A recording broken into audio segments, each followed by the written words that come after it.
We're in a quorum call. I ask consent the quorum call be dispensed with. Without objection. And, Mr. President, the Senate's not in order. Senate will become in order.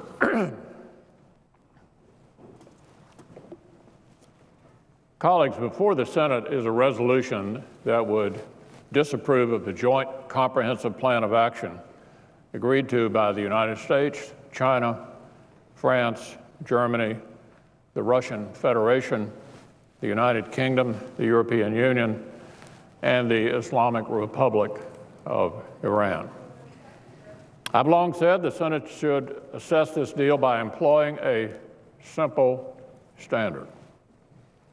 Will it further or will it harm the national security interests of the United States and her allies? By that measure, I believe senators must vote to disapprove of the deal. I really wish that weren't the case, but it's a predictable outcome when you consider the mindset with which the administration appeared to approach these negotiations. The President's overall foreign policy has long been guided by policies and desires to withdraw forward deployed conventional military power from operational theaters, to reduce America's commitments and capabilities, and to rely upon international organizations to uphold international order. That's the type of mindset that guided the administration's negotiators on this deal, and has resulted in a flawed deal that a majority of Congress and a broad swath of the American people now seem poised to reject. And that's a bipartisan majority. The American people were led to believe that negotiations with Iran would be about ending its nuclear program. But that's not what the deal before us would do. Instead, the President's deal would bestow international recognition upon Iran's nuclear program by the most powerful nations on earth. There's no question that Iran's nuclear program is designed to develop a nuclear weapon. No question. This is not about peaceful nuclear energy. And yet, the President's deal would leave Iran as a nuclear threshold state forever on the edge of developing a nuclear weapon. It would allow Iran to maintain thousands of centrifuges. 1,044 IR-1 centrifuges in Fordow and 5,060 centrifuges at Natanz, as well as advanced research and development programs. The President's deal with Iran will also give the regime access to literally billions of dollars. The President himself has acknowledged that at least some of that cash windfall is likely to be used to support terrorism. It's already clear that Iran is meddling in Bahrain, in Yemen, in Lebanon, and in Afghanistan. And the President's deal will only strengthen terrorist proxies like Hezbollah, the Houthi insurgents in Yemen, and the Assad regime in Syria. Iran is working to prop up and protect Assad's regime in Damascus. And it's working with Shia militias in Iraq to expand its influence even further, just as Iran once supplied Iraq's Shia militias with the weapons to maim and kill our soldiers and Marines. Iran has a long history of employing terrorism as a tool for defending the regime, not just against its neighbors, not just against Israel, but also against Americans. On September the 20th, back in 1984, with support and direction from Iran, the Shia militias of Hezbollah carried out a suicide car bombing against the American embassy in Beirut 31 years ago. 24 people died that day, among them Chief Warrant Officer Kenneth Welch of the U.S. Army. His son, Brian, has lived with that loss ever since. And I want all of our colleagues to know he's sitting with us in this gallery this afternoon. He's right here with us, listening to this debate. So I asked my colleagues, how could we support a deal that would not only strengthen terrorist groups like Hezbollah, but also would effectively subsidize the activities of the Revolutionary Guard Corps, a group that's been accused of helping Shia militias attack and kill Americans in Iraq? The $100 billion Iran is expected to reap from this deal is also certain to be invested in Iran's war economy for defense of the regime and will undoubtedly strengthen the hand of the Revolutionary Guards. The Council on Foreign Relations has referred to the group as the regime's money machine because of its varied business interests with Iran. As the Council noted in a 2013 backgrounder, the Guards were estimated to have ties to more than 100 companies controlling about $12 billion in construction and engineering capital, and one of its fellows, Ray Takei, has linked the group to university laboratories, weapons manufacturers, and companies connected to nuclear technology. Now, the administration has attempted to make light of the benefits to Iran's economy, military, and terrorist arms from lifting of the sanctions. Secretary Kerry observed that $100 billion is nothing compared to what it gets spent in the region. Iran's military budget is $15 billion, he said, while the Gulf states' military budget is $130 billion. But what is lost on Secretary Kerry is the fact that Iran and its proxies have pursued asymmetric capabilities against the United States, not to mention Israel and our moderate Sunni allies. Iran has carefully studied the tactics and capabilities brought to bear by our forces in Desert Storm, Operation Enduring Freedom, Operation Iraqi Freedom, and other campaigns. And because it has, the regime has decided to invest in anti-access and area denial capabilities, cyber warfare capabilities, espionage, and other means to avoid fighting directly against our strengths. The Jewish Institute for National Security Affairs, in an assessment of the nuclear deal with Iran, expanded on that point. Here's what they had to say. Iran has acquired and developed various capabilities to execute this asymmetric strategy, including anti-access, area denial.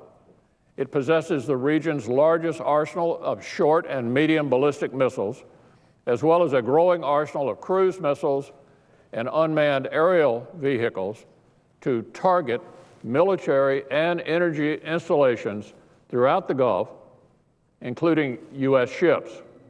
It also has a sizable fleet of fast attack craft, submarines, and large numbers of torpedoes and naval mines for choking off Hormuz and attacking aforementioned targets. The S-300 air defense systems could stymie U.S. air operations around the Gulf, in addition to complicating any strike on Iran's nuclear facilities. That's from the Jewish Institute of National Security Affairs. Now, there's another worrying aspect of the cash windfall from this deal as well. It will also serve to advance Tehran's efforts to divide the United States from the very allies who helped us bring Iran to the table in the very first place. As Iranian trade expands with the other P5+1 countries, they will grow even more reluctant to hold Iran accountable for the inevitable violations of the deal. So, Mr. President, we need not have ended up here. We didn't have to be in this place. The President had the opportunity to declare a firm policy to end Iran's nuclear program and to enact additional sanctions while Iran's war economy was ailing. But no, that's not what he did. Instead, the administration attempted to rely on the ambiguity of its military policy by claiming at every stage that it sought to keep, quote, all options on the table. But that was never a policy. It was a talking point. A talking point was not going to deter Iran. As I alluded in a speech delivered at AIPAC a few years ago, the only way the administration was going to be able to persuade Iran to cease its pursuit of a nuclear weapon and to dismantle its enrichment capability was if it prepared to make the supreme leader of Iran believe that the survival of his regime was actually at stake. In other words, the only way the Iranian regime could have been expected to negotiate to preserve its own survival, rather than simply delay as a means to pursue nuclear weapons, is if the administration had imposed the strictest sanctions while concurrently enforcing a firm declaratory policy that reflected a commitment to potential use of force if that became necessary. But no, the administration chose to pursue negotiations and sanctions consecutively rather than simultaneously, as it also failed to articulate a clear consequence for the crossing of red lines. Thus, while the president had an opportunity to exercise political leadership and work with the Congress to craft a stronger policy toward Iran that would have better served our national security, he chose the path of concessions instead. And indeed, the administration allowed for a series of concessions throughout these lengthy negotiations. Rather than anytime, anywhere inspections, the deal creates a process within which Iran can delay inspections for at least up to 24 days. Rather than dismantle Iran's enrichment capability, some centrifuges will be put in storage, enrichment will continue, and research and development will go on, all legitimized by the president's deal. Now, at the end of the 10 and 15-year milestones, Iran's breakout time will reduce to nearly zero. Concessions were made on the conventional weapons ban and ballistic missiles technology embargo, too. And despite the fact that the International Atomic Energy Agency reported in 2011 that Iran has carried out activities relevant to the development of a nuclear device, the administration made further concessions regarding the possible military dimensions of Iran's program. Assessing this deal strategically, it can only be understood as part of a broader strategy to concede a larger sphere of influence to the Iranian regime while weakening our commitment to our moderate Sunni allies and Israel. Now, that's just fitting within the overall administration's view of reducing America's overseas commitments, its reliance on international organizations, and its seeming determination to withdraw our forward deployed presence. But in terms of our traditional strategy, it makes no sense at all, as Iran's capability and power will be stronger in every single regard. Writing in the Wall Street Journal in April, two former secretaries of state noted that Iran's representatives remain committed to a revolutionary, anti-Western concept of the international order. They observed that absent any linkage between nuclear and political restraint, America's traditional allies will conclude that the U.S. has traded temporary nuclear cooperation for acquiescence to Iranian hegemony. They will increasingly look to create their own nuclear balances and, if necessary, call in other powers to sustain their integrity. Does America still hope to arrest the region's trend toward sectarian upheaval, state collapse, and the disequilibrium of power tilting toward Iran?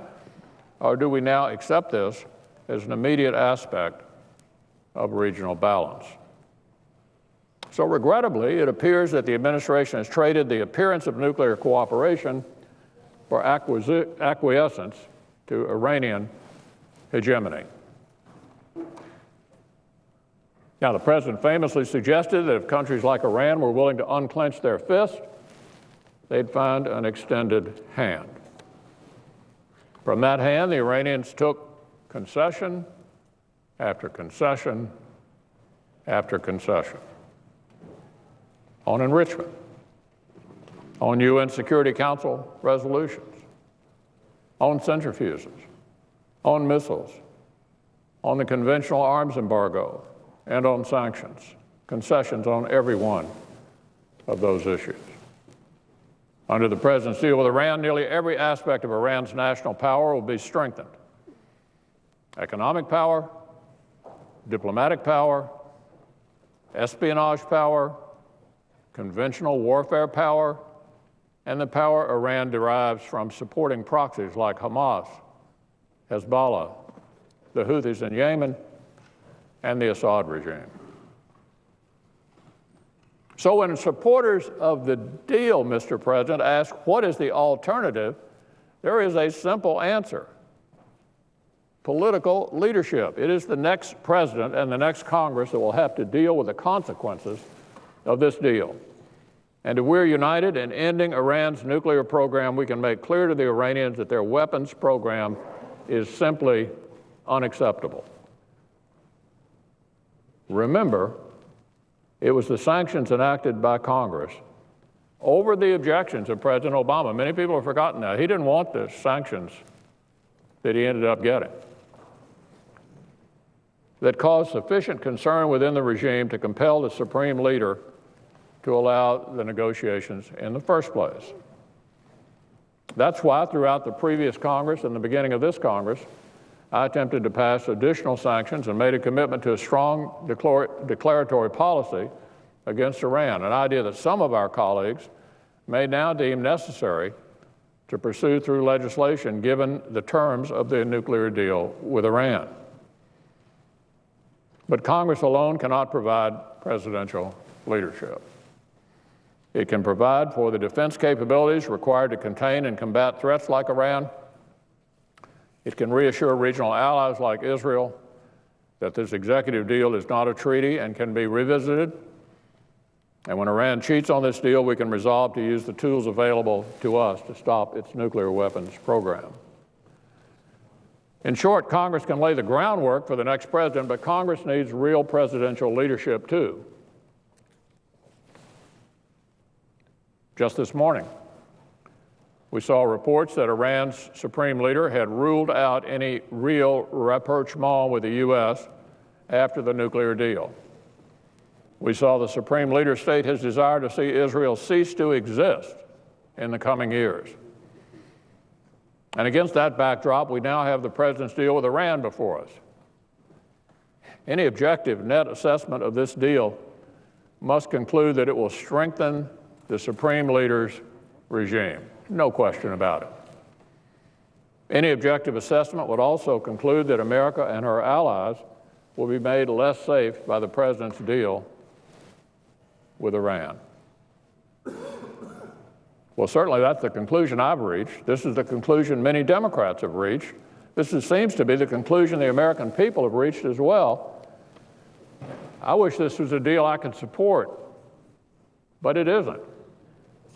And I would urge colleagues to join me and many others in voting for the resolution of disapproval. In fact, we know that there's a bipartisan majority of the United States Senate in opposition to this deal. We know that already. We know there's a huge majority of Americans who oppose this deal. We know that every single Democrat who's come out for the deal has immediately started making excuses about how we need to get tougher with Iran. Every single one of them. So that's what's before us, Mr. President, and it'll be before us until next week. And with that, I yield the floor.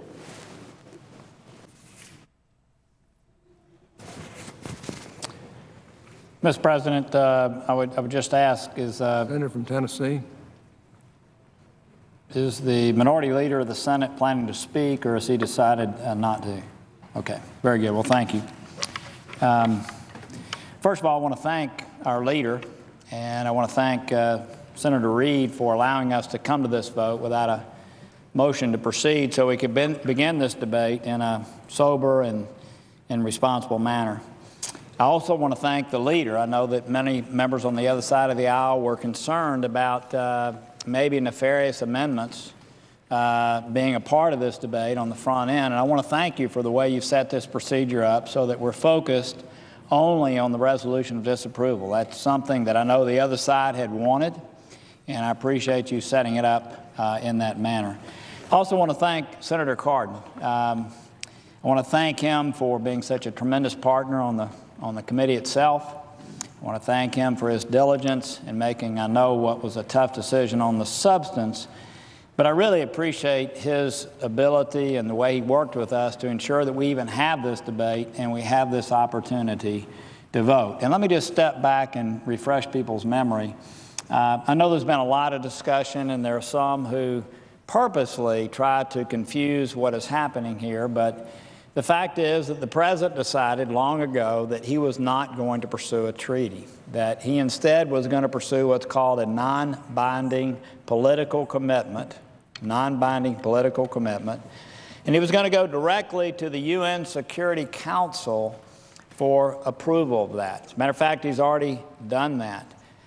In the course of discussions, we realized, just as the leader mentioned, that it was actually us that brought Iran to the table. We had 4 tranches of severe sanctions that, as was mentioned, in most cases was objected to by the administration, but it's those sanctions and then the international community agreeing with those sanctions that brought Iran to the table in the first place. And so we had discussions. We realized that we understand the President planned to do this with an executive agreement. And by the way, I think everyone understands that when the President does that, it's only binding on his administration. It's not binding on future administrations, whereas a treaty, which goes through a whole different process, is binding on future presidents. Because we had played such a role, we ended up with the Iran Nuclear Review Act agreement, and this agreement has put us in the place now to debate this issue and to decide as a body whether we want to approve it or disapprove it. And so I want to thank Senator Cardin for his efforts in making that happen.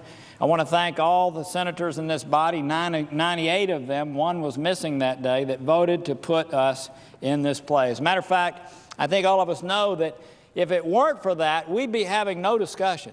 This would have already been implemented. The President already went to the UN Security Council, and it's this pause that has allowed us to weigh in this way on behalf of the American people and to express whether we approve or disapprove of this agreement. Now, let me say this. When the President began back in 2012, and he said that he was going to negotiate with the P5+1 on this Iranian nuclear deal to end their nuclear program, I thought that's outstanding. As a matter of fact, if the President can do that, and if he had have done that, I'm sure we would have had 100 votes in favor of that. As a matter of fact, in other instances, he mentioned that he wanted to dismantle their nuclear program. And again, as the leader has mentioned, had he achieved that, none of us would be debating this issue. We would be thrilled with that outcome.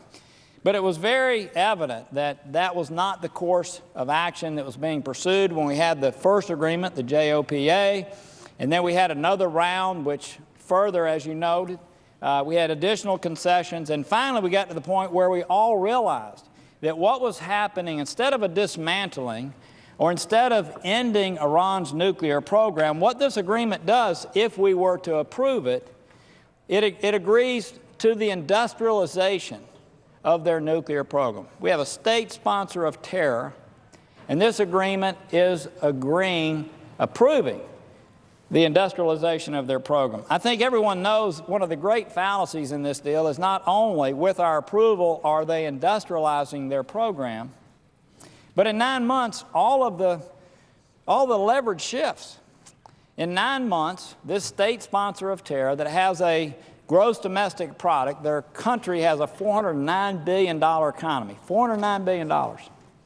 And in the next 9 months, this country is going to get about $100 billion. That's not been disputed.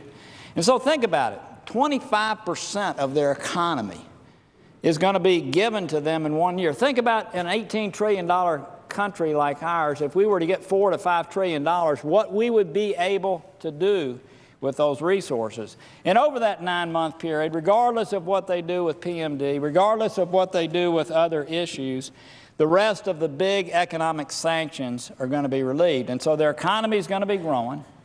They're going to be cash rich.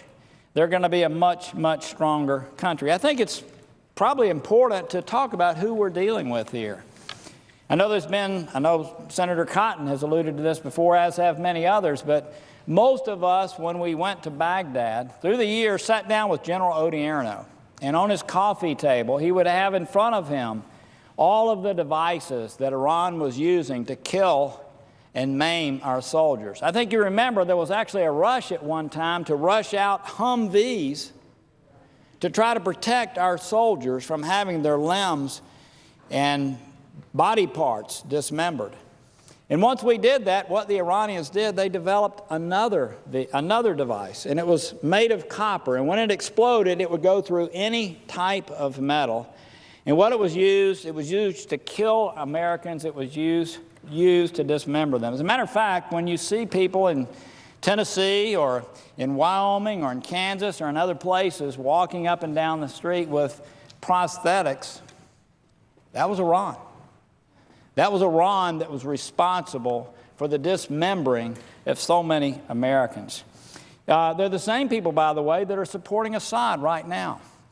An amazing thing where the IRGC, which is the arm that directly reports to the supreme leader, they're actually the shock force in Syria right now that is keeping Assad afloat.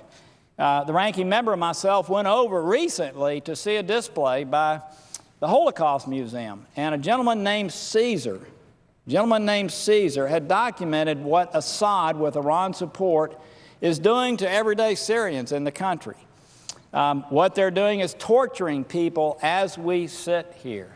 Matter of fact, I wish you could see the pictures. They're actually amputating people's genitals. As we're sitting here in this comfortable setting, Iran is supporting Assad's ability to do that to his own people. And we see on the TV screens what's happening, and people are flooding out from Syria, flooding out from Iraq to get away from what's happening right now in the Middle East. We know that Hezbollah, another arm of Iran through one of their proxies right now, is destabilizing Lebanon. We know that Hamas is being supplied rockets, sophisticated rockets, I might add, from Iran to be able to shoot into Israel. And we know going to Bahrain, where we have thousands of troops there to keep the Strait of Hormuz open, we know that in Bahrain they're supplying terrorist organizations there to disrupt that government and cause harm to the people who are serving us. So this is who we're dealing with. The greatest state sponsor of terror that we know. We only named 3, by the way. We named Syria, we named Sudan, and we named Iran. So, obviously, when we weren't through the first agreements and in the interim agreement where we agreed to enrich, that was quite a shock to most of us. And then they went through the first big round to reach this comprehensive agreement, and in that agreement addressed a number of the issues that the leader just laid out. But prior to going to Geneva, there were still, in this final round, some issues that needed to be addressed. I had one of those few calls with Secretary Kerry where I felt like he was listening. I talked to him at length. I told him, Secretary Kerry, a lot of people are going to have difficulty ever approving a deal that allows Iran to industrialize their program like this. But how you finish these last pieces, how you finish that is going to say a lot qualitatively about how we really plan to implement this deal. And at that time, of course, we still had the issues of previous military dimensions. Some people call it possible military dimensions, but we know they were developing a nuclear weapon. And as you know, I mean, you've certainly heard orally the presentation regarding how we're dealing with Parchin. It's really pretty amazing after the AP report came out how this has actually survived late-night comedy. We know that if the IAEA gives a report on Iran's previous military dimensions, I think you know Iran is supposed to be supplying the IAEA information and access to scientists regarding what they were doing. But regardless of what the quality of this is, if it's a D- report or an A+ report, the fact is they still get the sanctions relief that they're seeking over the next 9 months. In addition to that, the inspections process. We've all had concerns about the fact that you have to wait 24 days. By the way, there's a lot of misunderstanding about the 24 days. That is after the IAEA raises a concern. That is after Iran responds to that. Some people have written it could take as much as 40 to 45 days for this to occur. But then there's a 24-day period. Our leader referred to the IR-1s. Iran has done a masterful job because they've gotten the P5+1 to focus on their IR-1 centrifuges. 19,000 of them they have. They're antiques. Truly, they're antiques. And what they have going on right now is the development of IR-2s, IR-4s, IR-6s, IR-8s. I would ask you to go down in the skiff and let some of our intelligence people tell you the speed, the difference between the IR-8 and an IR-1. And let me just say to you, without giving away any classified information, in a room the size of where I'm standing to this back wall, Iran and actually much closer this way, Iran could actually do the equivalent in a small room like that of 720 IR-1s.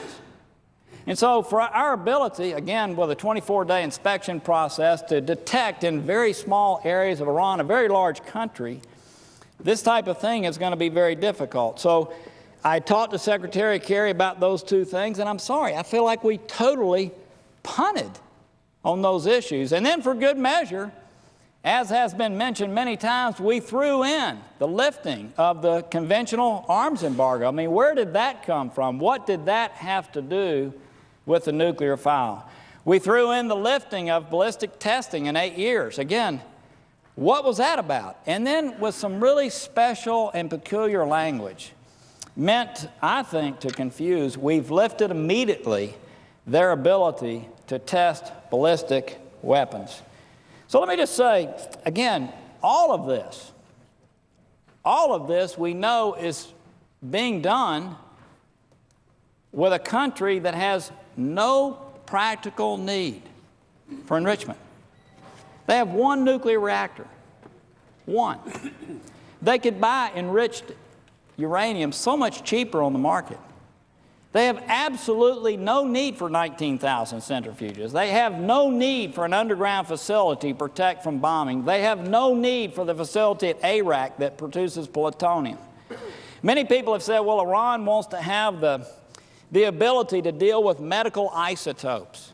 They want to show to the rest of the Middle East that they are sophisticated. You know how many centrifuges they would need to do that? 500.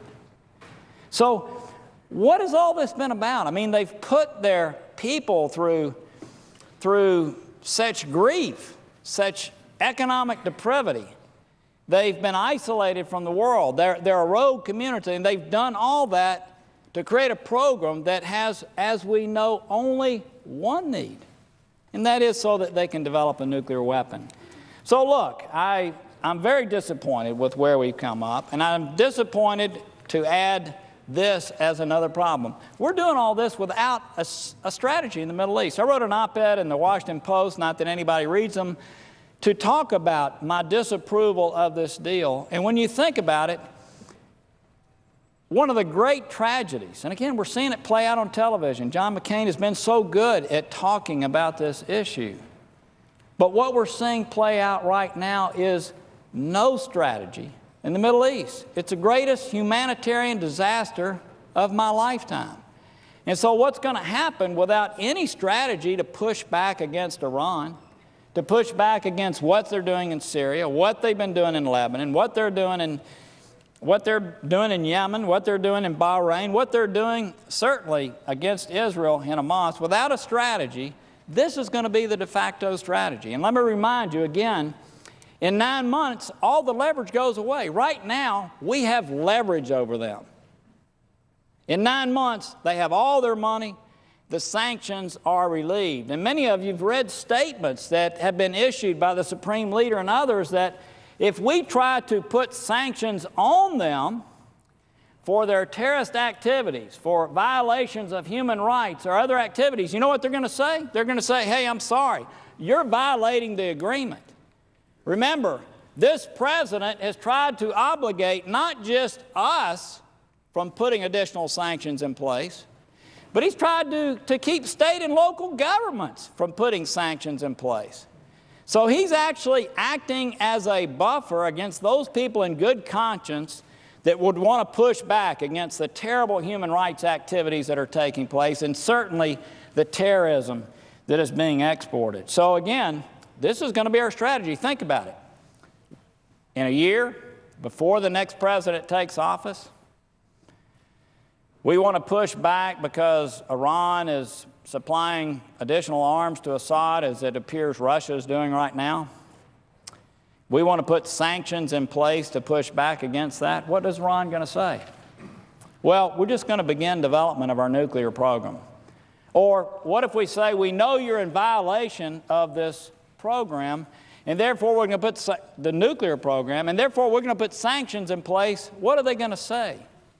Well, we're just going to resume the nuclear program. So in 9 months, literally, the leverage shifts from us to them. We're going to be very reticent to challenge them on any violations of this agreement. Candidly, we're going to be reticent to push back against the things that they are doing to destabilize the region. So let me just close with this. I appreciate the leader setting up this debate in this way. I appreciate Senator Reid allowing us to do this. I appreciate that 98 senators have said, look, this is probably the biggest foreign policy issue that we're going to deal with during our time here in the United States Senate.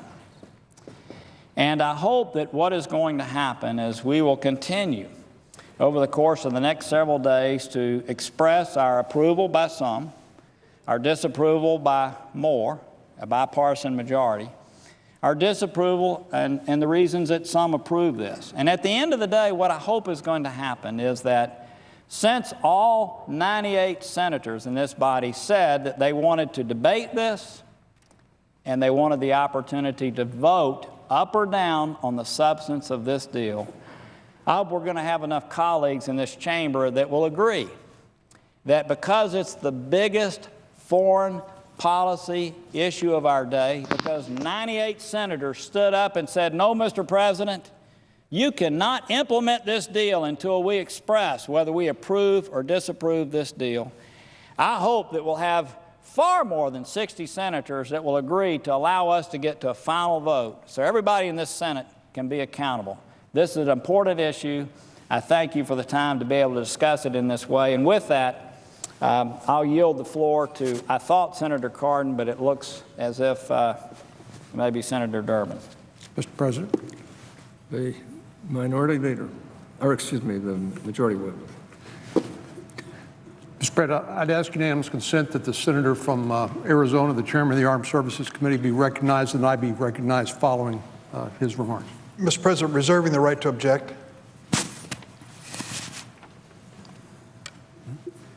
Senator from Illinois. Would the senator from Utah, the presiding officer, advise the Senate if we are operating under unanimous consent as to time allocations? At this time, the time is equally divided. Between which hours? If I could. The time till 5 o'clock today is equally divided. And would the presiding officer be kind enough to tell me how much time has been used by the Republican side since 2:15?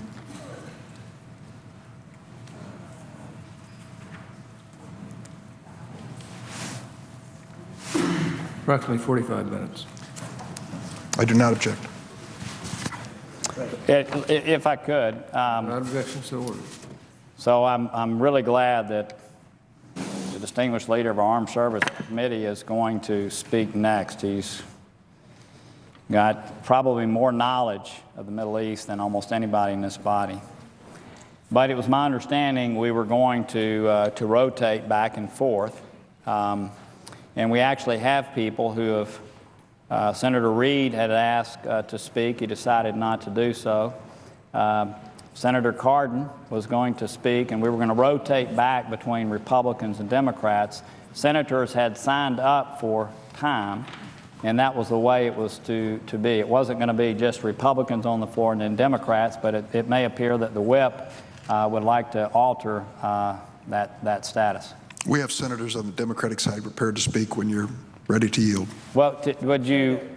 Mr. President. Senator from Arizona. I'd say the senator from Illinois, I'd be more than happy to yield to any speaker on the other side.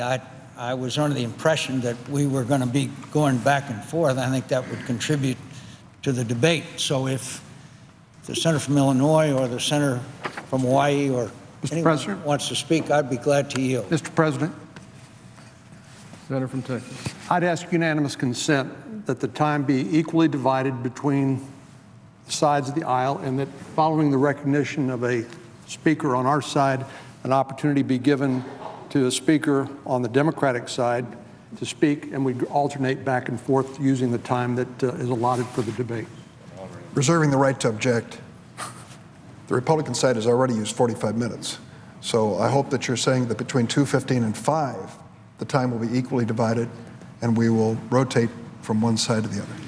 You know, I'd ask President, as the senator amends the request. Senator from Texas has the floor. That's good. Good. Mr. President, am I recognized? Senator from Arizona. Again, I would say to the senator from Illinois, the usual way that I've seen around here for many years is one side and then the other side.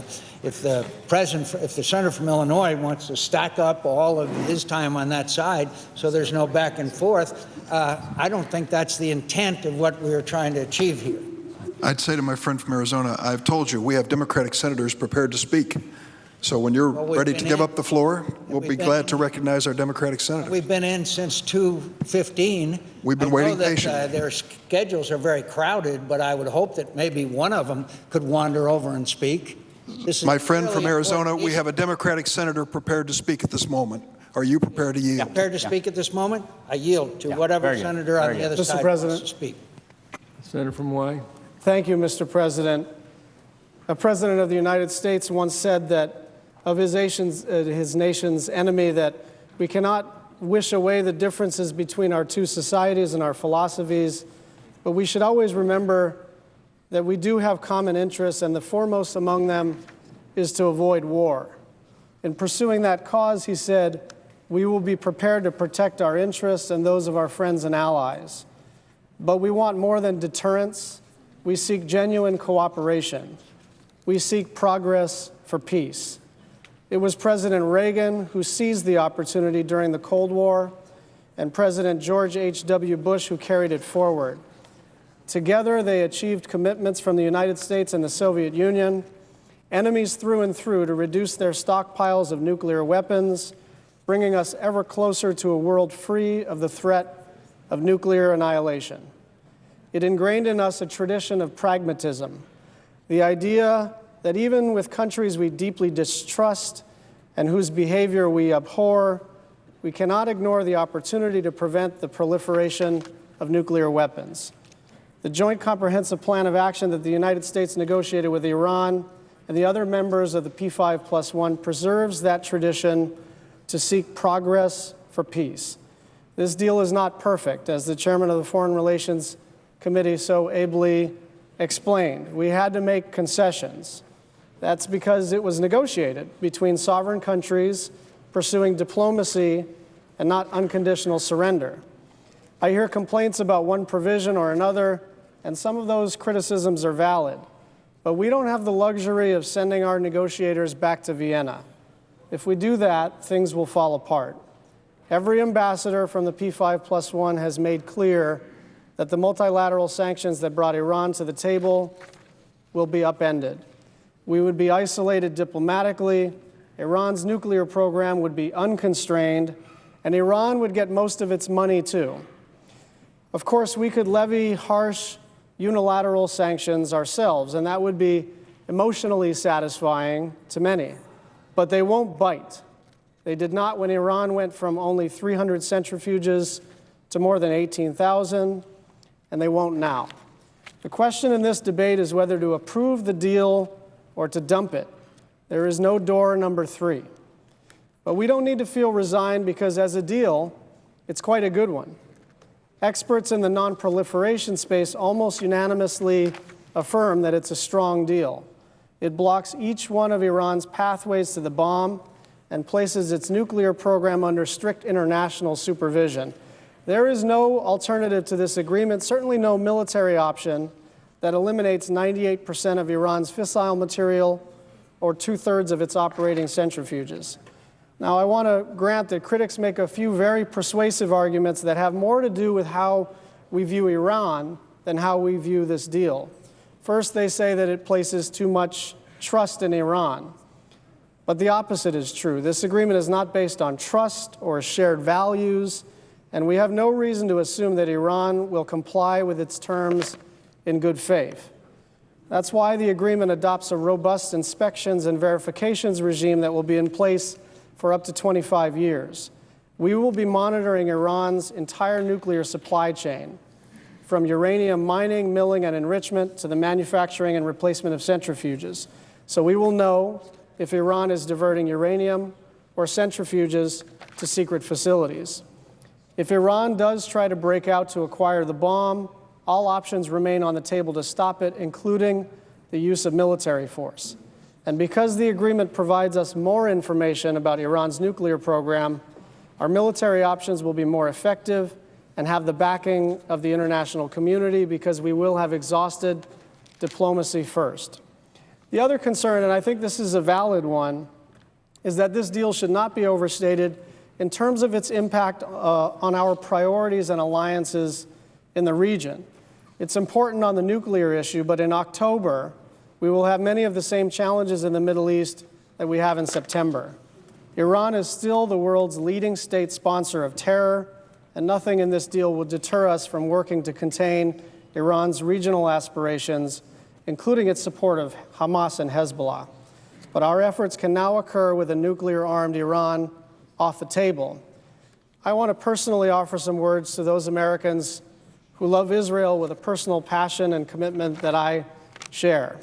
Your skepticism is well-earned and based in faith and history, based in familial relationships and culture. It is core to who we are. You want to know, rightly, what happens next. What is the United States prepared to do to protect loved ones in a dangerous neighborhood? Whether one supports this deal or not, we can all agree that America's commitment to Israel remains unshakable, and we will continue, Democrats and Republicans united, to stand with Israel. Even as we work to restrict Iran's nuclear ambitions, we will continue to thwart Hamas and Hezbollah. We are committed to cooperating with Israel on intelligence and security at the highest levels ever, and continuing to ensure that Israel's qualitative military edge is protected. When this debate is over, we must find new ways to enhance our joint efforts to counter threats that endanger Israel every day.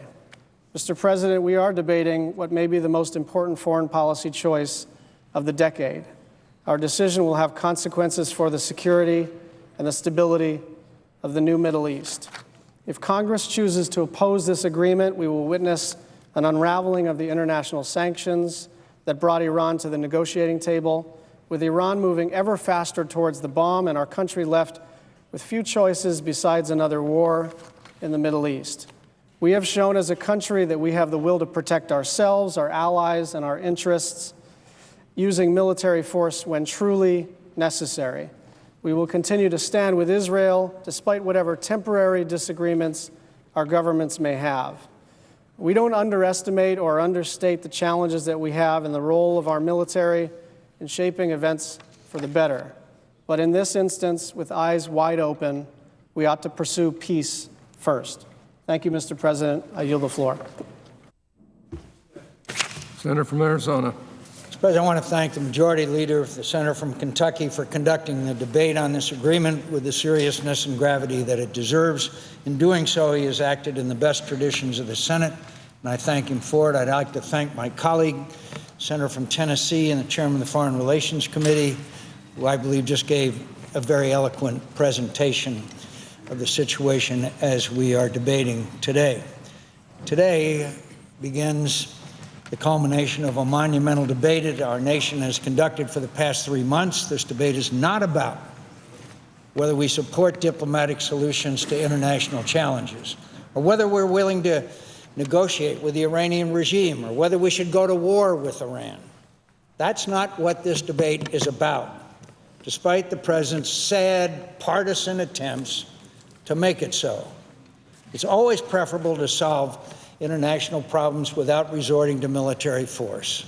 But the ultimate test of any diplomacy is not merely whether it avoids the use of force, but whether it secures our national security interests. Put simply, I believe the Joint Comprehensive Plan of Action fails this test, and it fails by the very criteria that the administration itself once laid out as a good deal. 3 years ago, President Obama said the goal of negotiations with Iran was to, quote, get Iran to recognize it needs to give up its nuclear program and abide by UN resolutions that have been in place. That's what the President said. The deal we'll accept is that they end their nuclear program. It's very straightforward. In reality, the deal doesn't require Iran to end its program, simply suspends it for a period of years. As the President said in April, Iran is not going to simply dismantle its program because we demand it to do so. Contemplate that. Iran is not going to simply dismantle its program because we demand it to do so. Unfortunately, the administration's concessions didn't stop there. On November 24, 2016, Secretary Kerry said, "There is no right to enrich. We do not recognize right to enrich." However, in the final deal, the administration not only conceded the right to enrich, it also allowed Iran to maintain an industrial-scale enrichment capability that will only grow in size and sophistication.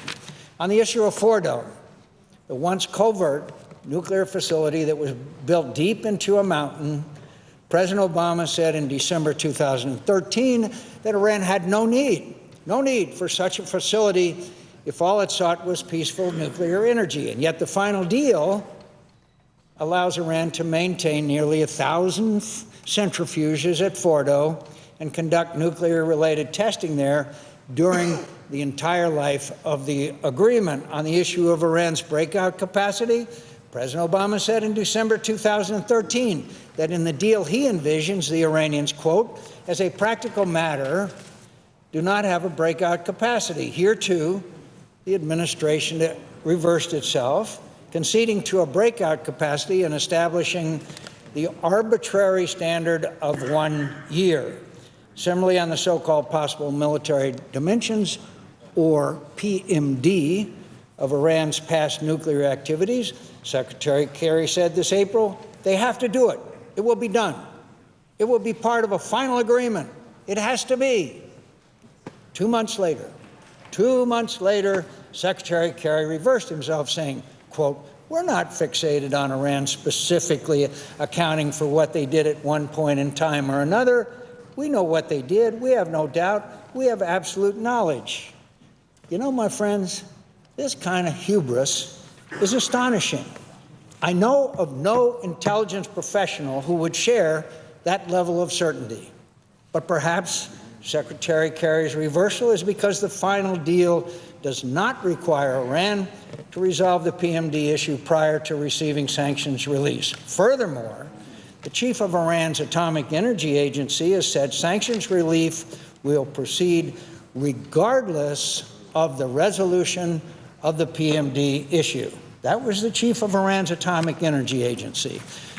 The mechanism to resolve long-standing international concerns about the possible military dimensions of Iran's nuclear program is contained in a side agreement between Iran and the IAEA, which neither the administration nor the Congress have seen. Get this. There's an agreement on inspection and verification that this Congress, before we vote, will never have seen. The American people will never have seen. How in the world, on the most important aspect of any agreement, a verification, the provisions for which are not known to the members of this body, that alone is a reason to demand.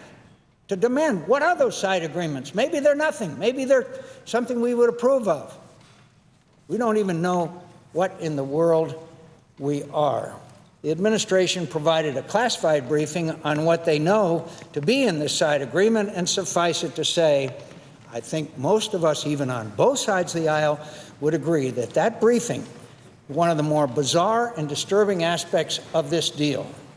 They called it unconventional. That's generous.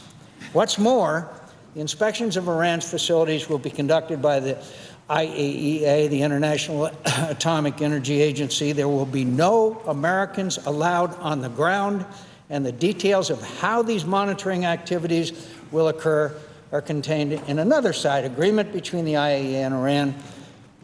Here's the problem.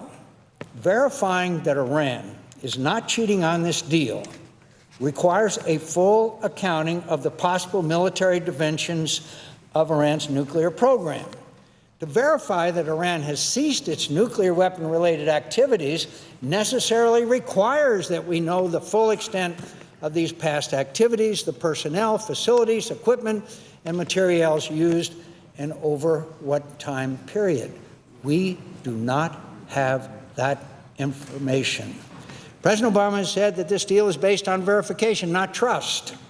But the means of verification are in many cases suspect. This presents a major problem. We will vote in the coming days on the Iran deal, but we cannot even read certain foundational documents pertaining to how that verification will occur, and our own government is not even a party to those agreements. I find that deeply troubling and may account as more Americans know more about it. The overwhelming majority of Americans who do not approve of this deal. Even more troubling, however, is that the administration also conceded its longstanding and repeated promises that its diplomacy was limited exclusively to the nuclear file. For nearly a decade, an international arms embargo has significantly hurt Iran's ability to build up and modernize its aging military. Not long before the deal was announced, the chairman of the Joint Chiefs of Staff, before our committee, General Dempsey, told the Committee on Armed Services, quote, under no circumstances should we relieve pressure on Iran relative to missile capabilities and arms trafficking. Is there anything in this agreement that does that? In fact, the opposite. In 5 years, the international arms embargo against Iran would be lifted, freeing up the regime to acquire advanced conventional military capabilities, such as fighter aircraft, air defense systems, and anti-ship missiles. With billions of dollars in sanctions relief, Iran is sure to find plenty of states that are eager to sell those weapons, especially Russia and China. In 8 years, the agreement would legitimize and accelerate Iran's development of ballistic missiles, including ICBMs, whose only conceivable military purpose would be to deliver nuclear weapons. This concession was made even as the Director of National Intelligence concluded earlier this year, and I quote, Iran's ballistic missiles are inherently capable of delivering WMD, that's weapons of mass destruction, and Tehran already has the largest inventory of ballistic missiles in the Middle East. In this way, the administration's Iran deal not only paves the Islamic Republic's path to a nuclear capability, it also furthers that regime's emergence as a dominant military power in the Middle East. This has direct and dangerous implications for the United States, especially our armed forces. After all, the ultimate guarantee that Iran will not get a nuclear weapon, it's not a 109-page document. It's the capability of the U.S. military to do what is necessary to prevent it if all else fails. The administration says that the military option will remain on the table if Iran violates the agreement, and that is true.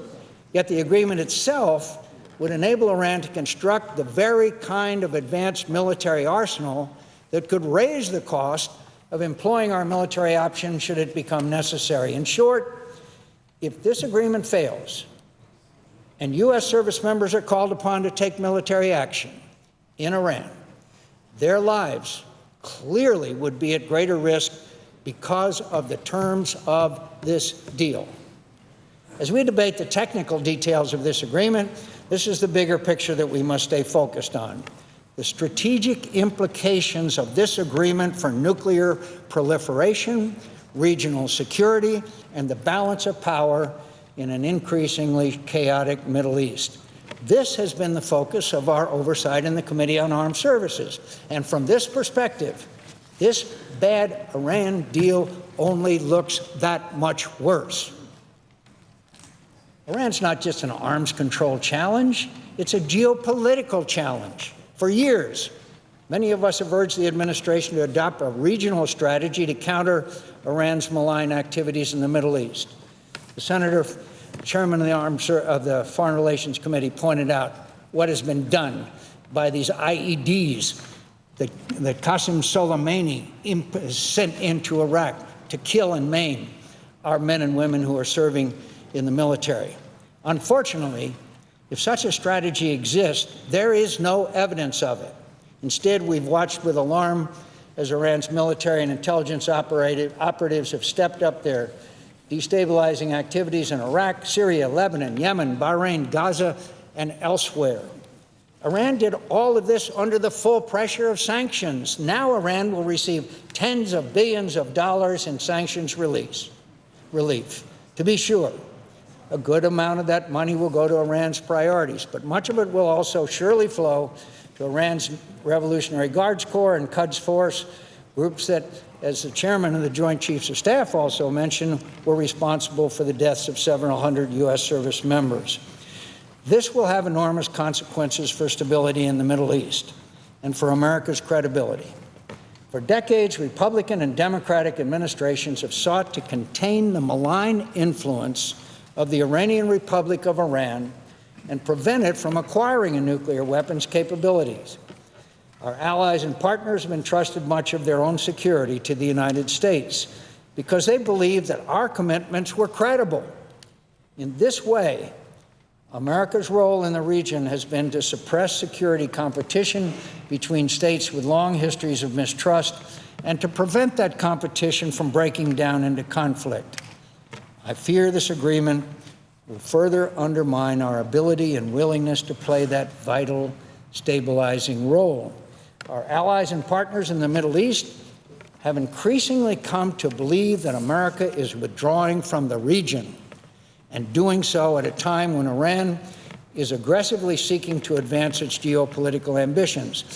Now we have made a deal with Iran that will not only legitimize the Islamic Republic as a threshold nuclear state with an industrial enrichment capability, but will also unshackle this regime in its long-held pursuit of conventional military power and may actually consolidate the Islamic Republic's control in Iran for years to come. The dangerous result is that our allies and partners will be increasingly likely to take matters into their own hands. And indeed, we already see evidence of that. These fateful decisions may well manifest themselves in a growing regional security competition, new arms races, nuclear proliferation, and possible conflict, all of which would demand more, not less, U.S. leadership and presence in the region. Ultimately, this is what I find most troubling about the Iran deal. It embodies and will likely exacerbate the collapse of America's global influence that is occurring under this administration and indeed has so often been catalyzed by its policies. Just consider, my colleagues, how much more dangerous our world has become. A malign form of Russian influence is expanding in Europe and Eurasia. Vladimir Putin is using 21st century weapons to further his 19th century ambitions of Russian empire. most dramatically in Ukraine, where Putin seeks to annex the territory of a sovereign country. Our president goes to Estonia, and days later, Russia abducts an Estonian agent on Estonian territory. What message does that sound? Does that send? China's leaders also appear to feel emboldened. Our president visits Asia, and the next week, China escalates tensions with a U.S. partner in the South China Sea. Our president visits Alaska, and for the first time, 5 Chinese warships show up in the Aleutians, violating a 12-mile limit.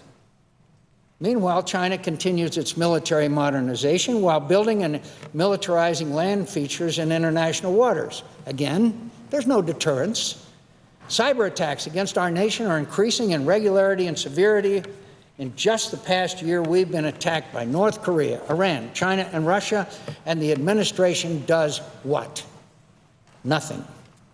And there is no deterrence, so the attacks continue. We've watched the hard-won gains of our men and women in uniform melt away in Iraq, following the president's decision to withdraw all of our troops in 2011 over the objections of his military leaders and commanders on the ground. And of course, there's the conflict in Syria, which claimed 220,000 lives and counting, spawned the largest and most threatening terrorist army in the world, involved the repeated use of weapons of mass destruction, destabilized the entire Middle East, and led to the largest refugee crisis in Europe since World War II. There is no one who is not deeply moved by the picture of the 3-year-old baby on the beach. My friends, that is a direct result of Obama's foreign policy, and have no doubt about it. Amid all of these growing threats, for 4 years now, the Budget Control Act and sequestration have cut our military by hundreds of billions of dollars for no strategic rationale whatsoever. Congress has unfortunately been complicit in this disaster, but if the president showed as much personal engagement and willingness to compromise with Republicans as he did with Iranians, we could repeal the Budget Control Act, end sequestration, and fund the government tomorrow. And through it all, my colleagues, what have we heard from our president? We've been told that America's influence is limited, as if that is not always the case. We've been told that there are no good options to the challenges we face, as if there ever are in the real world.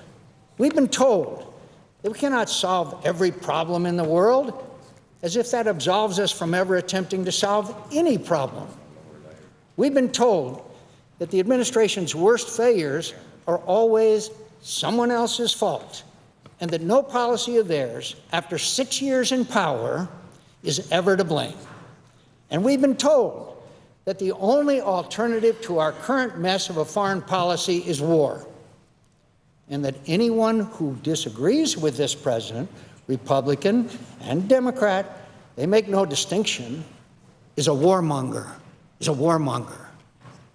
Again and again, where there should be leadership and statesmanship, there is only a parade of truisms and defeatist rhetoric and straw man arguments and partisan attacks. This has tainted and cheapened our national discourse, as evidenced by the fact that, unlike past landmark diplomatic agreements, this one will likely come into force on a party line minority vote. Let me emphasize that. This Iranian deal will likely be rejected by a bipartisan majority of both houses of Congress. If there is a precedent in American history for such a thing, I cannot think of it. Indeed, a recent Pew poll found that only 21% of Americans approve of the Iranian deal. This has also diminished our standing in the world. Our words ring hollow. Our reassurances fail to reassure. Our warnings are not heeded. Our red lines are crossed. Our moral influence is being discredited and tarnished. Americans sense this, and so do our adversaries. They perceive it as weakness, and it is provocative. We need leadership, a strategy and policies to address this crisis in our foreign policy, especially the broader threat posed by Iran. This larger response should include, among other steps, increasing sanctions against Iran for its malign activities in the Middle East and its human rights abuses, new security assistance for our allies and partners in the region, and once and for all, eliminating the specter of sequestration. This Congress should take up this effort with new legislation, and I look forward to working on it with my colleagues on both sides of the aisle. That time will come. However, the question now before this body is whether to disapprove the administration's deal with Iran. I will vote yes. I disapprove of this deal because it would not cut off Iran's path to a nuclear weapon. It would pave a new one. I disapprove of this deal because it would legitimize the Islamic Republic as a threshold nuclear state with an industrial enrichment capability that will grow unfettered after the key terms of the deal end. I disapprove of this deal because it unshackles Tehran's pursuit of conventional military power. I disapprove of this deal because it rests on the assumption, the hope really, that in a decade or so we may be dealing with a better Iranian regime. And yet the deal itself will likely strengthen the current Iranian regime. This deal is not in our national security interests, and Congress and the American people should reject it. I yield the floor. Mr. President, if I could, just to speak to Senator the from order. Tennessee. Okay. As has been said, the time is equally divided, and obviously Republicans have spent a great deal of time on the floor. The order, just for people on our side that are coming and going on our side, we know the next speaker is Senator Feinstein, but it was a pre-agreed order of Hatch, Cornyn, Barrasso, and Gardner. It's my understanding that we may only have about 15 to 20 minutes of time left on our side until 5 o'clock. And I just say that for the convenience of members. I don't know if Mr. President, you could tell us how much exact time we have on this side.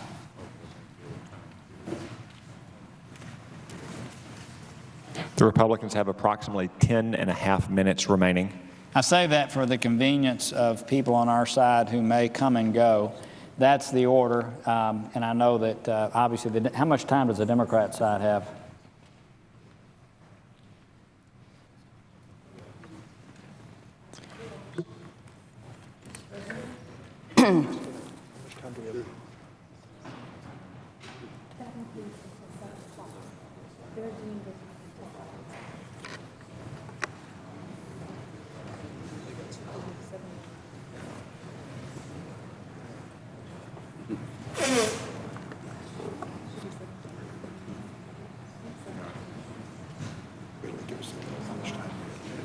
The Democrats have approximately 1 hour, 15 minutes. Okay, so just based on the process that was put forth by the minority whip, obviously we'll have maybe one more speaker over here. I assume that you'll have Democrats to fill the time on your side until 5. I just want to make that known to people. Thank you. Mr. President. Senator from California. Mr. President, I rise today in strong support of the nuclear agreement with Iran. I do so because I believe this diplomatic achievement provides the only option that prevents Iran from obtaining a nuclear weapon. I'd like to take just a moment to say thank you to our negotiating team and commend them on a job that I believe was well done, and to thank them for their concerted effort to explain the agreement to the Congress over the past 2 months. I've been in this body for a long time. There have been many different agreements. I can never remember a time where this Senate has been briefed more assiduously than it has with this agreement. And as you know, Mr. President, we sat this morning for 2 hours and listened to the top heads of our intelligence agencies discuss with us the particulars of this agreement. American negotiators have worked with negotiators from the world's major powers, the United Kingdom, France, Germany, China, Russia, and the EU, and reached an agreement that will prevent Iran from developing a nuclear weapon for at least the next 15 years, and I believe longer. I can't emphasize this enough. The agreement represents the world coming together to put an end to Iran's nuclear program. By contrast, If the Senate disapproves this agreement, we are on our own. As of last night, 42 senators have announced their support for the agreement. In practical terms, that means that the Senate will not disapprove this agreement. We have conducted a full review, and the opponents of this deal have failed. But the opponents are still holding out the false hope that there can be a better deal. Let me be clear, there is no better deal. No one, no state, no leader has proposed one. The only alternative to the agreement we now have is no agreement at all. Should the Congress reject this accord, the United States, which led this effort, would be deserting our allies and negotiating partners. That's because this is not just an agreement between the United States and Iran. It's an agreement between the world's major powers, the largest, most powerful nations in the world, and Iran. And it is the one approved by the 15 members of the United Nations Security Council. Brent Scowcroft, someone I know well, see annually, and the former National Security Advisor to President George H.W. Bush, recently wrote, and I quote, "There is no credible alternative were Congress to prevent U.S. participation in this nuclear deal. If we walk away alone," end quote. I think it may be helpful to remind my colleagues and the American people how we got where we are today. First of all, preventing Iran from acquiring a nuclear weapon has been a long-standing and bipartisan national security objective. In 2003, Europe led the first effort to halt Iran's nuclear program. The next decade saw 5 separate major rounds of failed negotiations and an ever-advancing Iranian nuclear program. Iran went from having a few centrifuges spinning to being a threshold nuclear power. Following the revelation that Iran was installing centrifuges at Natanz last decade, and disclosure in 2012 by our government and allies that Iran was turning a mountain near Qom into a deeply buried centrifuge chamber, Iran has seen sanctions escalate and felt international isolation. But its nuclear enrichment continued and advanced. The United States, with strong support from this chamber, led an effort to install devastating multilateral sanctions with the goal of bringing Iran to the negotiating table. Those sanctions were effective because they were supported by the world's powers and importers of Iranian oil. In fact, the United States doesn't do much business with Iran. We don't import Iranian oil, and United States banks don't process Iranian financial transactions. Unilateral United States sanctions are of little value by themselves unless we're willing to sanction allies' banks. Indeed, multiple UN resolutions, EU sanctions, and the cooperation of our partners and allies successfully pressured Iran over its nuclear activities. Over time, the international sanctions that we helped build and continually enforce reduced Iranian oil exports from 2.5 million barrels per day to less than 1 million, reduced the number of countries that import Iranian oil from 23 to 6, prohibited Iran from repatriating more than $100 billion in foreign currency, reduced Iran's GDP by nearly 6% in 1 year, caused major inflation, and basically ended international investment in Iran's economy. And the sanctions worked. Iran elected a reform government with a new president to negotiate an end to the sanctions and revive its economy. And despite its doubts, Iran sent a negotiating team to meet with the governments of the P5+1 nations. In November 2013, we signed the interim agreement that froze and even reversed Iran's nuclear program. Excuse me. According to the IAEA and verified by U.S. intelligence, Iran has abided by the interim agreement for more than 1.5 years now. As we all know, in July 2015, the P5+1 signed the final agreement, officially known as the Joint Comprehensive Plan of Action. The agreement is the result of years of careful diplomacy among the world's powers. It was only possible because other nations abided by our sanctions at their own economic sacrifice. They believe that these sanctions worked, have achieved their result, and now should be suspended as Iran dismantles much of its nuclear infrastructure. These countries, which were so critical to our ability to impose sanctions, have told us directly they won't go back to the table to negotiate a new deal. To my colleagues who plan to vote in opposition to this agreement, I hope they've thought long and hard about what message this would send to the world. The consequences of rejecting this carefully negotiated deal would reach far beyond Iran. It would signal that the United States isn't willing or able to lead the world in confronting global challenges. Since the agreement was reached, I've spoken with many diplomats and statesmen. They're scratching their heads, wondering why the United States Congress is lining up with Iranian hardliners in opposition to this agreement, instead of siding with the UK, France, Germany, Russia, China, along with other members of the UN Security Council.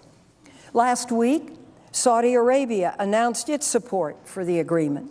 Foreign Minister Adel al-Jubeir, who's known to many in this body, concluded his country's support by saying this: "This agreement will contribute to the security and stability in the region by preventing Iran from acquiring a nuclear capability," end quote. During the August recess, a former head of state from one of our closest allies sat me down and said to me, "You know, we are one of the nations you trust the most. We follow U.S. leadership. We've agreed to the Iran deal, and now your Congress wants to back out. Why should we ever follow you again?" Many diplomats I've spoken with have echoed the former Prime Minister's statement. If Congress rejects the agreement, the world will be unlikely to follow us on other important issues in the future, and I believe the executive foreign policy obligations and responsibilities of a president of our country are diminished. Our ability to lead against global threats, to be the indispensable nation, I believe, ends. I understand that many members of the Senate don't support our president, but by disapproving of this agreement, we also undermine the ability of any future president to speak for the United States and carry out his or her constitutional role in conducting foreign policy. I've been involved in national security issues for many years, and I can't recall a time in recent memory when the world was united to this degree on such a complex issue. Even Russia and China are with us. We shouldn't squander the opportunity. Many of my colleagues have already described the terms of the agreement and how it constrains and allows for intrusive monitoring of Iran's nuclear program. For me, the arguments of Secretary of Energy Ernie Moniz are particularly persuasive. As we all know, he's a distinguished nuclear physicist from MIT, and he played a central role in the negotiations. He's a true expert of unimpeachable integrity, and he knows the nuclear world. He has said over and over again, and I've heard it personally at least 5 times, that every pathway to a bomb, plutonium, uranium, and covert, is blocked by this deal. The agreement blocks Iran's uranium pathway to a bomb at Natanz and Fordo by reducing Iran's installed centrifuges by 2/3, from more than 19,000 to 6,000 for at least 10 years. It reduces Iran's stockpile of enriched uranium by more than 97% to no more than 300 kilograms of 3.67% for 15 years. Not enough nuclear material for a single weapon. It requires intrusive IAEA inspections of Iran's centrifuge production, their careful labeling and storage for 20 years. And it requires IAEA inspections for 25 years of Iran's entire nuclear supply chain. The agreement blocks Iran's plutonium pathway to a bomb at Iraq by modifying Iran's only heavy water reactor so that it cannot produce weapons-grade plutonium, and requires all spent fuel capable of being reprocessed for plutonium to be shipped out of the country. The agreement blocks Iran's covert pathway to a bomb nationwide by requiring 24/7 IAEA access to all of Iran's declared nuclear sites for 15 years.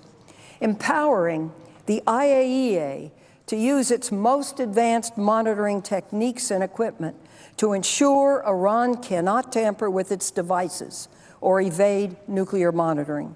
It guarantees IAEA access to any suspected nuclear site within 24 days, including military facilities, and providing access to all of Iran's nuclear sites under the Nuclear Non-Proliferation Treaty permanently. Most notably, the agreement imposes a perpetual prohibition against Iran ever seeking, developing, or acquiring a nuclear weapon. The terms of this agreement are unparalleled. The IAEA has never had this kind of access to any country. As the Vice Chairman of the Intelligence Committee, I can say we've looked at this issue very carefully. As you know, Mr. President, as late as this morning.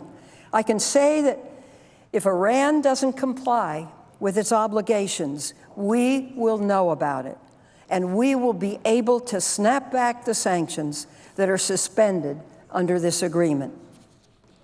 The administration has provided Congress with documents detailing the verification measures in this agreement. At an unclassified level, the executive branch has written, and I quote, "The United States is confident that it will be able to verify that Iran is complying with its commitments under the JCPOA, including its commitment not to pursue a nuclear weapon." The Senate has also received a classified annex to the assessment from the intelligence community, which I think some of my colleagues have reviewed, and I would hope everyone would.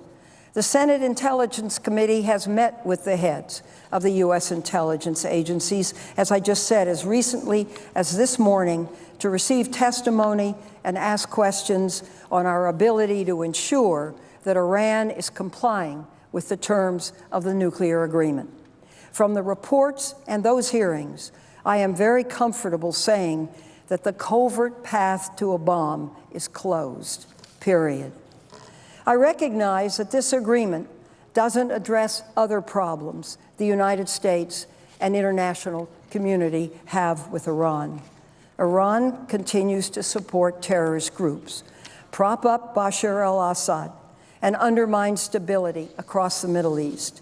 It is a serial abuser of human rights and is improperly detaining American citizens. These are, of course, reprehensible policies, and of course we will continue to oppose them. But a nuclear-armed Iran would dramatically compound these problems. In my view, this agreement presents us with an opportunity to begin a broader discussion with Iran. As Iran hopefully will become more integrated into the global community, give up some of its bad ways, we can test whether Iran will move toward rejoining the community of nations. Rejecting this agreement only strengthens the hardliners who lead the chants of death to America. 88% of Iranians are under the age of 54. 41% are under the age of 25. They defied predictions and elected a moderate replacement to President Ahmadinejad in the hopes that Iran will chart a new course. Clearly, this agreement won't change Iran's behavior overnight, and it would be unrealistic to expect Iran's cooperation on every issue. But it would also be foolish to throw the opportunity away and to give the hardliners another reason to turn their backs on reform. More importantly, I am not willing to cede America's global leadership, to reject this nuclear agreement, or ignore the possibility of resolving the region's crises in favor of the myth of a better deal. There is no better deal. For these reasons, I join the large numbers of diplomats, scientists, retired U.S. flag officers, rabbis, arms control advocates, national security experts, and intelligence professionals in supporting this agreement with Iran.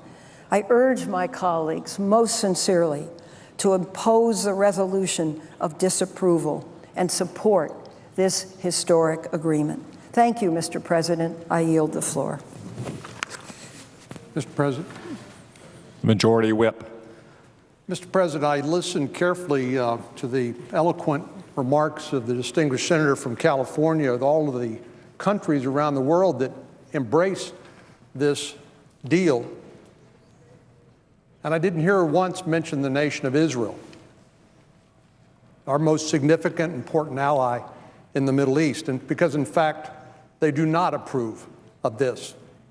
As we heard from the Prime Minister several months ago, this paves the way to a nuclear weapon. It completely transforms American policy, which had been to deny Iran a nuclear weapon, and it paves the path to a nuclear weapon. But as I was contemplating this debate, I decided it was important to me to visit with Rick Kupke of Arlington, Texas. Rick was one of 53 Americans who were held hostage and held for 14 months in Iran at the time of the Iranian Revolution. He, in an interview with one of our newspapers in Fort Worth, when he was asked about this deal with Iran, he said, "This is probably the worst agreement of this kind I've seen in my lifetime." This is an experienced, seasoned Foreign Service officer. I don't know why they think the Iranians are going to abide by any agreement. They never have. And so I approach this agreement between President Obama and the regime in Tehran with a tremendous amount of skepticism. But you know, this debate shouldn't be a partisan one, and I worry that it is quickly becoming partisan based on the stated intention of the minority leader, Senator Reid, the senator from Nevada, to actually filibuster and prevent an up or down vote on this resolution of disapproval. This is something apparently being actively encouraged by the President of the United States. Just a short time after the President himself signed a bill, a bipartisan bill with 98 votes in the Senate, which sets up the procedure by which this resolution will be voted on. The President and the minority leader, and apparently many Democrats, are tempted to filibuster this most important national security issue that I've confronted and seen since I've been in the Senate, and many would say during their lifetime. And the President has really taken the low road, I'm sorry to say. He's claimed that those chanting death to America in Iran are, quote, making common cause with the Republican caucus. That's the President of the United States. I'd like to point out that there are several influential leaders of the President's own party who are opposed to this deal, and they include some of this chamber's most expert and respected members in the field of foreign affairs. First of all, the ranking member of the Foreign Relations Committee, Senator Cardin, to whom I personally expressed my admiration and respect for his courage, he pointed out in his remarks when he announced he would vote against or for the resolution of disapproval, he said the deal legitimizes Iran's nuclear program. Under this agreement, Iran is permitted to be able to enrich to a level that will take them extremely close to breakout legally. So clearly the junior senator from Maryland has made clear that he shares the concerns many of us have expressed that this deal leaves far too much of Iran's nuclear infrastructure intact and indeed legitimizes their nuclear program, something that it was our stated national policy just a short time ago to oppose. And then the senior senator from New York, Senator Schumer, perhaps one of the members on that side of the aisle whose vote was most anticipated before he announced it. He announced he is for the resolution of disapproval. He says, I believe Iran will not change. And under this agreement, it will be able to achieve its dual goals of eliminating sanctions while ultimately retaining its nuclear and non-nuclear power. Senator Schumer makes the point that Iran's gotten everything that it wants. They've got a pathway to a nuclear weapon. It's retained its nuclear infrastructure, and it's gotten an elimination of sanctions. And then there's the former chairman and ranking member of the Senate Foreign Relations Committee, Senator Menendez, who on August the 18th announced his decision to oppose this bad deal. He said the deal failed to achieve the one thing it set out to achieve. It failed to stop Iran from becoming a nuclear weapons state at a time of its choosing. In fact, he said it authorizes and supports the very roadmap Iran will need to arrive at its target. So these are not members of the Republican caucus. These are respected members of the Democratic caucus. And there used to be a time, and I hope it returns quickly, where matters of this gravity and seriousness, threats to our national security, were treated with a bipartisan cooperation and consensus building. But apparently the president didn't get that memo, encouraging folks on that side of the aisle to prevent even an up or down vote on the resolution of disapproval, and presumably cutting short the debate and hoping the people across America aren't really paying attention to exactly how bad this deal is and how much it makes the world more dangerous rather than safer. So I would just say that I hope our colleagues, even if they will vote for this deal, they will vote against the resolution of disapproval, I hope they will allow us to have the sort of fulsome debate that this serious issue deserves. And then they will be held accountable, as we will, for our vote, either for or against the resolution of disapproval. I note, Mr. President, that President Obama seems to want to arrogate to himself not even an authority that the Ayatollah Khomeini claims to have. Ayatollah Khomeini said the Iranian parliament will vote on this deal. But apparently President Obama doesn't feel like the United States Senate should have the same opportunity that the Iranian parliament is going to have to vote on the merits or lack of merits on this deal. So I hope our colleagues across the aisle will rethink their partisan opposition to actually even having an up or down vote on the resolution of disapproval. This could well be, as many have said before me, one of the most consequential foreign policy issues to come before us in a long, long time. And we ought to treat it with that sort of seriousness. And the American people need to listen, and they are listening, and they will hold all of us accountable for our decisions. Mr. President, I yield the floor. Mr. President. Senator from Maryland. Mr. President, I was listening to my friend from Texas, and I couldn't agree with you more about the need for us to work in a bipartisan manner to strengthen Americans' foreign policy. I believe in the independence of Congress, and I very much support with Senator Corker the review that we're doing. I think this is critically important to the American people, and we're having our debate, as we should. I do think, though, that we are an independent branch. When this debate is over, we've got to come together and work in the best interests of America. And I look forward to a broad support in Congress, do everything in our power to make sure Iran does not become a nuclear weapon state. And I think we can, in a positive way, move forward. I mentioned that yesterday when I was on the floor about things that we can do. And yes, there is disagreement on whether to vote for or against the resolution of disapproval. But I hope there's no disagreement that we need to work together with a broad consensus of Congress to give this country its strongest possible position moving forward, whether this agreement is approved or not. And with that, Mr. President, I would like to yield to one of the important members of the Senate Foreign Relations Committee, the junior senator from Delaware who has spent a lot of time on this issue. He's been a very constructive member of our committee, very instrumental in the passage of the Iran Review Act, Senator Coons. Thank you. Mr. President, I rise to discuss one of the greatest threats that we face today in America, a great threat to our vital ally Israel and to global security, the nuclear weapons ambitions of Iran, and the options that remain before us for blocking those ambitions. On July 14th, after years of negotiations between the United States, our international partners, and Iran, the administration reached a comprehensive agreement to freeze and roll back aspects of Iran's nuclear program in exchange for relief from the sanctions that have crippled Iran's economy.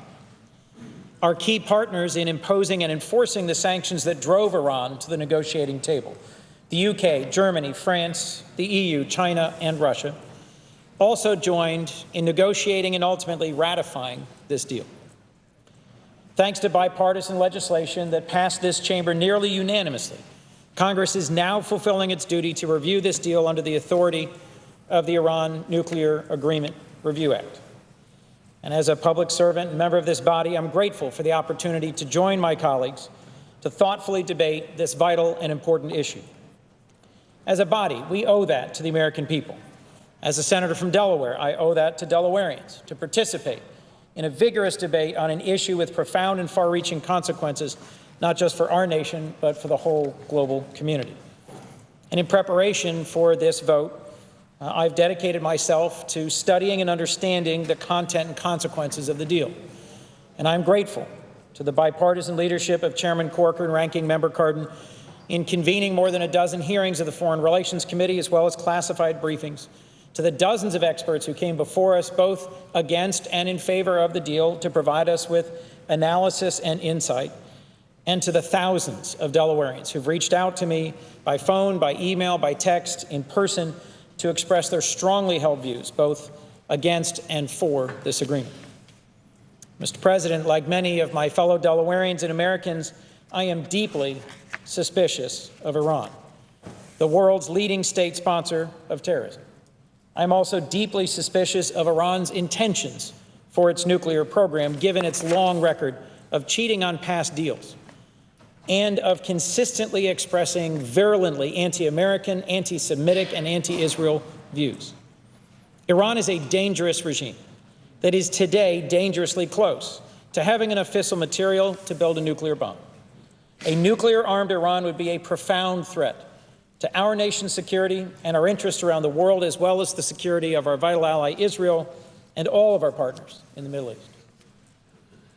So, Mr. President, in response to these undeniable realities, we have successfully built a global coalition over the past decade, united in their determination to prevent Iran from acquiring a nuclear weapon. They, too, see clearly the threat of a nuclear-armed Iran. Bipartisan actions by Congress and the administration to enact and enforce sanctions have brought us to this point, where our major European allies, as well as Russia and China, countries with which we often disagree, have all signed off on a comprehensive agreement to roll back and restrain Iran's nuclear program. Our challenge that we are discussing here on the floor today is whether to move ahead with our partners in this deal or to turn aside from it and attempt to seek a stronger deal. From the day it was announced, this agreement has been sharply criticized by many in Congress and by the leaders of our vital ally, Israel. After a close reading of this lengthy and complex agreement, I too have deep and persistent concerns about this deal.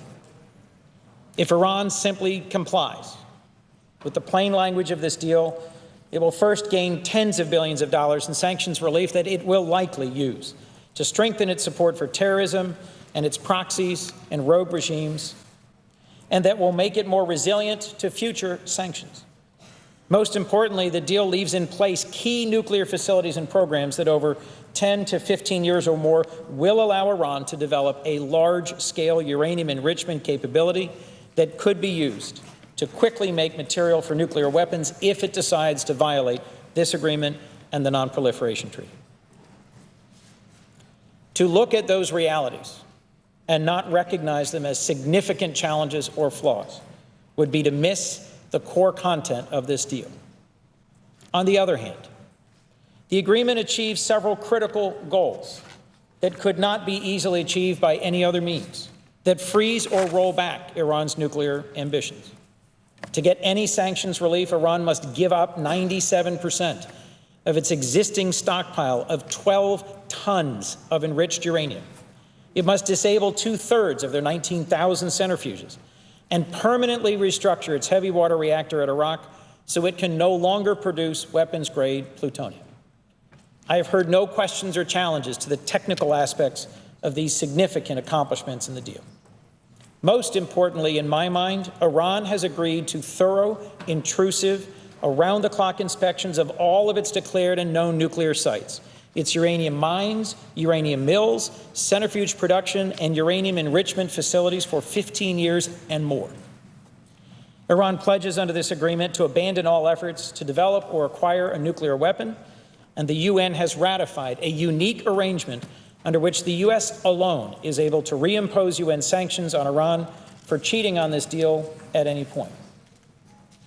Finally, our own military and intelligence community confirm that the option of military action against Iran remains available at all times and will only be strengthened by the significant additional intelligence we will likely gain through regular inspections of Iran's nuclear infrastructure. Mr. President, while many Americans, including thousands in my home state, have expressed strong opinions about this agreement, and while I too agree with many criticisms of this deal, none of us know with certainty what will happen if instead Congress rejects this agreement. Will the strength of the U.S. banking system and our unilateral sanctions genuinely be strong enough to force our key allies and Iran back to the negotiating table? Is it possible to negotiate a stronger deal than this, or will the nations that have dedicated years along with us to these negotiations now abandon sanctions and proceed without us to implement the deal with Iran, simply isolating us rather than Iran? Meetings and discussions I've held with ambassadors of our key partners, as well as with leaders in financial policy and foreign policy, have ultimately persuaded me that we are unlikely to be able to reimpose effective multilateral sanctions and renegotiate our way to a better deal if we reject this one. And don't just take my word for it. Former Secretary of the Treasury Paulson and former Chairman of the Fed Board Volcker have reached the same conclusion publicly, and a whole series of private conversations have reinforced my conclusion. Last week, I delivered an address at the University of Delaware in my home state to explain in more detail why I have ultimately decided to support this deal. And today, Mr. President, I'm here to speak to my colleagues in the Senate because I believe strongly this floor must be a place of vigorous, spirited, and honest debate. Though nearly every one of my colleagues, in fact, probably as of today, all of my colleagues, have made their arguments, announced their positions and decisions, and discussed their conclusions, as I have in my home states and as many others have with the media, I still believe we cannot ignore this floor as an important place for debate and discussion. And I think it's particularly important on an issue that has always in the past garnered such strong and bipartisan support as our nation's enduring support for Israel. So, Mr. President, let me be clear about my position and where I stand. I will support this agreement and vote against measures to disapprove it in this Congress. I will support this agreement because it puts us on a known path of limiting Iran's nuclear program for 15 years with the full support of the international community. The alternative, I fear, is a scenario of uncertainty and isolation. Finally, I will support this agreement despite its significant flaws, because it is the better strategy for the United States to lead a coalesced global community in containing the spread of nuclear weapons. I support this deal aware of its flaws, and I am committed to working tirelessly with my colleagues to overcome the limitations of the agreement, ensure the security of Israel, and to contain and deter Iran's ambitions. That's why I did not make my final decision to support this deal until I secured, to me, valuable additional commitments from the administration, including a letter from the President offering specific reassurances across 7 different areas, including that our allies and other members of the P5+1 will stick by us in strictly enforcing this deal, even as their economic engagements with Iran grow, and that we will continue to aggressively and by all means necessary address Iran's support for terrorism and its proxies, and that our commitment to Israel's security will remain unshakable. Moving forward, I hope to work with colleagues to focus on strengthening Israel's conventional military deterrent against Iran, to vigorously interdicting and countering Iranian support for terrorism and its proxies, to strengthening the Non-Proliferation Treaty so that in 15 years Iran leaves one cage, the JCPOA, and enters another, the constraints of an appropriately strengthened and bolstered NPT, and developing a clear and thorough plan with our European allies for active enforcement to enact a policy of zero tolerance of Iranian cheating on the agreement. There are few votes in the Senate that will have as much consequence to the security of our nation and Israel as this one. I am voting to support this agreement not because I think it's perfect or because I believe it is the perfect mechanism to end nuclear proliferation. I'm voting for it because I believe it is our most credible opportunity in our current situation to lead a global community in containing a profound nuclear threat while preserving America's ability in the future to use economic power and military might to successfully dismantle Iran's nuclear program should diplomacy fail. My support for this agreement also represents a statement about U.S. leadership of an international system based on institutions that we developed following the Second World War to help bring about a rules-based international system of mutual security. The United Nations and the IAEA were established following the great conflict of the Second World War to help prevent the spread and the threat of nuclear war.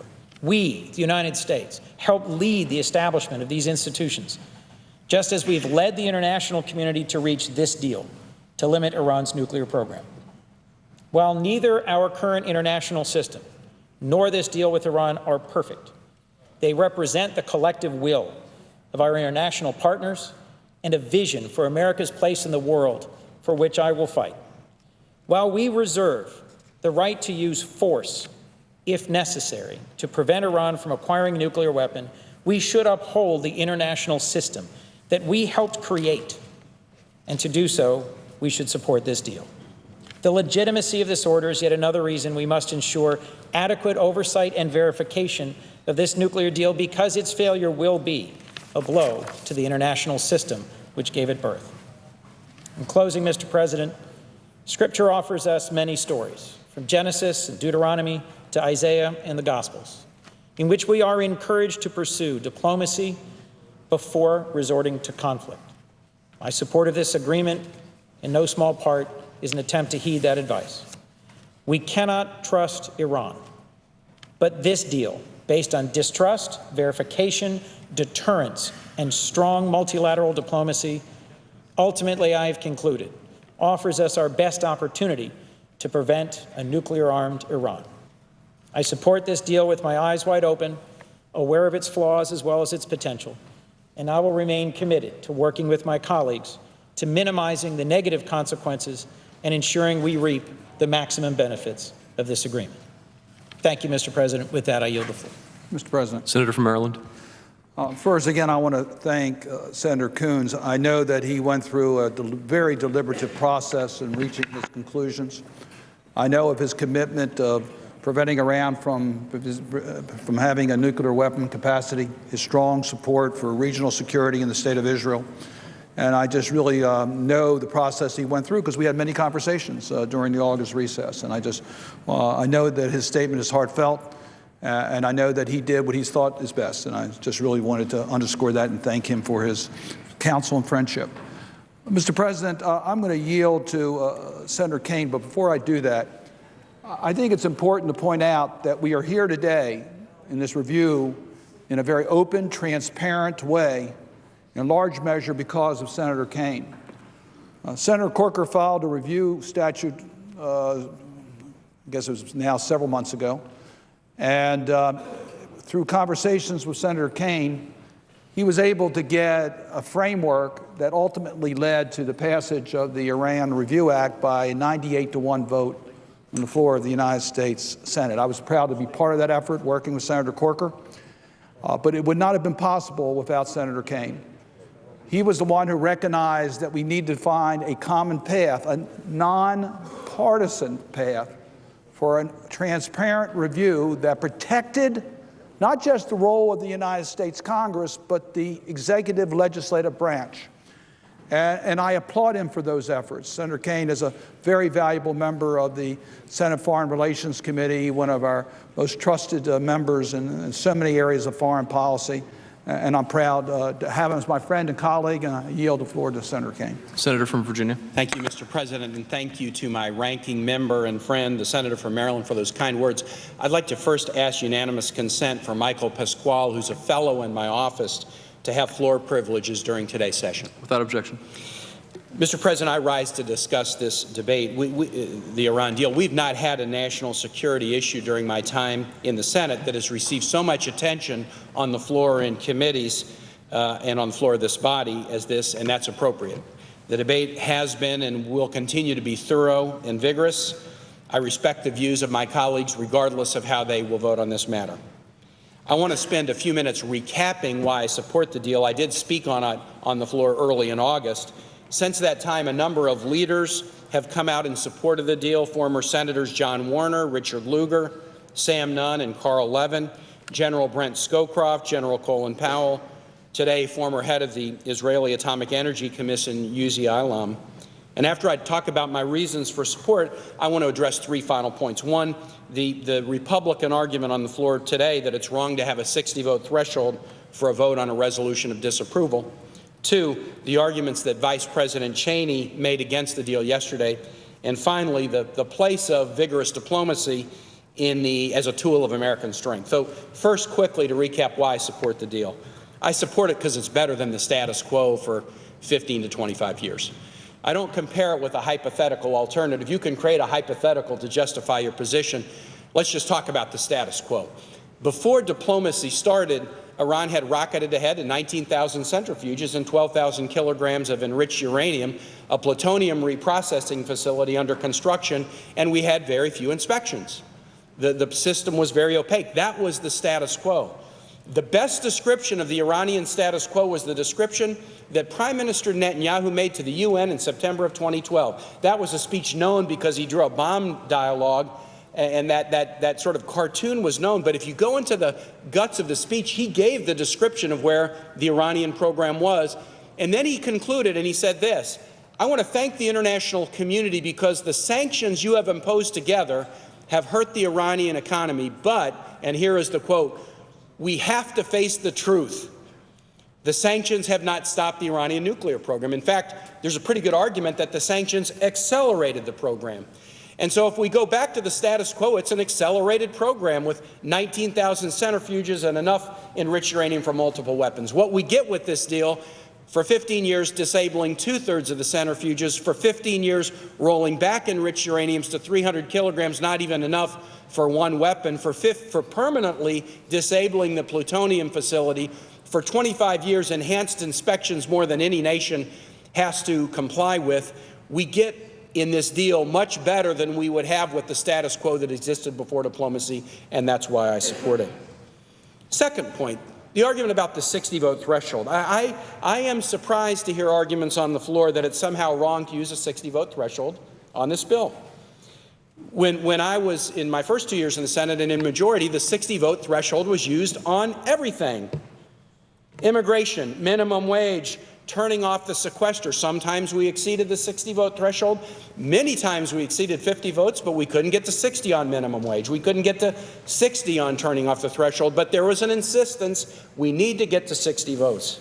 I can't think of a single issue of importance in my first 2 years in the Senate where the 60-vote threshold wasn't invoked. As my ranking member, Senator Cardin, mentioned, I was one of the co-authors of the Review Act under which we are now proceeding. And the act is clear, and it was understood by all, that action in the Senate to pass either a motion of approval or a motion of disapproval, either one, would be by a 60-vote threshold. We talked about this explicitly in committee. We talked about it before the vote on the floor, and we voted in favor of the act by a 98-to-1 margin. And I think the majority party, the current majority party, understood that, as was indicated in the letter of 47 to the leadership of Iran. It was stated very plainly we would understand this to be a 3/5, 60 vote. That's what happens in the Senate. So we shouldn't change the rules now. The debate's been full, vigorous, and fair. We've spent a lot of time on this and are going to spend more, and that's appropriate. There's now complete accountability because all 100 senators have declared exactly where they are in the position. We should stick with the agreement that we made just a few months ago and treat this resolution of disapproval under a 60-vote rule. Point 3, the Vice President's arguments yesterday. And I respond to them because I think Vice President Cheney basically made two arguments, and they're the two arguments that have been repeated in different ways on the floor. Let me address his two main arguments. Number one, we can't trust Iran. I agree. I think everyone on the Democratic side agrees. And there's nothing about this deal that involves trust.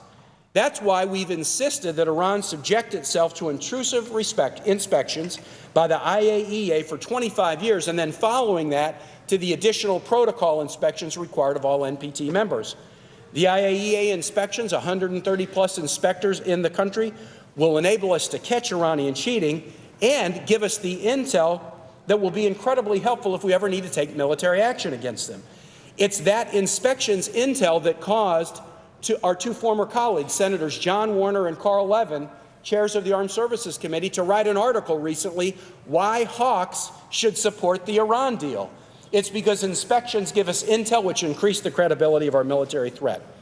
Now, the Vice President's response to this, interestingly enough, is, wait, we can't trust IAEA inspections. They're going to do it wrong. They have the wrong protocols, and we can't trust them. Folks, that argument has been made in this body before by the Vice President and others. The Vice President Cheney promoted that we go to a war with Iraq, and he repeatedly made the case in 2002 and 2003 that we had to do that to stop Iraq's nuclear weapons program. 2 weeks before the war began, in early March, the IAEA issued a report indicating, quote, we have to date found no evidence or plausible indication of the revival of a nuclear weapons program in Iraq. The Vice President then went to the airwaves with others and led a campaign to trash the credibility of the IAEA, to say that neither the integrity of their inspections or their accuracy could be trusted. And after that, we entered into war against Iraq, saying that the IAEA was wrong. And what did we find? What we found was that the inspectors and investigators and engineers and scientists of the IAEA were right, and Vice President Cheney and others were wrong. We've been down the path before of trying to trash the IAEA and said they couldn't be trusted, and it was a horrible disservice to America and the world that we didn't give those inspections a chance. We shouldn't go down that path again.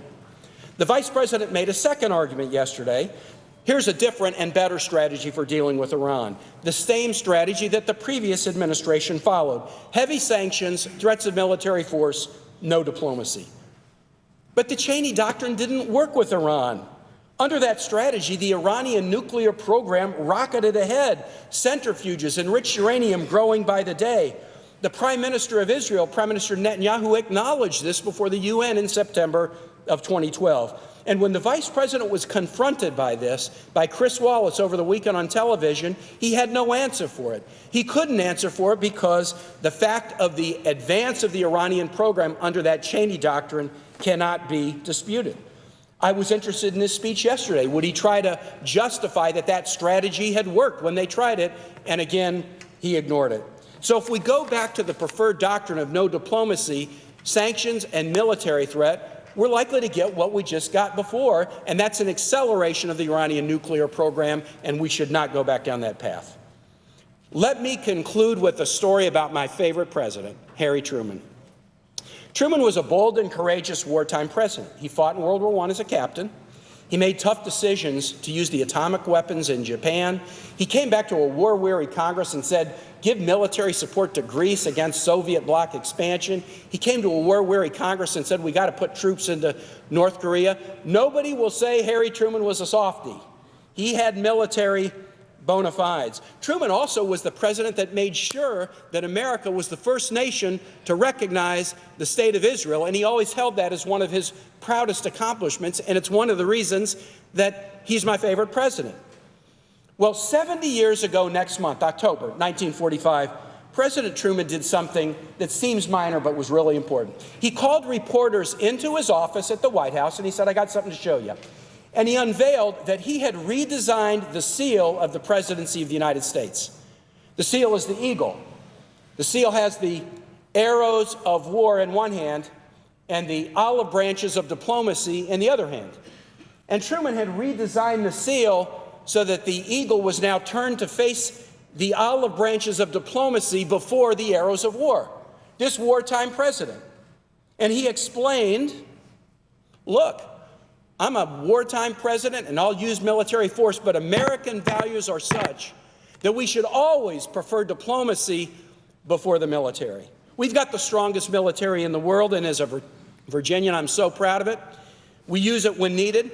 I have voted twice in 2.5 years in the Senate as a member of the Senate Foreign Relations Committee to use military force, and when I cast that vote, it's a very personal one for my state and for me and my family. These votes are the hardest votes we take. But Truman believed, and I believe, that it is fundamentally a part of our values that we prefer diplomacy first. And before we use military action, we've got to be engaged in vigorous diplomacy with allies and adversaries if we can see a path to possibly create a more peaceful world. Other presidents have reached the same conclusion, not only President Truman, President Kennedy in negotiating the nuclear test ban treaty with the Soviet Union, President Nixon in going to China when China was supporting the North Vietnamese against us, President Reagan negotiating against the evil empire, the Soviet Union, over their nuclear program, and now President Obama. Our great presidents have realized that diplomacy isn't just for friends. Diplomacy is important even and especially with adversaries if you can see a path, a possibility to a more peaceful world. And Mr. President, here's something that's fascinating. Just as a strong military enhances diplomacy, strong diplomacy enhances our military might. And that's true in this case. If we do a deal, we get an Iranian pledge that they will never pursue, develop, or acquire nuclear weapons, caps on their program for 15 years, and inspections forever. These tools will increase our intelligence. They will increase our legal justification to take military action if they break the pledge that's in paragraph 1 of the agreement. And it will also increase the likelihood that America will have global support if military action is necessary. But what if we walk away from diplomacy now? We lose the military intelligence that inspections will give us. We give up a clear legal justification for military action if, God forbid, we should need it. And we weaken the likelihood that other nations will support military action if it's necessary. In this case, diplomacy strengthens, not weakens, the American credibility of our military threat. Trying diplomacy here will keep the world's attention on Iranian behavior. Walking away from diplomacy here will put the world's attention on American negotiating tactics and why we decided that we would rather go it alone. I believe the Article I branch should send the message that we value diplomacy as a first option, just as President Truman did 70 years ago. And with that, Mr. President, I yield the floor. Mr. President. Senator from Maryland. Again, I want to thank Senator Kaine for his leadership on the Review Act, and I know his statement and his position is heartfelt and one that he comes to with full passion, so I thank him very much for his contribution. I'm now pleased to yield to Senator Sanders. The two of us came to the United States Senate together. We served in the House of Representatives. He is one of the most passionate voices in this country, and it's an honor to have him on this issue. Yield to Senator Sanders. Senator from Vermont. I thank my friend from Maryland. Mr. President, I rise to speak about the Joint Comprehensive Plan of Action, the agreement that the United States negotiated with China, France, Germany, Russia, and the United Kingdom and Iran.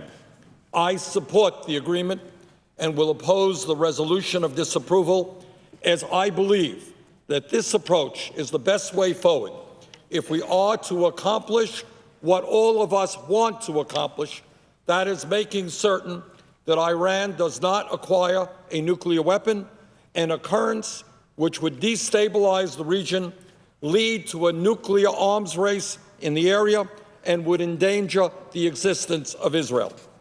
It is my firm belief that the test of a great nation with the most powerful military on earth is not how many wars we can engage in, but how we can use our strength and our capabilities to resolve international conflicts in a peaceful way. Those who have spoken out against this agreement, including many in this chamber, and those who have made every effort to thwart the diplomatic process, are many of the same people who spoke out forcefully and irresponsibly about the need to go to war with Iraq, one of the worst foreign policy blunders in the modern history of our country.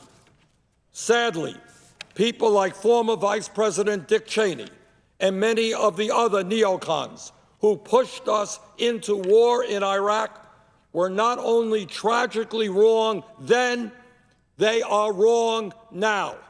Unfortunately, these individuals have learned nothing from the results of that disastrous policy and how it destabilized that entire region. Mr. President, I fear that many of my Republican colleagues do not understand that war must be a last resort, not the first resort. It is easy to go to war. It is not so easy to fully comprehend the unintended consequences of that war. As the former chairman of the Senate Veterans Affairs Committee, I have talked to veterans from World War II to Iraq, and I have learned a little bit about what the cost of war entails. In Iraq and Afghanistan, we lost over 6,700 brave men and women, and many others have come home without legs, without arms, without eyesight. Let us not forget that 500,000 veterans of the wars in Iraq and Afghanistan came back to their families with post-traumatic stress disorder and traumatic brain injury. 500,000 brave Americans. The suicide rate of young veterans is appallingly high. The divorce rate of those who served is appallingly high, and the impact on their children is appallingly high. God knows how many families have been devastated by these wars. Mr. President, we should also not forget that many hundreds of thousands of innocent Iraqi men, women, and children died in that war, and those whose lives who have been completely destabilized. Hundreds of thousands of people whose lives have been totally altered, including those who are fleeing that country today, with only the clothes on their back as refugees. The cost of war is real, and it is easy to give great speeches about how tough we are. But let us not forget the cost of war on the men and women who serve in our military and people in other countries. Yes, the military option should always be on the table, but it should be the last option. We have got to do everything we can to reach an agreement to ensure that Iran does not get a nuclear weapon without having to go to war. Mr. President, I believe we have an obligation to pursue diplomatic solutions before resorting to military engagement, especially after nearly 14 years of ill-conceived and disastrous military engagements in that region. The agreement before us calls for cutting off Iran's pathways to the fissile materials needed for a nuclear weapon by reducing its stockpile of uranium by 98% and restricting the level of enrichment of uranium to well below the level needed for weaponized uranium. The agreement requires Iran to decrease the number of installed centrifuges by 2/3, dismantle the country's heavy water nuclear reactor so that it cannot produce any weapons-grade plutonium, and commit to rigorous monitoring, inspection, and verification by the International Atomic Energy Agency. Only after Iran has demonstrated to the international community its compliance with the tenets of this agreement, the United States and European Union will lift the sanctions that helped bring Iran to the negotiating table in the first place. This agreement also contains a mechanism for the snapback of those sanctions if Iran does not comply with its obligations. Does this agreement achieve everything I would like? No, it does not. But to my mind, it is far better than the path we were on, with Iran developing nuclear weapons capability and the potential for military intervention by the United States and Israel growing greater by the day. Let us not forget that if Iran does not live up to this agreement, sanctions may be reimposed. If Iran moves toward a nuclear weapon, all available options remain on the table. I think it is incumbent upon us, however, to give the negotiated agreement a chance to succeed, and it is for these reasons that I will support the agreement. Thank you.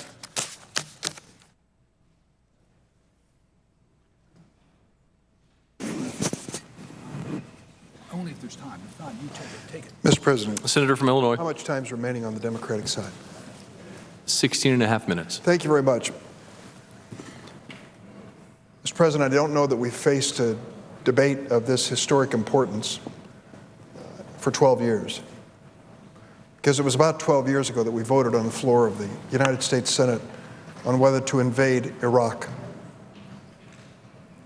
Senators don't forget those debates. What's at stake is war. What's at stake are human lives. Not only the enemy, but innocent and those who are friends. I remember that debate very well. There were 23 of us who voted against the invasion of Iraq. 1 Republican, Lincoln Chafee, 22 Democrats. At the time, we were told by Vice President Cheney, Secretary Rumsfeld, and others that Iraq had weapons of mass destruction and we had to stop them for fear that they would use those weapons against our allies and friends, even against the United States. It turned out there were no weapons of mass destruction. None. After the invasion, they scoured the country and could find no evidence of those weapons. The cost of that war, incalculable. The numbers only tell part of the story. 4,844 Americans lost their lives. Tens of thousands have come home with traumatic brain injury and post-traumatic stress disorder. The cost to our Treasury, trillions. That and the war in Afghanistan, incidentally the longest war in our history, were efforts in the Middle East to try to bring some order to chaos. Only limited success emerged from those efforts after all of the costs were paid in human life and treasure. So those who are quick to talk about a military option to deal with the Iranians should be reminded, as the senator from Vermont just said, of the extraordinary cost of that alternative. I have always felt, then and now, that diplomacy should be the first effort to try to avoid military action, to try to avoid a war. And that's what this is about. This president Barack Obama decided to make the sanctions regime tougher than ever. To do it, he had to engage countries from around the world that depended on Iranian oil and were prepared to stop importing Iranian oil, to punish them until they would come to the negotiating table. He gets absolutely no credit for that from the other side of the aisle, none, but he should. And then he took our major leaders and allies in the world and brought together a P5+1 coalition. We met with the ambassadors from these countries.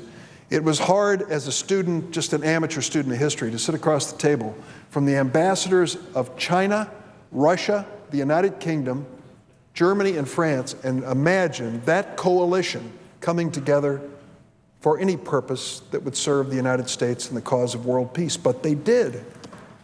P5+1 came together and entered into serious negotiation in an effort to stop the Iranians from developing a nuclear weapon. That was the goal. That was the reason for the sanctions. There are many aspects of Iranian foreign policy and conduct which are reprehensible to me even to this day, that don't reach that level of nuclear weaponry. But we focused on nuclear weaponry because we knew that was critical.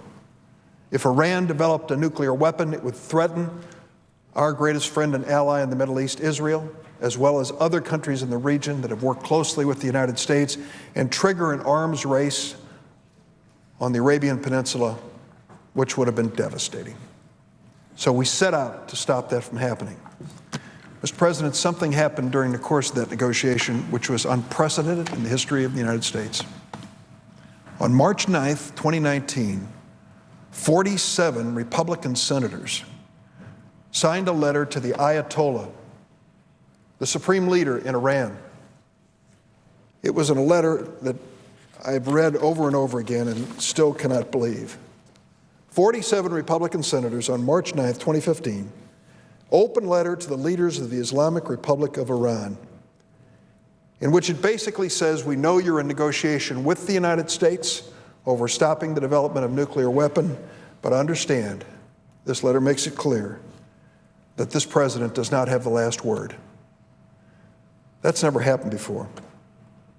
I've asked those who study the history of this country if there's ever been a time when the United States of America was involved in delicate international negotiations and a group of senators or congressmen wrote to the other side, to the Iranians, to tell them, think twice before you negotiate with the United States of America. Never happened. Unprecedented. So for 47 Republican senators, they did not want to wait until the agreement was reached or written. They decided in advance to warn the Ayatollah in Iran not to negotiate with the United States or to assume any agreement would be enforceable with Congress or future presidencies. What a contrast that 47 Republicans would decide in the midst of negotiations to send that letter. What a contrast with the Democratic side of the aisle. For the last 6 weeks, I've been in touch with my colleagues over here. They're probably tired of hearing from me, talking about this agreement and where they stood. And I know, but for a few, what they went through. Many of them were trying to educate themselves on the terms of this agreement because it is complicated. They were talking to experts in the field. One senator came back and spent 5 hours with the intelligence agencies here in Washington, trying to understand the complexities of this agreement, how they worked. And after all that time, after all of that reflection, after all that study, these senators announced their positions. 42 supported the president's position and 4 opposed. Instead of prejudging the agreement, or instead of assuming the agreement was bad, they took the time to read it and study it. They took the time to use their responsibility as senators to make sure they understood this historic document. And 42 came out in favor. I will tell you, Mr. President, that at this point in history, we have a tough decision to make. Whether we as a nation will pursue this agreement in an effort to stop Iran from developing a nuclear weapon, or the alternative. I've yet to hear a critic of this agreement honestly present the alternative. The alternative is obvious. Today, Iran owns enough fissile material to make 10 nuclear weapons. The Prime Minister of Israel has warned the world they are only months away from developing a nuclear weapon in Iran. And yet, we hear from the other side of the aisle, we should walk away from any inspections, any agreement to stop a nuclear weapon. What is going to happen the next day in Iran if that point of view prevails? What happens if this agreement that we've entered into should founder and fail? The door is closed, no inspectors, no negotiations, and Iran is on its own. That is not the recipe for a safer world. That is not the recipe for a safer Israel, as far as I'm concerned. And that's why I support this. And I'm happy to be joined in my support by leaders like General Colin Powell, former chairman of the Joint Chiefs of Staff under a Republican president, former Secretary of State under a Republican president, who has endorsed this agreement. He's told us don't trust Iran, mistrust Iran, if you will, and verify. And we are going to send in scores of inspectors to verify. Inspectors who have access to everything in Iran. And if there's a dispute over access, it is one that can be resolved in a matter of days or weeks. I might add that there are telltale pieces of evidence for the development of nuclear weapons that the Iranians could never destroy in that period of time. We will know if they have breached this agreement. And in knowing that, we have created the authority within the United Nations for the United States alone, to reimpose sanctions based on a breach of this agreement by Iran.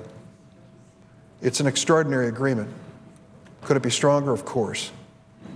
But when you look back throughout history at the skeptics who have attacked presidents of both political parties, who have tried to reach agreements to create a more peaceful world, this is no different. When President Ronald Reagan, literally a matter of the deity in the Republican Party, decided to sit down and negotiate with Mikhail Gorbachev over nuclear weapons, the conservative wing of the Republican Party said he was signing a suicide pact. He was wasting his time and threatening the United States. Ronald Reagan in negotiating with Gorbachev. And the same thing held true when Richard Nixon decided to open negotiations with China. The critics on the right were quick to condemn him. Chinese were sponsoring North Vietnamese who were killing American soldiers. There were plenty of reasons not to do it. Richard Nixon did it with bipartisan support, and the world's a better place for that courage that he showed. So at this point, as we bring this aspect of the debate to close, I see Senator Reid is here, who is going to be recognized soon. We listened carefully to those who were critical of this agreement. It turns out not a single Republican member of the House or Senate is supporting this agreement, not one, not one. It's hard to think back in diplomatic history when it's been such a partisan division within Congress on an issue of this historic importance and magnitude. But that shouldn't deter us. Working with our allies, we need to move forward with the inspections, with the deadlines, and make certain that we do everything in our power to bring peace to the Middle East, short of war. Those who want military action should speak up and say so. I don't. I want to see this done through diplomatic means, and I believe that this effort is a good faith effort to achieve that. Mr. President, I yield the floor. Mr. President. Senator from Rhode Island. Thank you, Mr. President. The vote that the Senate will soon take on a resolution to disapprove the Joint Comprehensive Plan of Action, or the JCPOA, is both momentous and historic. I, along with my colleagues, have carefully and conscientiously reviewed this agreement, and we've each applied our independent judgment as to whether or not it achieves the primary objective that the President set out for the negotiations when they began in November 2013, to prevent Iran from acquiring a nuclear weapon. Since the conclusion of negotiations, I have reviewed the text of the agreement, attended and participated at hearings of the Armed Services Committee and the Banking Committee with government witnesses and non-government witnesses, received a series of classified briefings, and reached out to Rhode Islanders for their views. These venues, all of them, provided a full range of views and opinions and were critical in my review and decision with respect to the JCPOA. In my view, evaluating the JCPOA rests on three factors.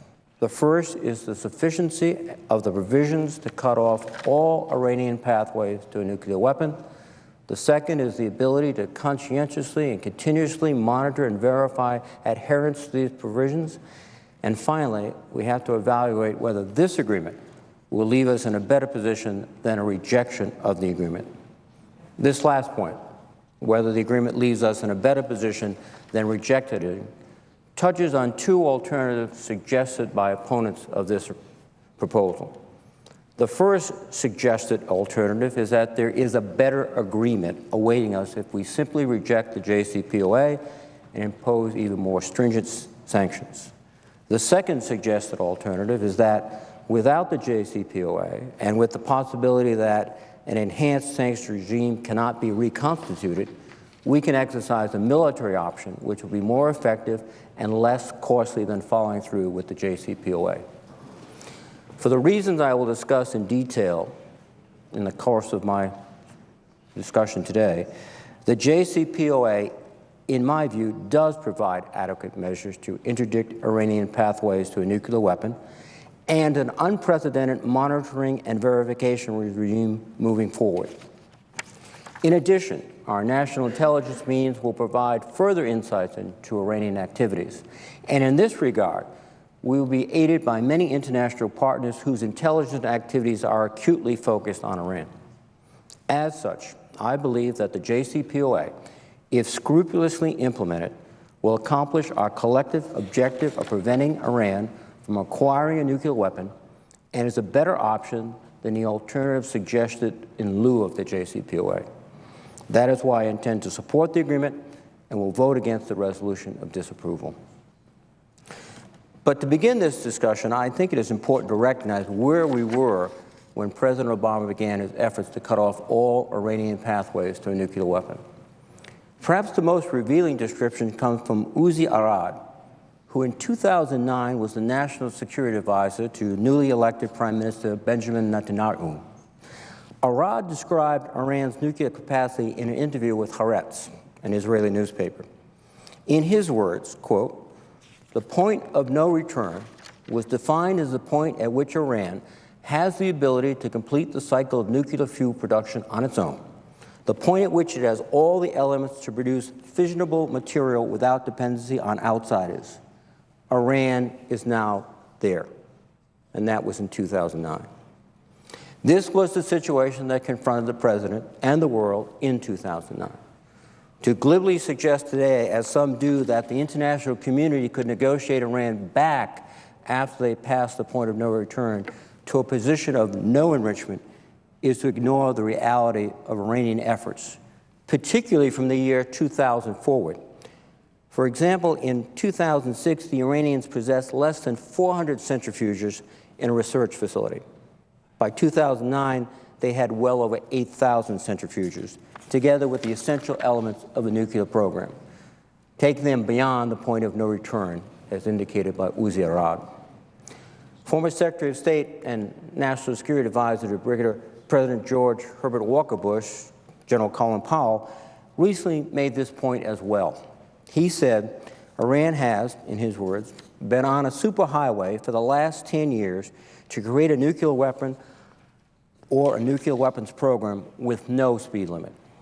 In a similar vein, Amos Yadlin, former head of the Israeli Defense Forces Military Intelligence Directorate and now director of the Institute for National Security Studies, made the point that any analysis of possible options regarding the Iranian nuclear program must begin with the recognition that they have already passed the point of no return.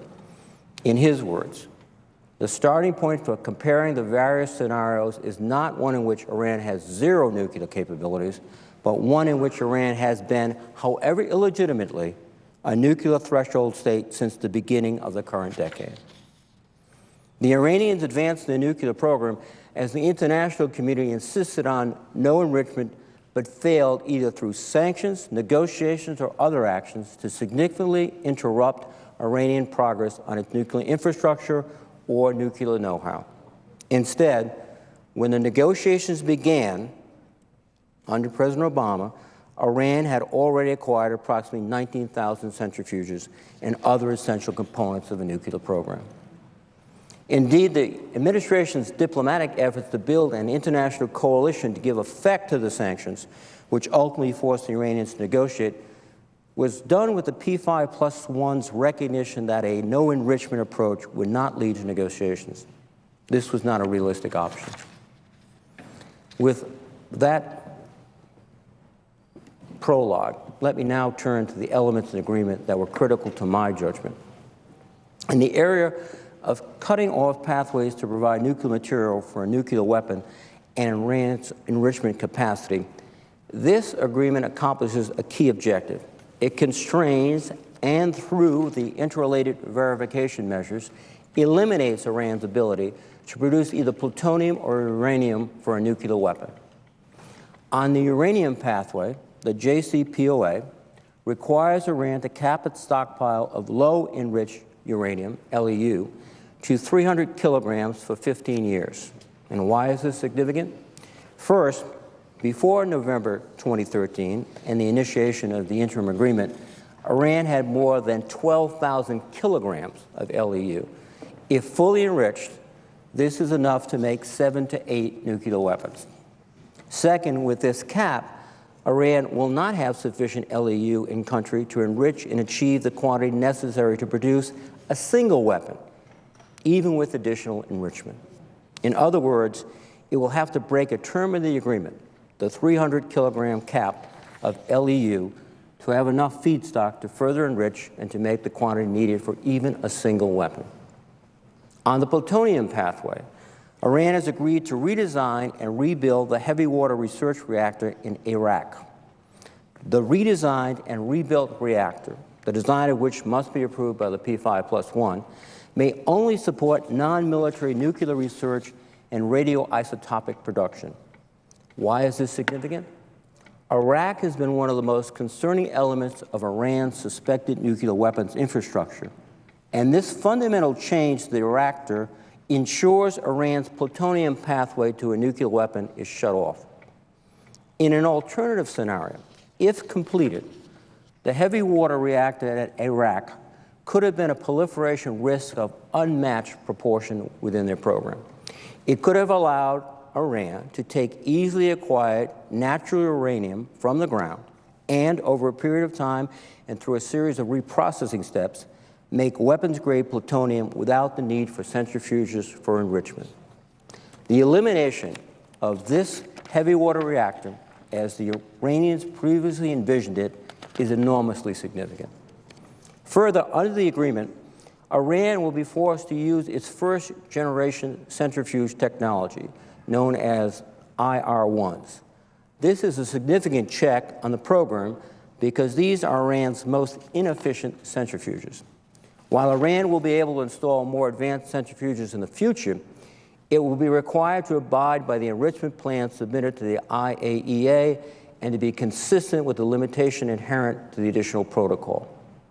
Also, it is significant that the P5+1 will have 10 years of evaluating, measuring, and assessing Iran's intentions to determine whether its plans and programs are indeed exclusively peaceful, as stated by the preamble to the JCPOA. More broadly, the agreement's research and development measures provide the international community with insight into Iran's nuclear program. This is a significant opportunity to gauge Iran's intentions and willingness to abide by and comply with its commitments. The JCPOA establishes limitations on advanced centrifuge research, development, testing, and deployment in the first 10 years. After that period of time, the international community will continue to have a critical distrust and verify mechanism built into the program. Iran must abide by its enrichment and research and development plan submitted to the IAEA under the additional protocol. This plan is subject to all of the IAEA's inspection and monitoring tools. Furthermore, The JCPOA includes a permanent prohibition on Iran conducting research and development activities that could contribute to the design and development of a nuclear explosive device. This significant prohibition goes well beyond the limitations of the non-nuclear weapon states in the Non-Proliferation Treaty.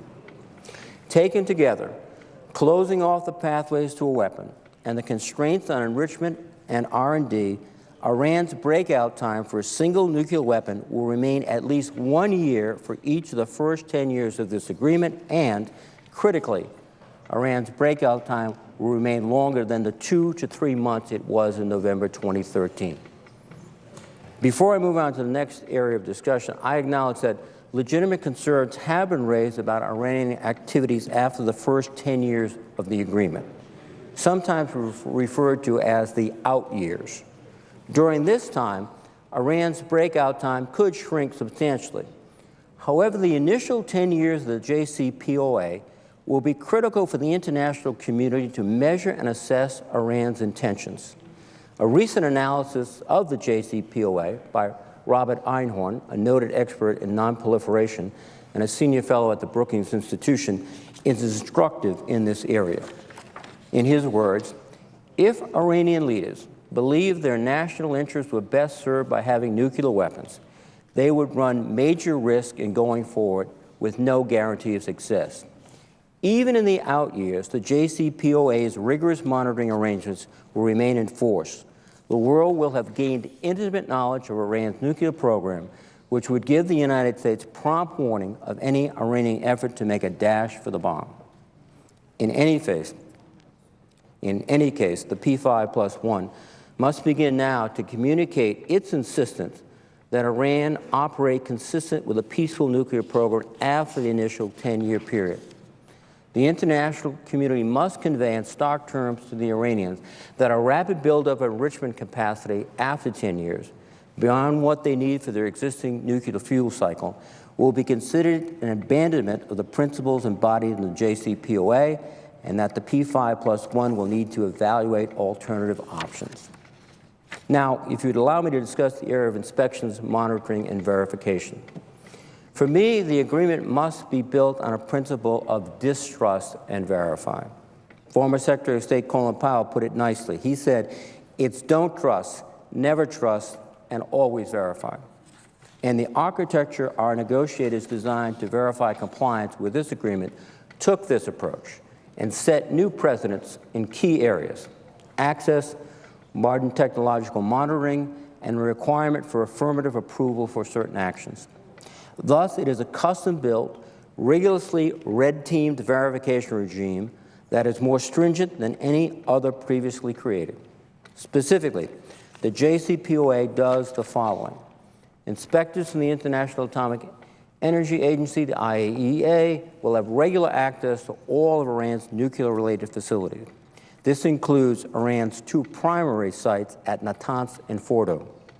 Inspectors will have cradle-to-grave access to Iran's nuclear supply chain, including uranium mines, mills, and centrifuge production and storage facilities that supports Iran's nuclear program for at least 10 years and in many cases far beyond.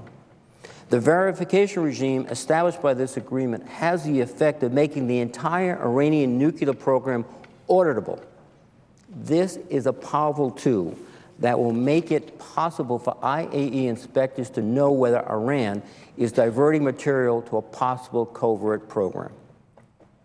Iran has agreed to apply provisionally the IAEA's additional protocol. This additional protocol to the IAEA Comprehensive Safeguards Agreement further augments the agency's ability to investigate potential clandestine nuclear facilities and activities. Of great importance, this is an enduring requirement far beyond the JCPOA's terms. A dedicated and exclusive procurement channel for Iran's nuclear program will be established to manage all purchases of the nuclear supplier group's trigger list and dual-use items. This additional steps provides an intrusive authorization and transparency mechanism through which the IAEA can control what's coming into the country and gauge whether the requirement is consistent with the needs of the program and Iran's intentions. Any such procurement outside the channel would be a violation of the JCPOA. This agreement is often casually compared to the 1994 agreed framework with North Korea. And not only are there significant differences between the two, but provisions of the JCPOA were specifically written to provide more stringent verification based on the lessons of the 1994 agreement. One of the most significant differences was pointed out again by Robert Einhorn. As he indicated, a key weakness of the 1994 agreed framework was that it only provided for IAE monitoring at their nuclear facility at Yongbyon. It did not provide for monitoring in the rest of the country because that was the only declared site. Under the JCPOA, Iran must implement and abide by the additional protocol to its safeguards agreement under the Nuclear Non-Proliferation Treaty, an addendum that the IAEA designed to address the ability of a nation to covertly develop a nuclear weapons program, as Iraq did after the Gulf War. The additional protocol applies to all facilities that take part in any element of the nuclear fuel cycle of a state.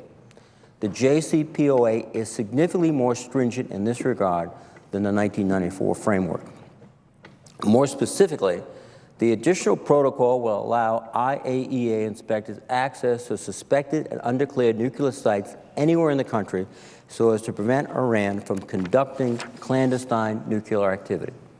If Iran does not provide access, it is in violation of the agreement and sanctions will be reimposed. Iran's compliance with the additional protocol in the years after the term of the JCPOA will continue to provide the IAEA with a powerful tool to conduct inspections of Iran's nuclear infrastructure. Again, the creation of the additional protocol was in direct response to previous efforts to circumvent the IAEA's monitoring efforts in Iraq and North Korea. An additional element of the monitoring and compliance regime is the independent and unilateral role that the U.S. intelligence community and its intelligence liaison services will play in validating Iran's compliance or noncompliance. While we can never be certain that these intelligence efforts will provide a complete picture of all Iranian nuclear activities, they provide a critical assessment of Iran's compliance with the agreement, Iran's perceptions of the costs and benefits of compliance with the agreement, and key insights into the Iranian leadership's priorities for the program. And as a member of both the Armed Services Committee and the Select Committee on Intelligence, these activities and insights will also serve as a critical tool for my colleagues and I to gauge the success or failure of this agreement. Over the course of the Armed Services Committee hearings, there was detailed questioning on several topics, but one in particular. On the 24-day period of time that Iran has available to it under the agreement to potentially delay access for IAEA inspectors to a facility suspected of prohibited activity. Secretary Moniz offered a helpful insight in this area.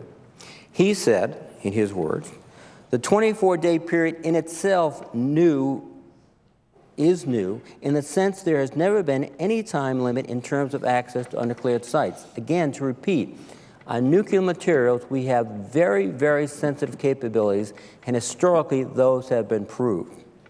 But Secretary Moniz went on to speak candidly, as he said, with regard to non-nuclear materials, it gets more difficult. However, when one has nuclear weapons specialized activity, such as explosively driven neutron initiators, we would not be without tools to detect activities in that kind of time period.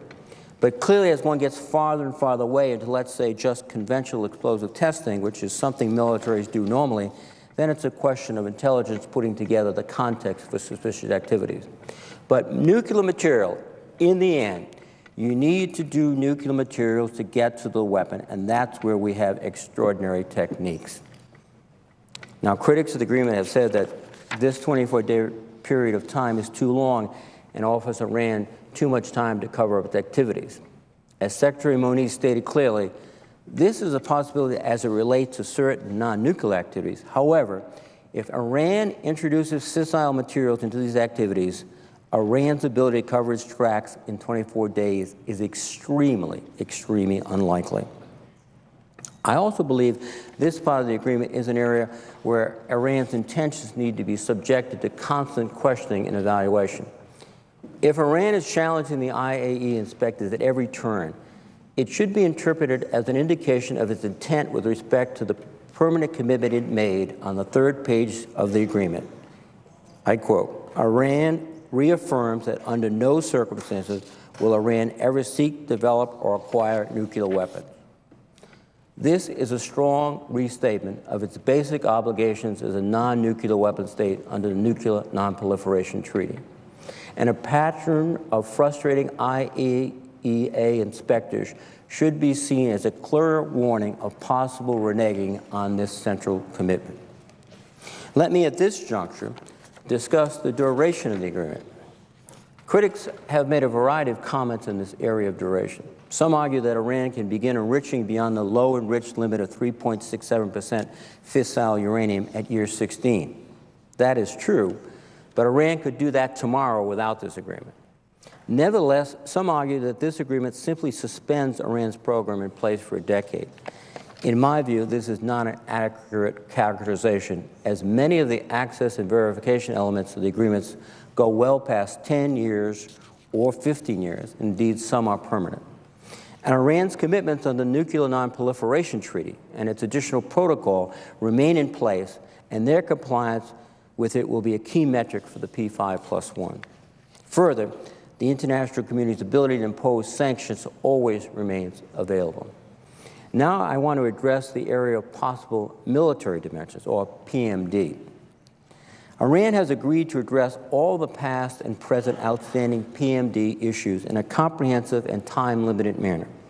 This requirement is laid out clearly in paragraph 66 of Annex 1 of the JCPOA and is further articulated in more detail in the IAEA's July 14, 2015 roadmap for the clarification of past and present outstanding issues regarding Iran's nuclear program. Resolving the issue of PMD is critical for a number of reasons. It is critical that the IAEA is able to complete its investigation of PMD and issue an independent assessment of any nuclear weapons-related work Iran has conducted in the past. The IAEA made clear in the Director General's November 2011 report on PMD that unanswered questions remain. The UN Security Council has endorsed and reinforced the requirement that Iran address these questions. Under the agreement, if Iran complies, the IAEA will again gain access to Parchin, and the IAEA will be provided the additional access to people, places, and other items it has requested. However, Iran gets nothing in the way of sanctions relief if it does not address these unanswered questions to the satisfaction of the IAEA. Some critics of the agreement have also suggested that the IAEA has outsourced to Iran its inspection of Parchin, the most infamous of Iran's suspected nuclear facilities. I have been briefed extensively on this matter in a classified setting, and those briefings are consistent with the conclusion of IAEA Director General Yukiya Amano. He has stated the agreement with the Iranians is, in his words, technically sound and does not, again in his words, compromise the IAEA's safeguard standards in any way. Secretary Moniz has further assured me of this fact. We know the Iranians have repeatedly attempted to eradicate any sign of their activities at the Parchin site. Thus, it is unlikely that any significant PMD-related activities have occurred there in the last 4 years. We do not know what signs of past activities will remain at the site. Importantly, the IAEA will be able to confirm whether there is any ongoing nuclear activity at that location. Critics of the arrangement to inspect Parchin have also suggested that the IAEA has entered into a secret side deal with Iran. In fact, the United States and all the other NPT member countries, non-proliferation treaty countries, have confidential agreements with IAEA, which cannot be shared. These agreements vary by country, but they are designed to protect the integrity of the IAEA inspection process and the sensitive technical and design information about peaceful national nuclear programs. The IAEA and the Obama administration have taken extraordinary steps to brief Congress on this agreement in a classified setting. These briefings have been informative and helpful to understand more fully what we can expect in the months and years ahead. Now, I would like to discuss at this point the topic of the arms embargo and missile sanctions. which is part of this arrangement. Like many of my colleagues, I remain concerned about the elements of this agreement that relate to these issues.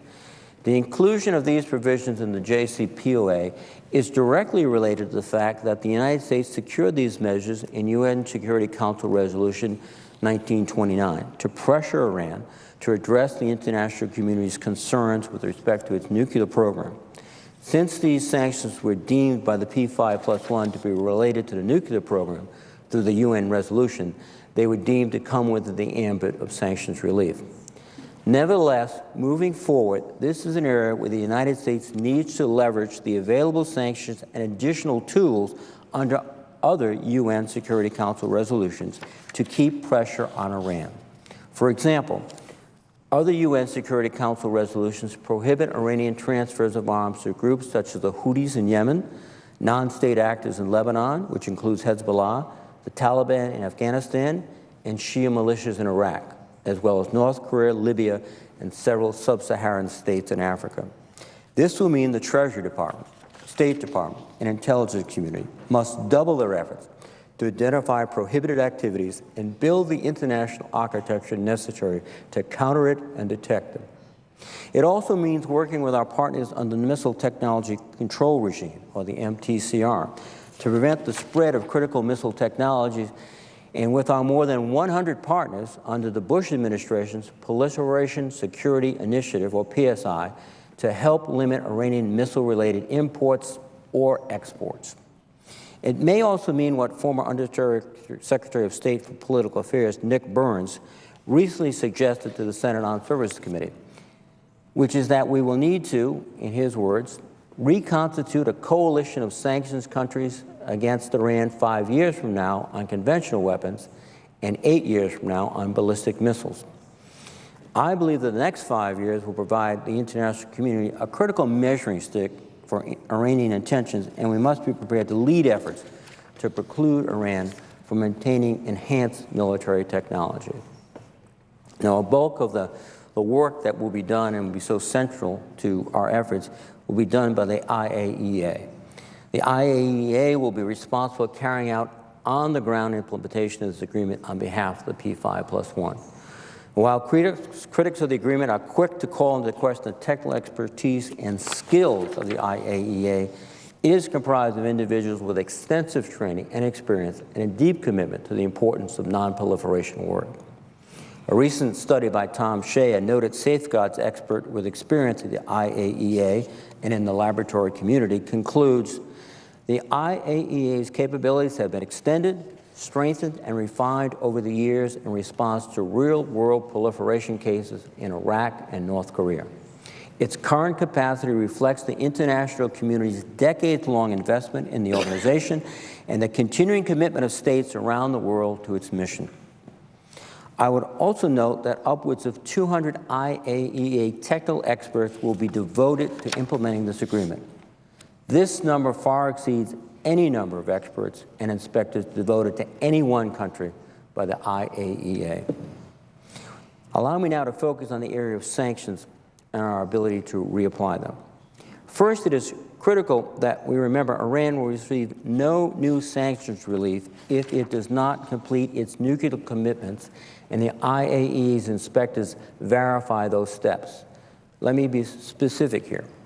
Prior to granting any further sanctions relief, Iran must, as verified by the IAEA, demonstrate that it has implemented the necessary steps with respect to 1, the Iraq heavy water research reactor, 2, its overall enrichment capacity, 3, centrifuge research and development, 4, the Fordow fuel enrichment plant, 5, uranium stocks and fuels, 6, centrifuge manufacturing, 7, completing the modalities and facility-specific arrangements to allow the IAEA to implement all transparency measures and the additional protocol and modified Code 3.1.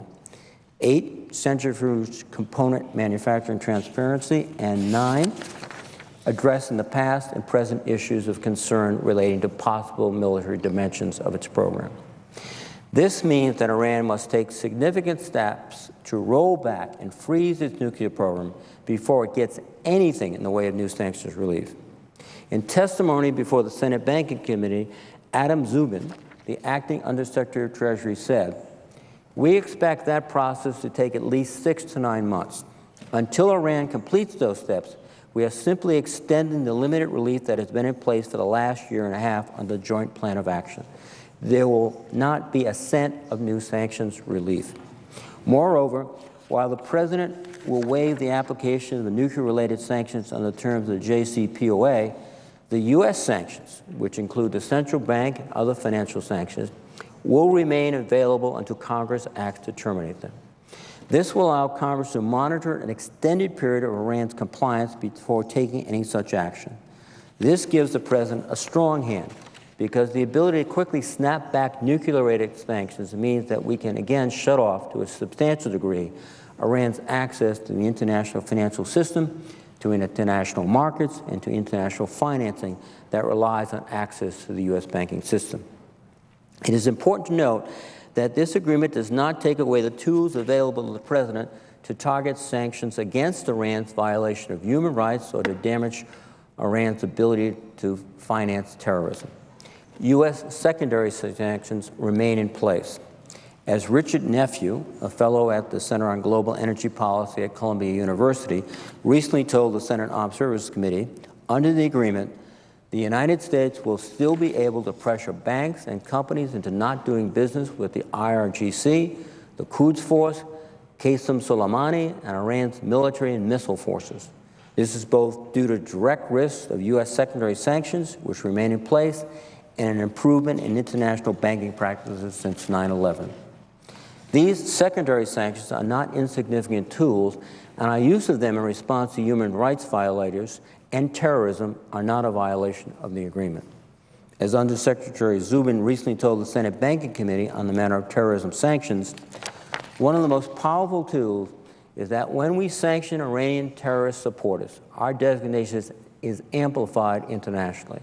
What I mean by that is, when we name a Hezbollah financier, a Hezbollah money launderer, any bank worldwide, not just American banks, any bank worldwide that facilitates transactions for that designated entity faces very severe sanctions from the U.S., sanctions that no bank wants to face.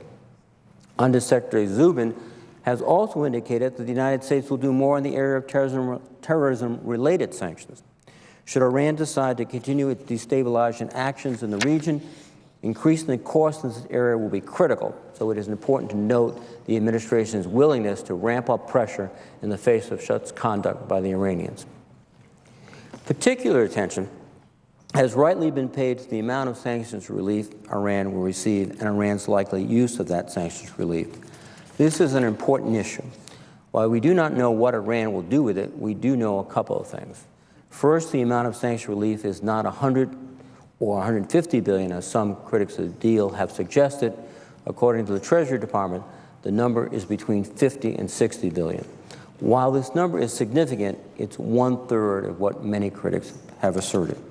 Second, it is likely that Iran will invest a portion of this money into its economy to address the concerns of its people and to begin to recover from the international sanctions regime. General Dempsey has suggested the answer is probably a little bit of both. What we will need to do is monitor closely, particularly via our intelligence community, where Iran is making its investments and actively counter those activities, those malign activities. Now, I believe that the JCPOA is the best option available to us right now. Critics recommend rejecting the JCPOA and advocating a regime of new and increasingly crippling sanctions as a more effective approach to ensuring Iran does not achieve a nuclear weapon.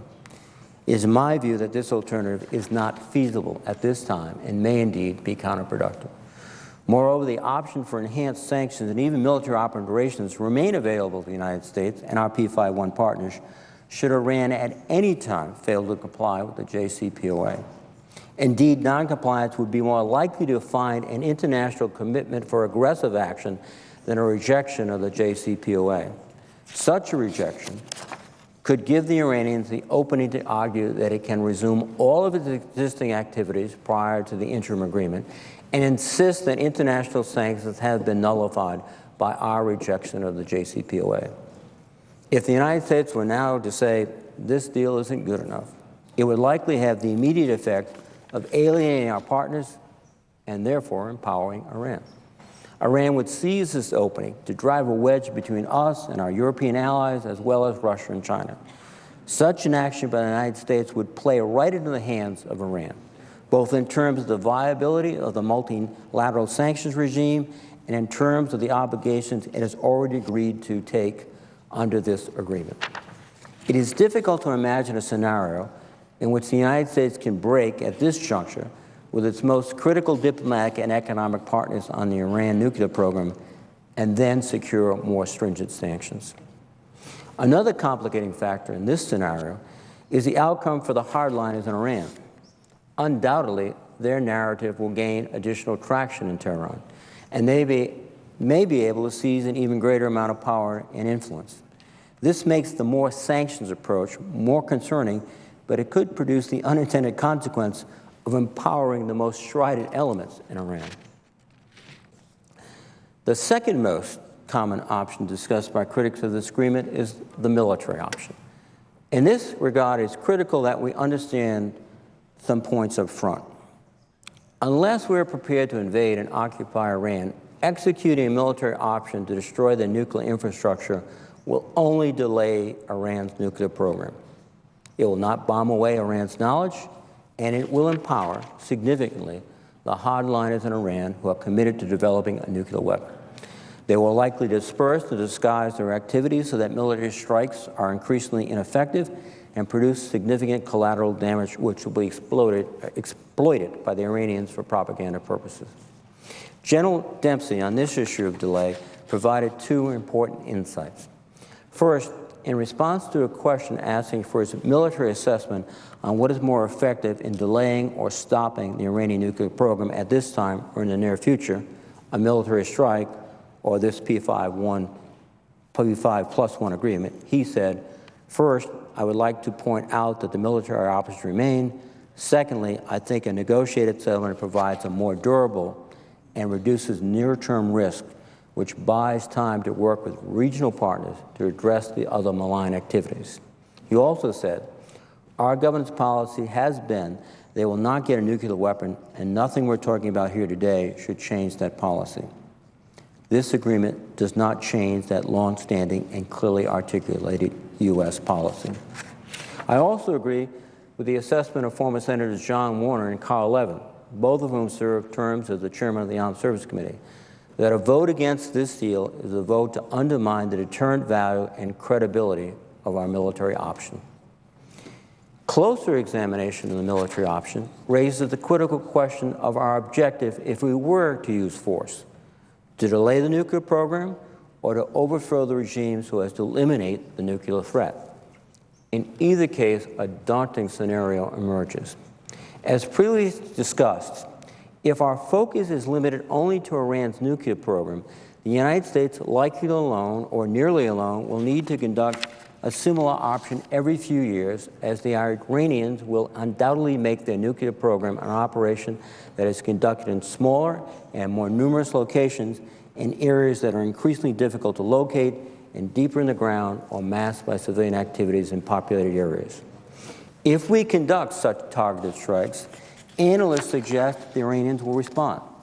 Such responses could include attacks against U.S. forces in the Gulf region and Afghanistan, attacks against Israel via Iran's most capable proxy, Hezbollah, attacks against our partners in the GCC, attacks against the region's energy infrastructure, or a combination of all of the above.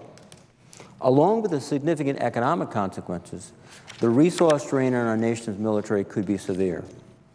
Ironically, an additional consequence would be the campaign against the Islamic State in the Levant, or ISIL, particularly in Iraq, and our ongoing efforts to consolidate the international community's gains in Afghanistan. If our military objective, on the other hand, was regime change, I would first remind my colleagues of the Iraq War and of all of the implications that exercising that military option had on the region. In 2012, Michael O'Hanlon of the Brookings Institution wrote, an occupation of Iran would require up to 1 million U.S. and other foreign troops over an extended time, and hence would be indeed implausible. But an invasion with the single goal of deposing the government could be considered a possibility under extreme circumstances. If, for example, there were unmistakable evidence that Iran's current government was preparing a major attack on Israel, or if it responded to any U.S. surgical air campaign with an all-out global terrorist response using Hezbollah and various elements of its security apparatus. Although Michael O'Hanlon makes the distinction between an occupation and an invasion, our experience in both Iraq and Afghanistan should demonstrate that the deployment of ground forces to effect regime change is unlikely to produce a quick exit, so we must be prepared for his implausible and an expensive occupation with a million military personnel on the ground. Thus, as some observers continue to discuss the military option, regardless of the scope and intent of it, I would urge them to ensure their analysis goes beyond the first day, first month, or first 6 months of the conflict, and rather consider the first year, first 5 years, and the first decade of the conflict. Our nation has seen the great cost of war in the past 15 years. This agreement retains the military options of the Commander-in-Chief, and at the same time, establishes an arrangement with the Iranians that allows us to test vigorously and monitor invasively the intentions of the Iranian regime's nuclear program. This is one major reason, at this point, that the JCPOA is the most compelling option. A number of noted national security experts, a number of my colleagues, Americans, have discussed the importance of ensuring Iran is not only constrained with respect to its nuclear program, but also its regional hegemonic aspirations and its support directly and indirectly of terrorism. These negotiations did not cover other hostile and objectionable actions by Iran, namely its support of terrorism, its destabilizing activities across the region, its abuse of its own people, and its ongoing detention of American citizens. We cannot condone or ignore these critical issues, and they all must be addressed. But absent implementation of this agreement, the threats posed by Iran would likely be amplified as it returns to deliberate and focused efforts to build a nuclear infrastructure. The choice before us on the Nuclear Agreement Review Act is exclusively on the nuclear dimension.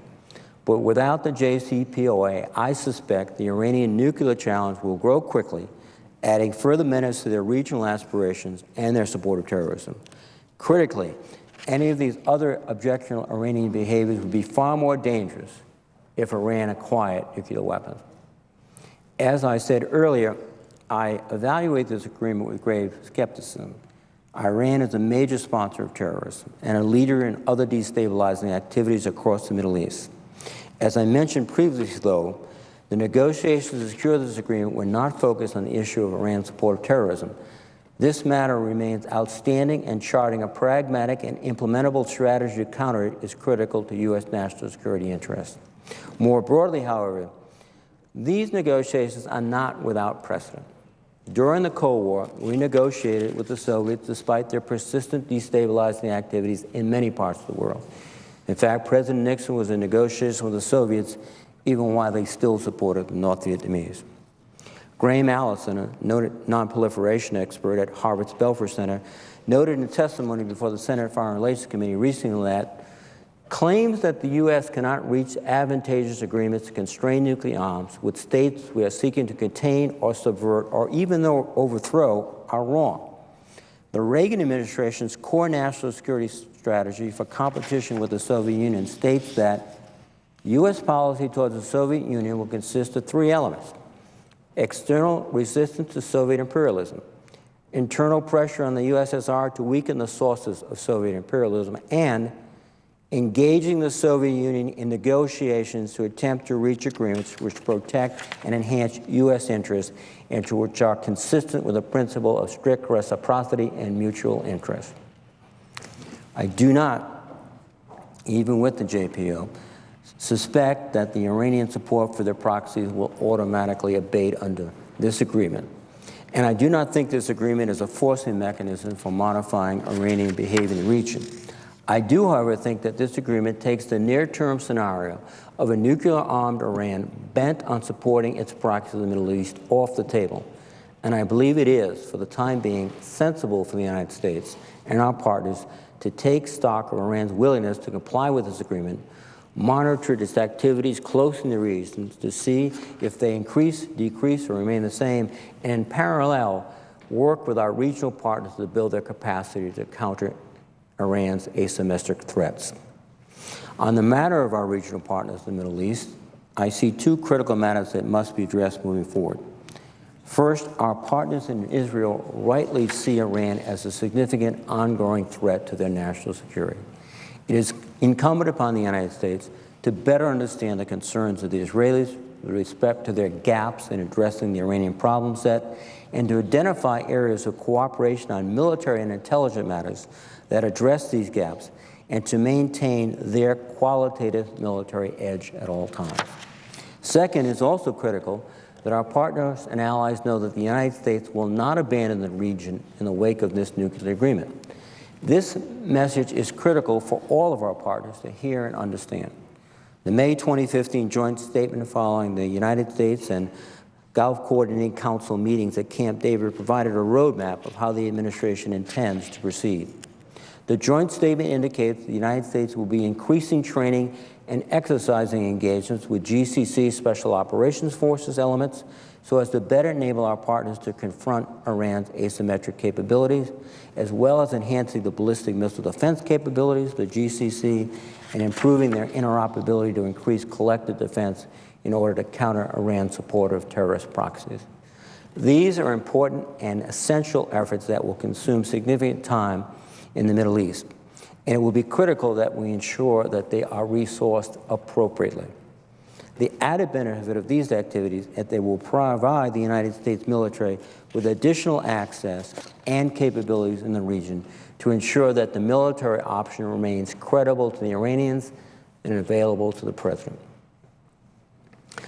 Mr. President, I approach this vote with deep suspicion regarding Iran, and I see the agreement for what it is: a combination of opportunities and risks. I believe these negotiations were necessarily focused on denying Iran a pathway to a nuclear weapon. A nuclear-armed Iran would be a formidable force in the Middle East, and as it has repeatedly demonstrated, not a force for peace and stability. Moreover, a nuclear-armed Iran would likely prompt a nuclear arms race in the region that, through accident or design, could lead to catastrophe.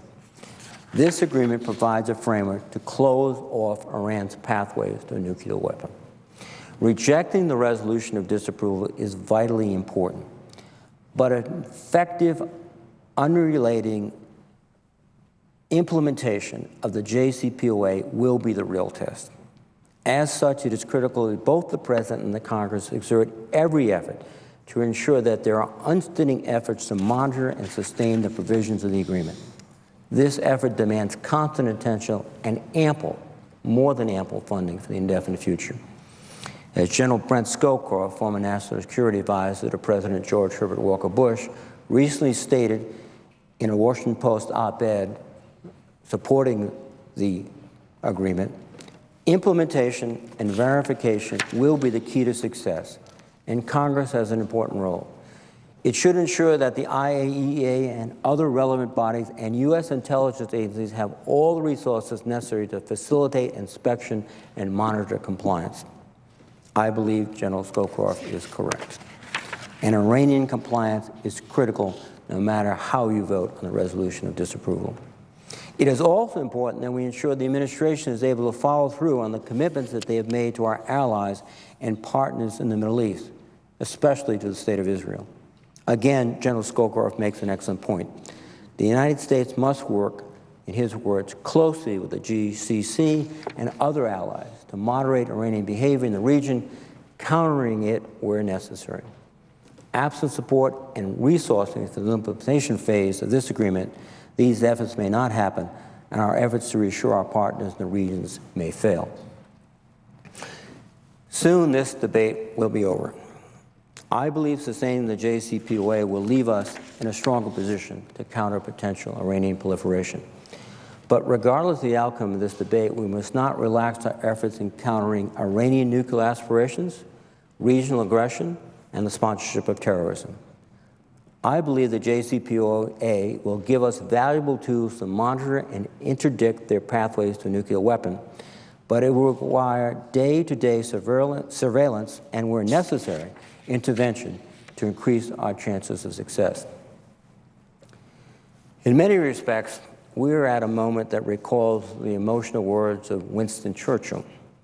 Now, this is not the end. It is not even the beginning of the end, but it is perhaps the end of the beginning. We have concluded an agreement that dramatically constrains Iran's nuclear ambitions. Now the hard work begins each day to ensure that our aspirations become a reality. Thank you, Mr. President, and I will yield the floor. Mr. President. Senator from Connecticut. Thank you, Mr. President. I am honored to follow my colleague and friend from Rhode Island in those very eloquent and powerful remarks, and wish to add my own on the same topic. The question of whether the Senate should accept the agreement between the P5+1 and Iran to end their illicit and treacherous nuclear program is one of the most difficult and critical matters of national security that I have confronted since my election to the United States Senate. I am deeply grateful to many in my state of Connecticut, here in Washington, D.C., and around the country who have offered me their insight, interest, and involvement, most especially the people of Connecticut, who have given me their thoughts in letters and emails and phone calls and one-on-one conversations across our state in a vast variety of settings, whether they're parades or fairs or one-on-one meetings or meetings in groups. And I have made my decision based on conscience and conviction. I will vote to accept the proposed agreement concerning Iran's nuclear program and against the resolution of disapproval before the United States Senate. My two paramount goals have been consistently and constantly to prevent a nuclear-armed Iran and do so by peaceful means. I believe that this agreement, using diplomacy, not military force, is the most viable remaining path now available to prevent a nuclear-armed Iran. This agreement is not the one that I would have negotiated or accepted, but it's better than no deal. This agreement is an opportunity for us to push back and deter Iran. And it brings on us a special obligation of vigilance and vigorous enforcement. It can be made better.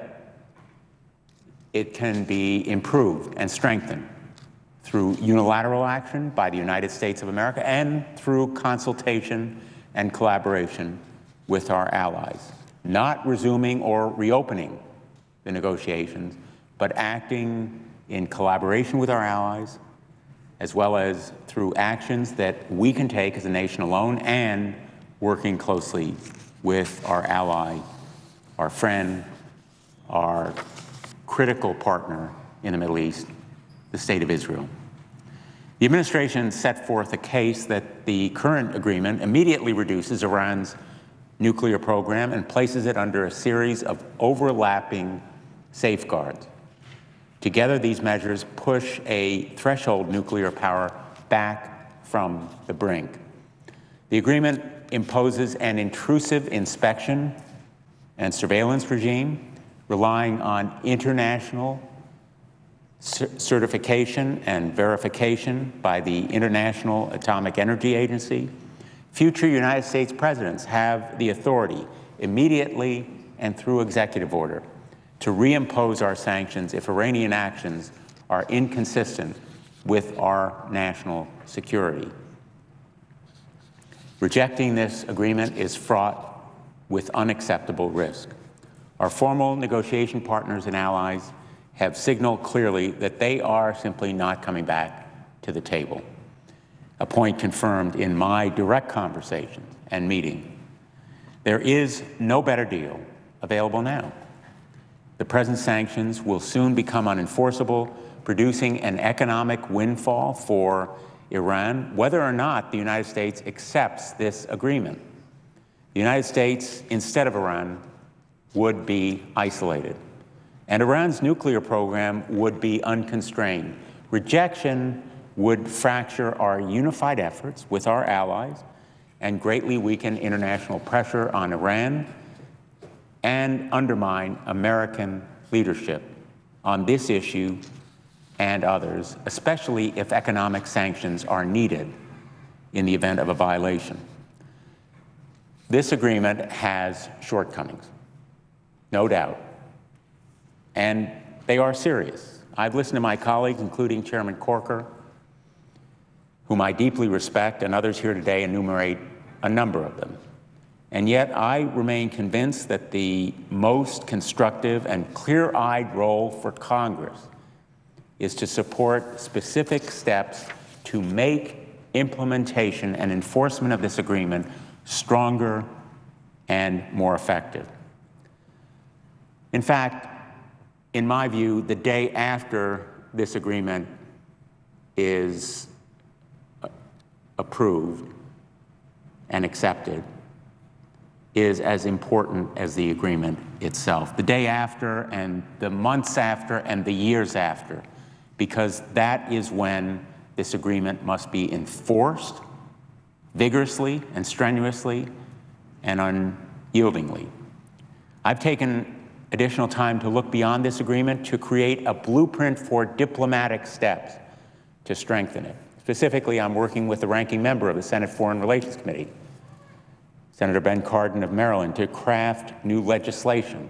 Congress must act to encourage and enable diplomacy with Iran, which is not only possible, but critically important. Now we must begin the process of addressing those shortfalls and shortcomings, unwanted impacts, and consequences revealed during congressional review of the agreement. Number one, countering Iranian terror with dollar-for-dollar sanctions. To counter Iran's role as a leading state sponsor of terrorism, Congress must sustain and expand existing sanctions that crack down on terror financing and demand their full enforcement by both the United States and the European Union. I will continue, indeed, I will increase pressing Secretary of State John Kerry to take long overdue aggressive steps to interdict arms to Hezbollah, and I will work to block Hezbollah's financing and logistical support from Iran, applying tools and techniques available through our banking and financial system. Number two, empowering our allies to counter Iran and terror proxies. We must renew and reinvigorate our efforts to protect our allies, especially Israel, our major strategic partner in the Middle East, from the threat of Iran and its terror proxies. We need a new framework of defense cooperation that takes into account how this agreement will affect the changing threat from Iran. Congress must work to expand Israel's qualitative military edge and bolster intelligence cooperation. The Pentagon must establish new joint training exercises that involve our strategic air assets and invite Israeli pilots to train flying long-range bombers.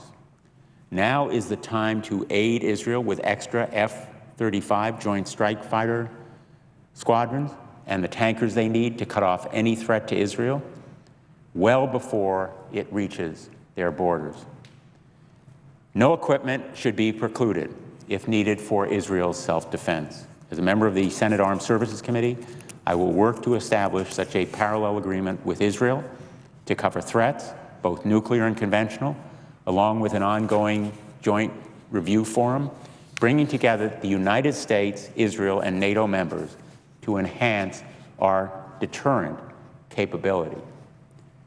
And number three, preventing a nuclear-armed Iran. The United States must reaffirm unequivocally that Iran will never be allowed to obtain a nuclear weapon and that all available options will be used to stop it from ever accumulating enough highly enriched uranium or weapons-grade plutonium to produce one. Such a policy is consistent with this agreement. Congress must articulate in statute that that policy is unchallengeable and that Iranian violations both during this agreement and afterward will be met with strong, unquestionable action. It must be clear that we will defend our vital interests in the Persian Gulf region, and those vital interests include preventing a nuclear-armed Iran. It is a fundamental tenet of our foreign policy. As a member of the agreement, the United States is in a stronger position to deter and remedy violations, whether through economic sanctions or military action as a last resort. If the agreement is rejected and economic sanctions or military action are ever necessary, we would act alone. That's a simple fact about our rejection. If the agreement is accepted, we act with a coalition of allies and partners with the legitimacy and credibility of diplomacy having run its course and with the intelligence produced by inspections that will help to guide any military action necessary as a last resort. And there will be popular support at home, which is absolutely necessary for such action. That support is essential because acting without it will make it difficult, if not impossible, for the President to seek, in effect, to enforce the very terms of an agreement that this nation has rejected, if that is the result. Most importantly, this agreement cannot be based on hope or trust. History belies both in our experience with Iran. This deal is not an agreement that I have long sought. It's not the agreement that I would have preferred, but it makes the threat of a nuclear-armed Iran less imminent. It requires the United States and the international community to sustain their commitment to verify and enforce its provisions over many years, and I am ready to join in the hard work of preventing a nuclear-armed Iran on this difficult diplomatic path. Thank you, Mr. President. I yield the floor.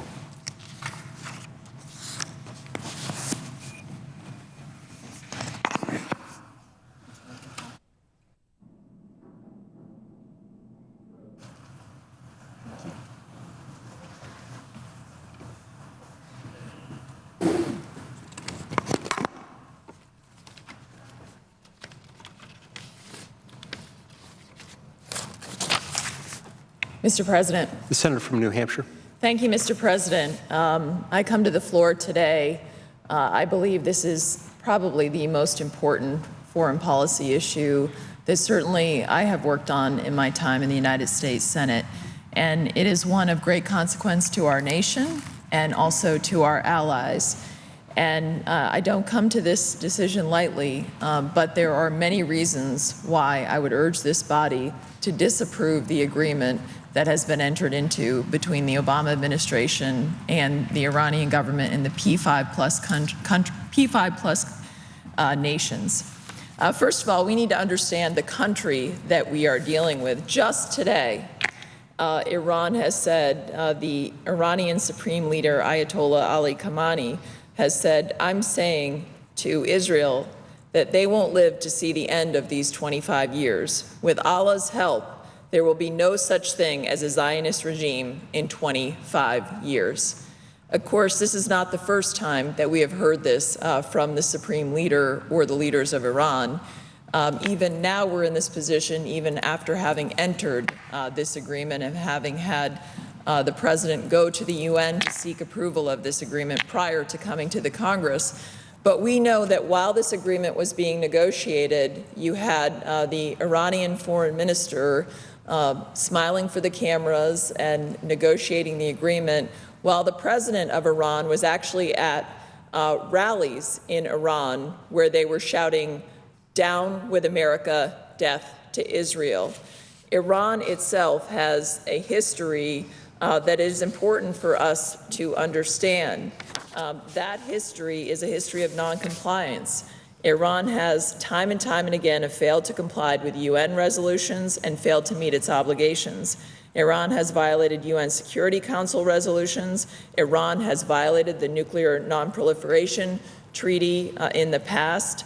Iran has consistently been unresponsive to the International Atomic Energy Agency in the past, the IAEA, and Iran has failed to answer questions about its past nuclear weapons activities.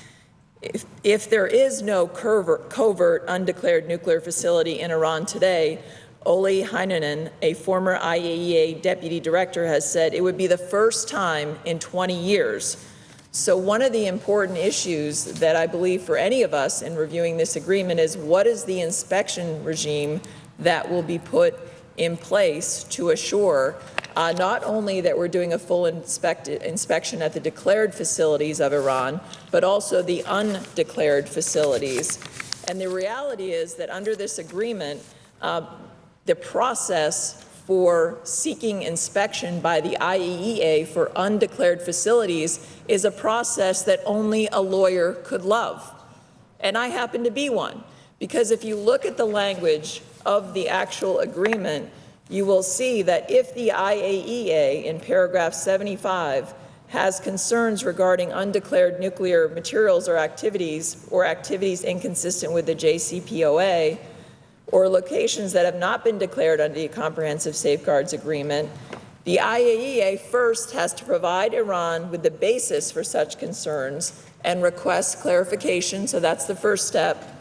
Then, if Iran's explanations do not resolve the IAEA's concerns, the agency may request access to such locations for the sole reason to verify the absence of undeclared nuclear materials and activities.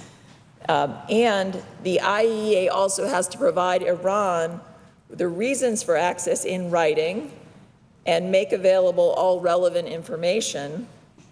And then Iran may come back and propose alternatives, alternative means for resolving the IAEA's concerns that enable the IAEA to verify the absence of undeclared nuclear materials or activities. And so if those alternatives aren't accepted from Iran, then if the two sides are unable to reach satisfactory agreement to verify the absence of an undeclared nuclear facility, then at that point, in fact, there's a process that goes into place, and that process has been described on this Senate floor, can take up to 24 days, but we need to understand there's a whole litigation process that occurs even before those days, and this can be a much longer process. And then how does this get resolved? This gets resolved essentially by a committee process. So then we have a committee resolve all of this. That's why I say this is a lawyer's dream in terms of an inspection regime here. And this committee, if you look at paragraph 78 of the agreement, the members of the Joint Commission, by consensus or by vote of 5 or more of its 8 members, would advise on the necessary means to resolve the IAEA's concerns. This process, if you add up all the days, is a lengthy process. And again, it's certainly so far away from the anytime, anywhere inspection regime. And we have to understand that Iran has a history of using every means possible to delay inspection, especially to areas that have been undeclared or that they are trying to hide their nuclear facilities. That's why I describe it as an inspection regime that only a lawyer could love, because this will allow Iran to litigate access to their undeclared sites, and we already know that they have a history of doing that.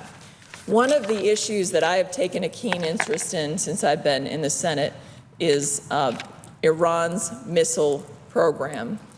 And we heard all along from the administration that they were not going to address Iran's support of terrorism, that they were going to keep that issue separate, that they were going to keep issues of Iran's support for terrorism around the world. We've heard about that in this debate today. Their support for groups like Hezbollah, Hamas, their support for the Houthis in Yemen, their support for the Taliban, actually, in Afghanistan, their support for terrorism around the world.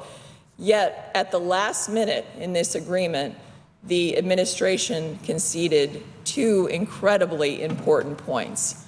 Number one, allowing Iran to have the resolutions lifted on having arms sales and transactions within 5 years, and then within 8 years, allowing the UN resolutions on missiles or ICBMs. And as our own Secretary of Defense has described, the significance, of course, in ICBM is the I, which means intercontinental, meaning missiles that can hit the United States of America. And yet that was lifted at the last minute, and that was lifted over the objections, over the recommendations of our highest military officer, which is the chairman of the Joint Chiefs of Staff, Chairman Martin Dempsey. And in fact, this has been a focus of mine in the Senate because I have been concerned that we have heard from, in the Armed Services Committee, from many of our top defense and intelligence officials that the preferred method for Iran to deliver a nuclear weapon to the United States of America would be, in fact, an ICBM, and that this certainly represents a threat to America and to our allies. In fact, I was so concerned about this that last summer, I wrote the President of the United States, and 26 senators joined me in the letter that I wrote to the President. And in that letter, I expressed to the President the belief that the Iranian deal should, in fact, address Iran's ICBM missile program. And the reason that I wrote and led this effort is because we had been hearing for years before the Senate Armed Services Committee from people like the Director of National Intelligence, James Clapper, who testified before the committee in February of 2014, that we judged that Iran would choose a ballistic missile as its preferred method of delivery of nuclear weapons. We also heard repeatedly that, in fact, in 2013, we also heard from Director Clapper that the Iranians are developing two systems that could have intercontinental capability as early as 2015. And here we are in 2015. Some have estimated that it may take a few more years. Regardless, according to public testimony from our intelligence community, Iran could have ICBM capability in the next few years. And here we have, in conjunction with this agreement, our blessing, because we agreed that the UN resolution against their missile program that said, no, Iran, you cannot have ICBM capability, now it's okay. It will be legitimate for them to have ICBM capability. Why do you need ICBM capability if you don't have any interest in delivering the most destructive weapons to the world, to countries on the other side of the world, including our own? So this issue, of course, as I said, was against the chairman of the Joint Chiefs of Staff advice. In fact, when I heard public reports about the fact there were reports bubbling up about the agreement before it was signed, that Iran was pressuring with support from other countries like Russia to lift the arms embargo, to lift the missile embargo. And so I was so worried about it that a week before the agreement, I asked Chairman Dempsey in the Armed Services Committee on July 7th, I asked him about the reports that these resolutions may be lifted on arms and missiles, and he told me, under no circumstances should we relieve pressure on Iran relative to ballistic missile capability and arms trafficking. And that's exactly what happened in this agreement. And in fact, the chairman came back to our committee after the agreement was signed to testify about the agreement, and I asked him again about including this in the agreement, and he told me it was against his military advice to lift the arms resolution and to lift the missile resolution. So as I look at the grave concerns we should have for our national security, this is one of the top concerns.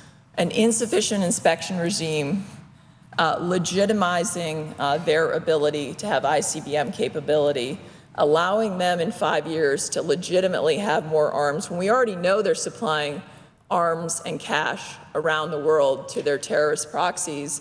This agreement, of course, gives them, within a 9-month period, we know billions of dollars more cash to support terrorism.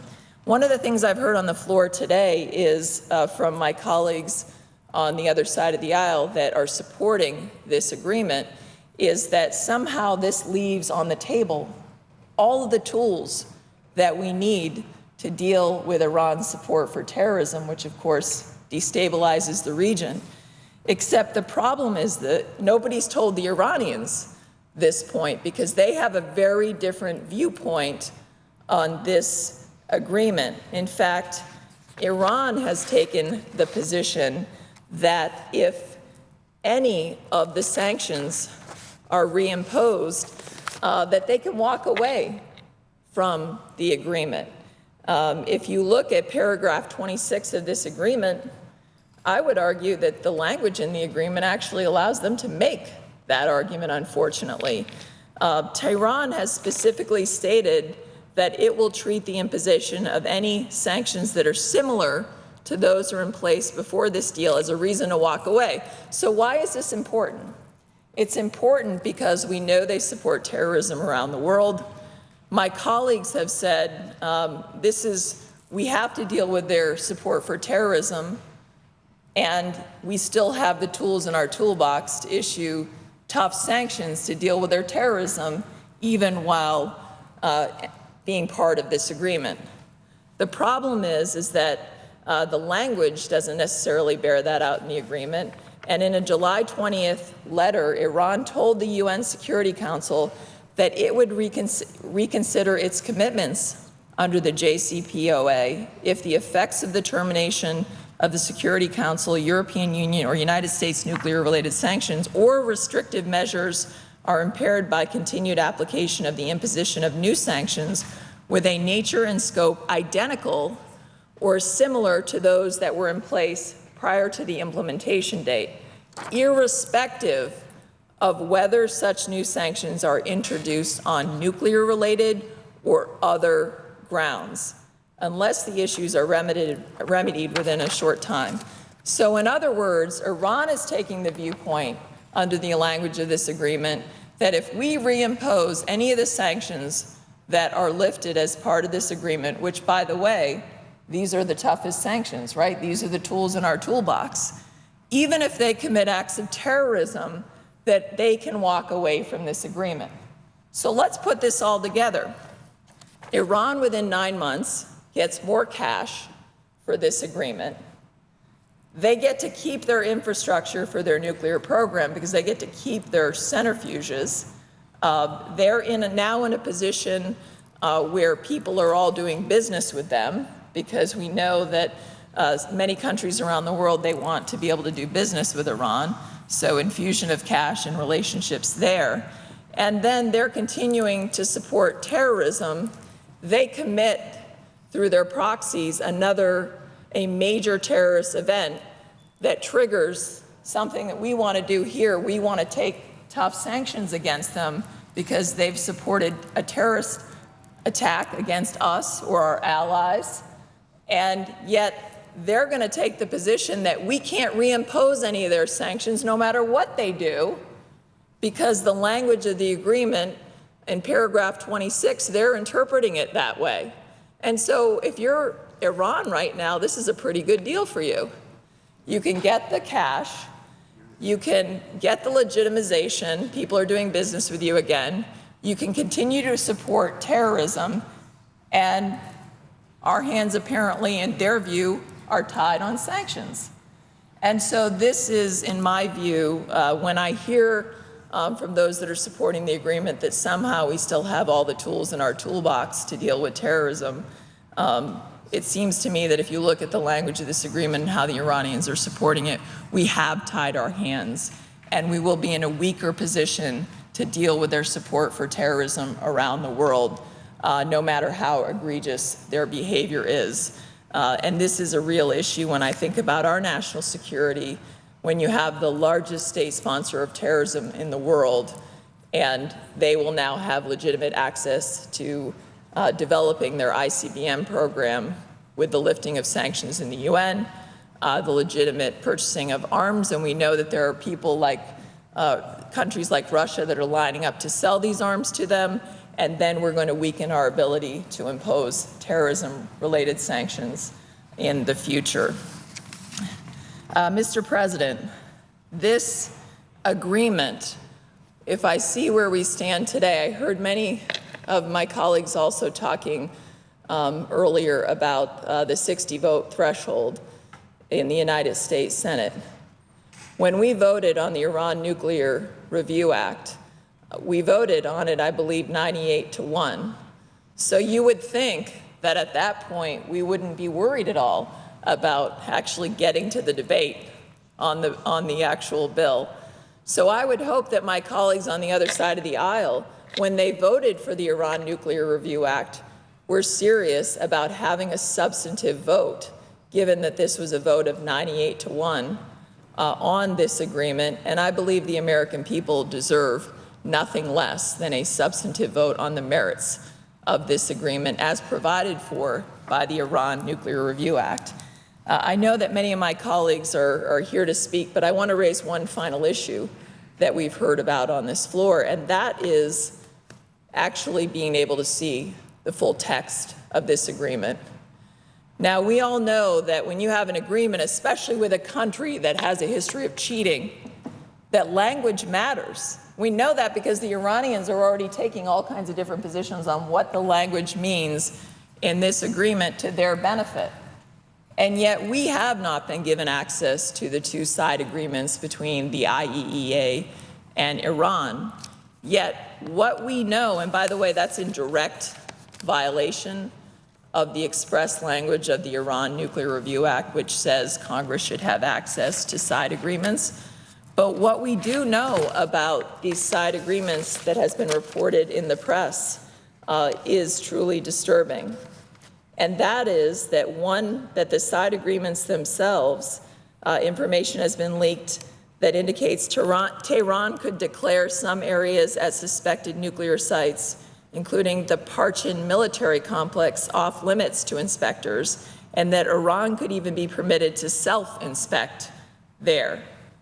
Can you imagine allowing a country with a history of cheating the ability to self-inspect or collect their own samples in terms of how inspections would be done? And yet we're saying that this is those that are supporting the agreement are saying this is a robust inspection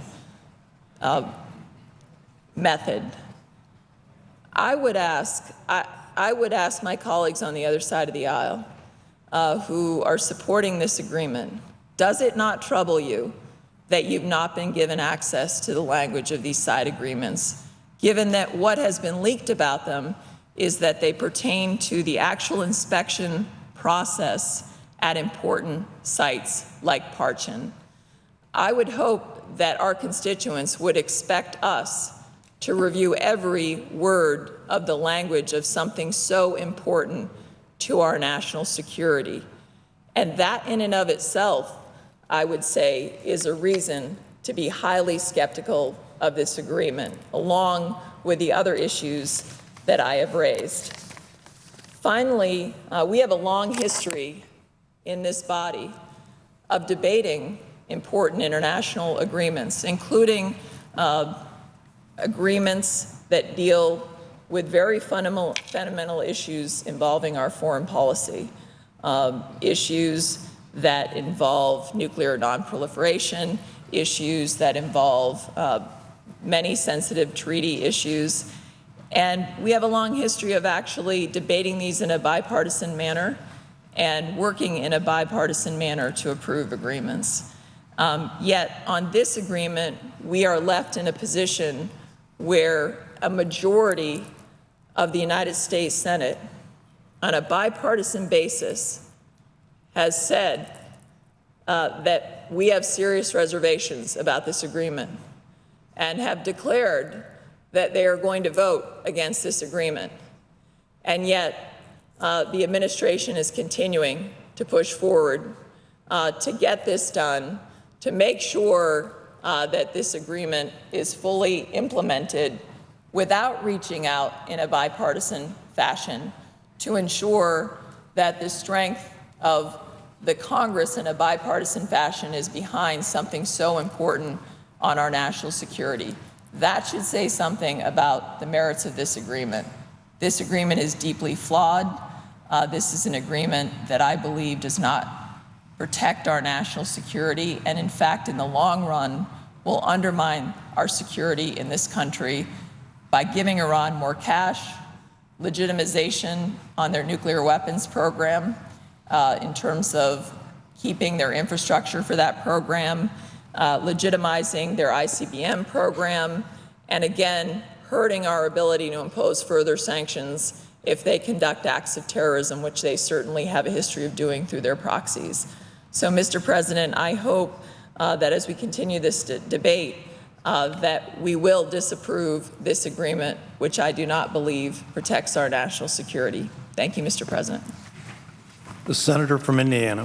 Mr. President, I intend to speak at much greater length on this issue perhaps tomorrow, but I'm pleased to have the opportunity to participate in this colloquy, and I'll be brief. I know my colleagues are waiting to speak also. First, I want to commend Senator Corker, the chairman of the Senate Foreign Relations Committee.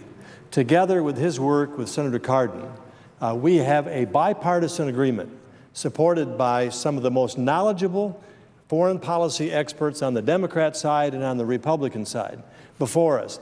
Had Senator Corker not been able to make that arrangement, it would have been a done deal before the Congress even saw what was agreed to in this negotiation with Iran. I think my colleagues here have been amazed at the difference between what we were told the agreement did and didn't do, as to what we actually learned it does and doesn't do, as we pored over it word by word, annex through annex, looking at every piece of information here that is relevant to our decision. And so I'm thankful for the work of Senator Corker, who has taken some heat for not doing more. He saved us and saved the American people from not having the ability for us to examine this in detail. And that's what this debate here is all about. The American people deserve to know what's in this agreement. The consequences of this for the future of America, for the future of the world, are significant and almost mind-boggling. And so we have to get it right. And to get it right, we need to read every word.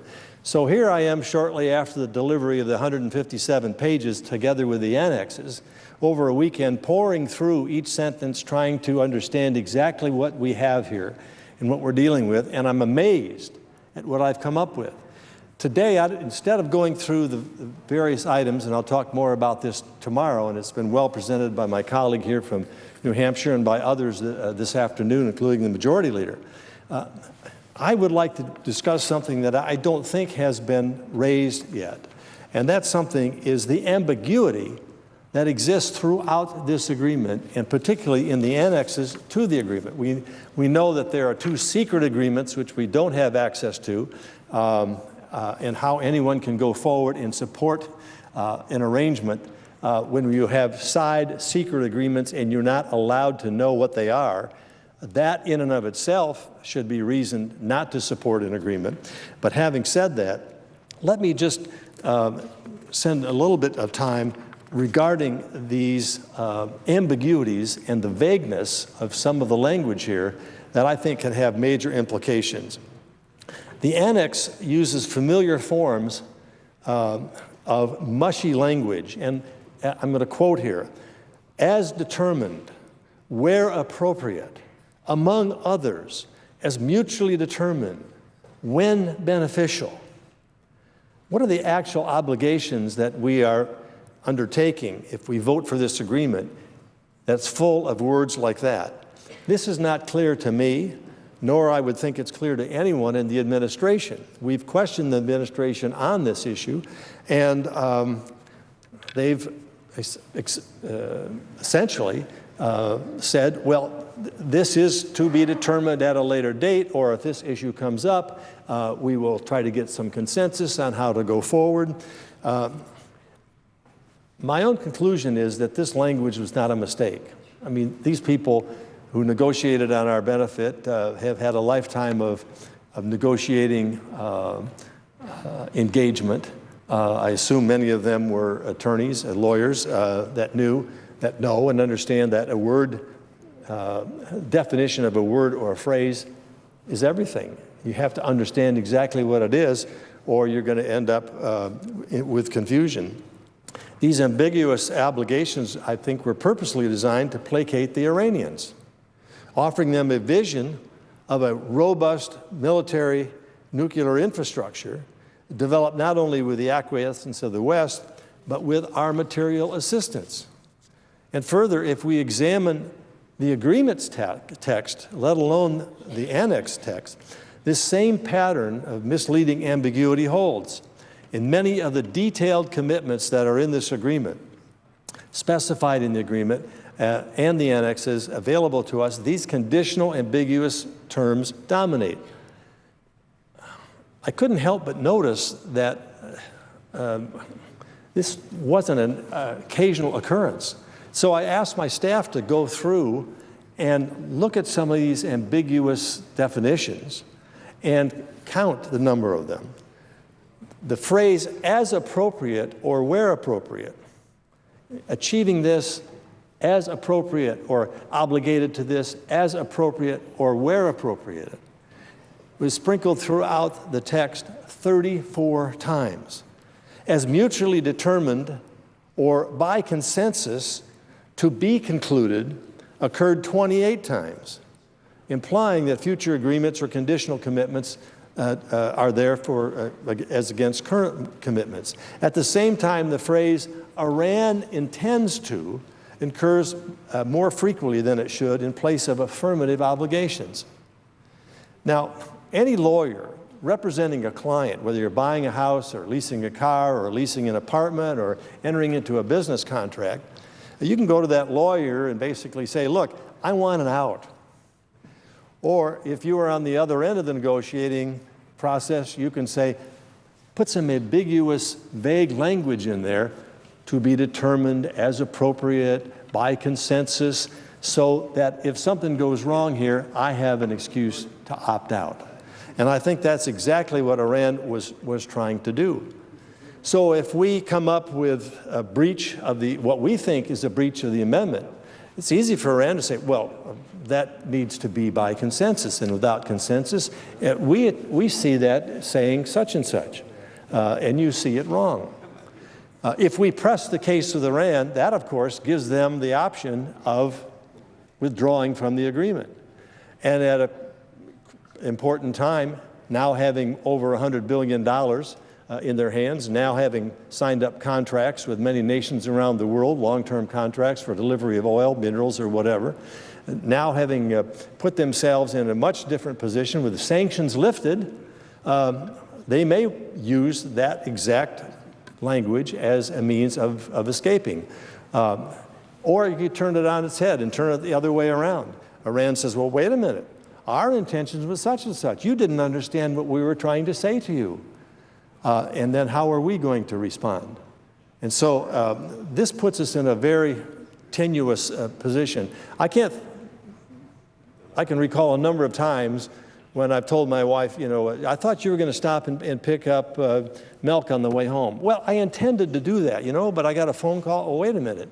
I thought you were going to clean the garage on Saturday. Oh, I intended to do that, but you know, Joe called and said, let's go play golf. And so, but I intended, it was a good intention. Well, that's fine in any kind of a marital relationship or any other kind of relationship. Many of those are just meaningless things.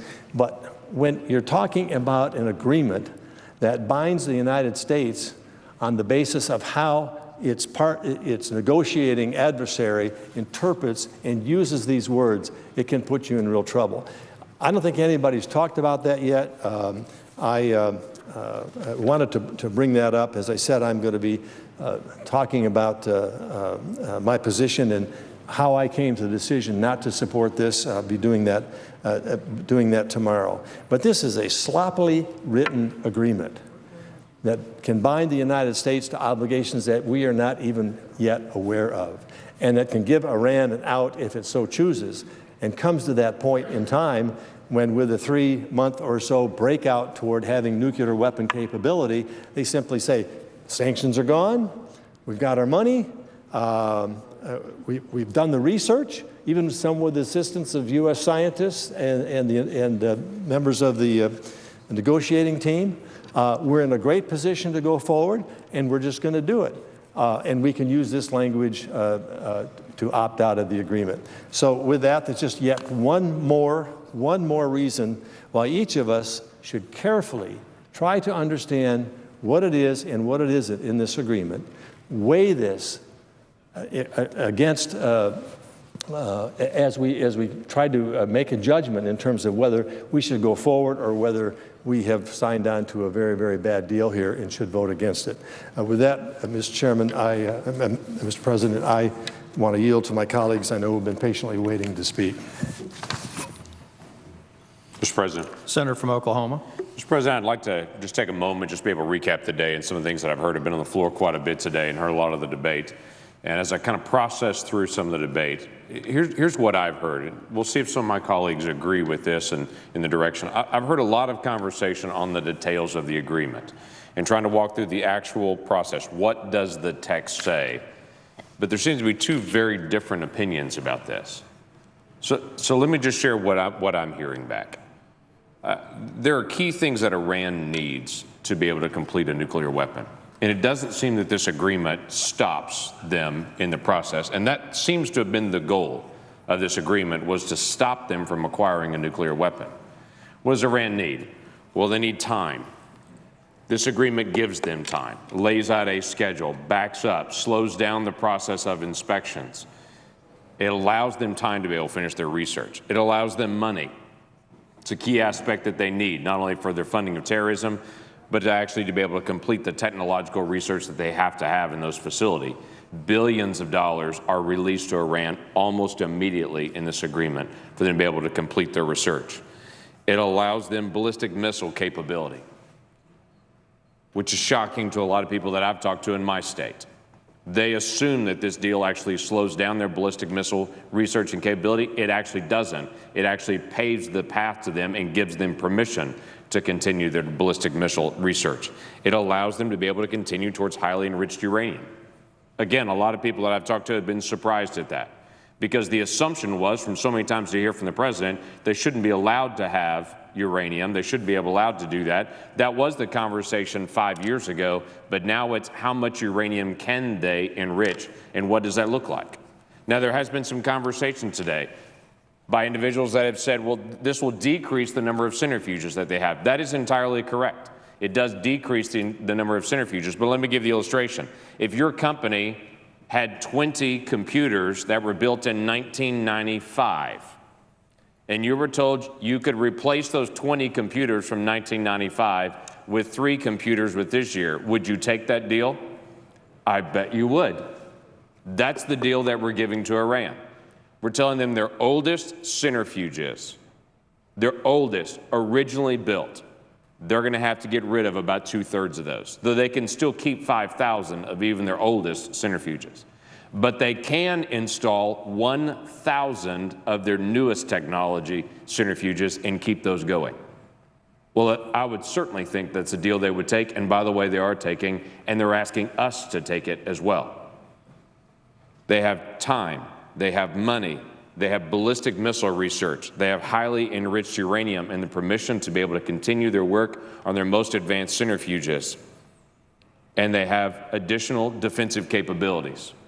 They're allowed to continue to stockpile conventional weapons under this agreement and to be able to even add things like surface-to-air defense capabilities to be able to defend their military sites. So you tell me, Does Iran have what it needs to be able to complete a nuclear weapon under this deal? Time, money, ballistic missiles, ability to be able to complete their research, advanced centrifuges, and defensive weaponry to be able to put around their facilities? Yes. Here's some things that we don't know, that we really can't discuss, that we would appreciate being able to discuss today. The side deals. We have the Bain documents that have come in. In fact, I posted those on my website. Many others have done the same. We want Americans to be able to read those things because most Americans, when they read them, are stunned with what this agreement says. But what we can't get is the side deal. Now, again, I've heard over and over from the president, we're not going to trust Iran, we're going to verify. We don't trust, we're going to verify. Literally with the side agreements, people keep hearing, what is the side agreement? What is the side agreement? Here's what the side agreement is. The main agreement gives broad parameters. For instance, it will say, we will have inspections. Well, that's great. How are the inspections to be done? Well, that's in the side agreement.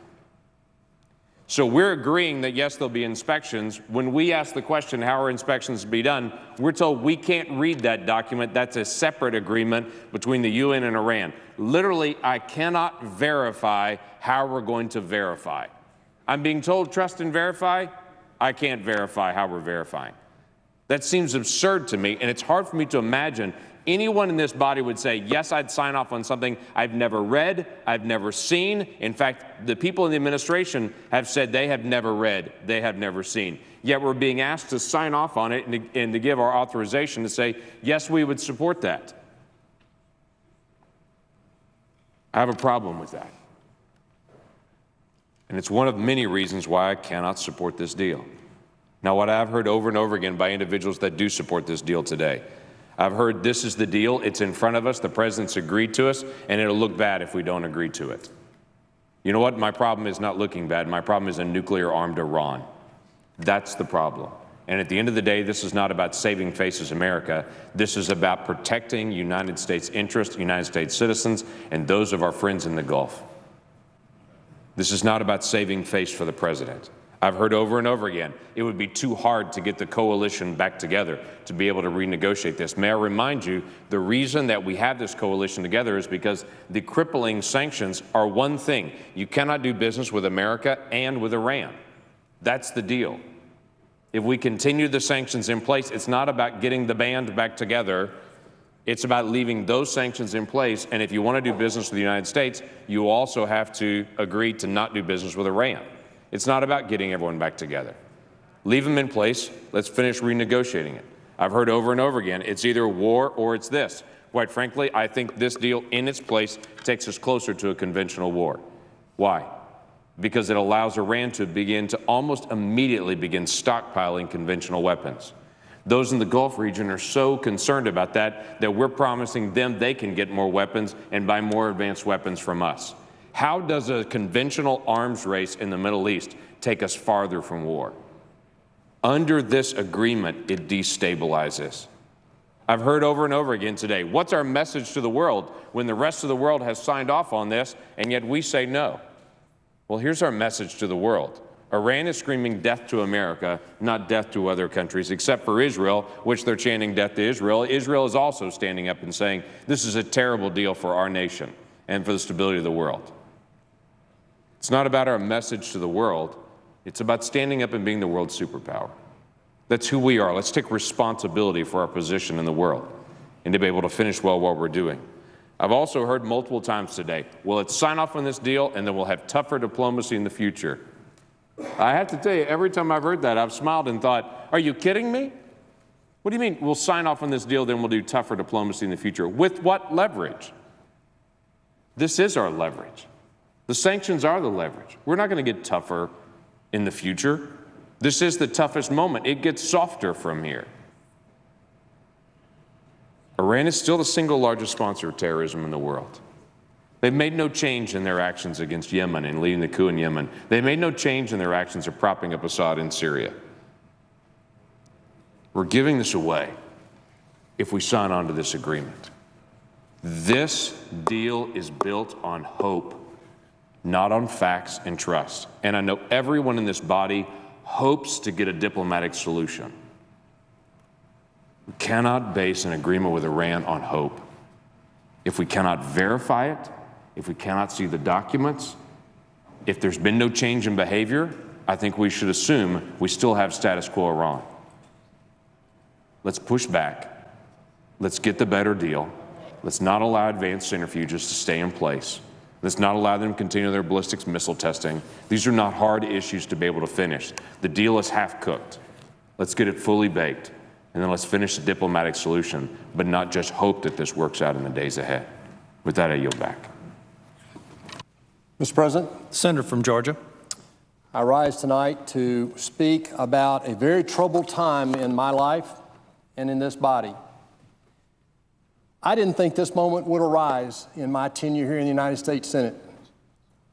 But tonight I'm very troubled about being a member of this body. Just a few short months ago, we told the American people in our Foreign Relations Committee that we could work together.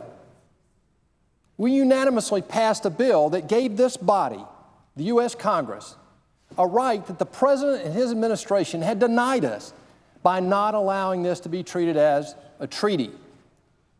And yet here we stand today, even though after a unanimous bill came out of that committee and 98 senators voted for us to get a look at this deal and to vote on this deal, we sit here tonight without the ability to tell people back home that we will in fact have a vote on this deal.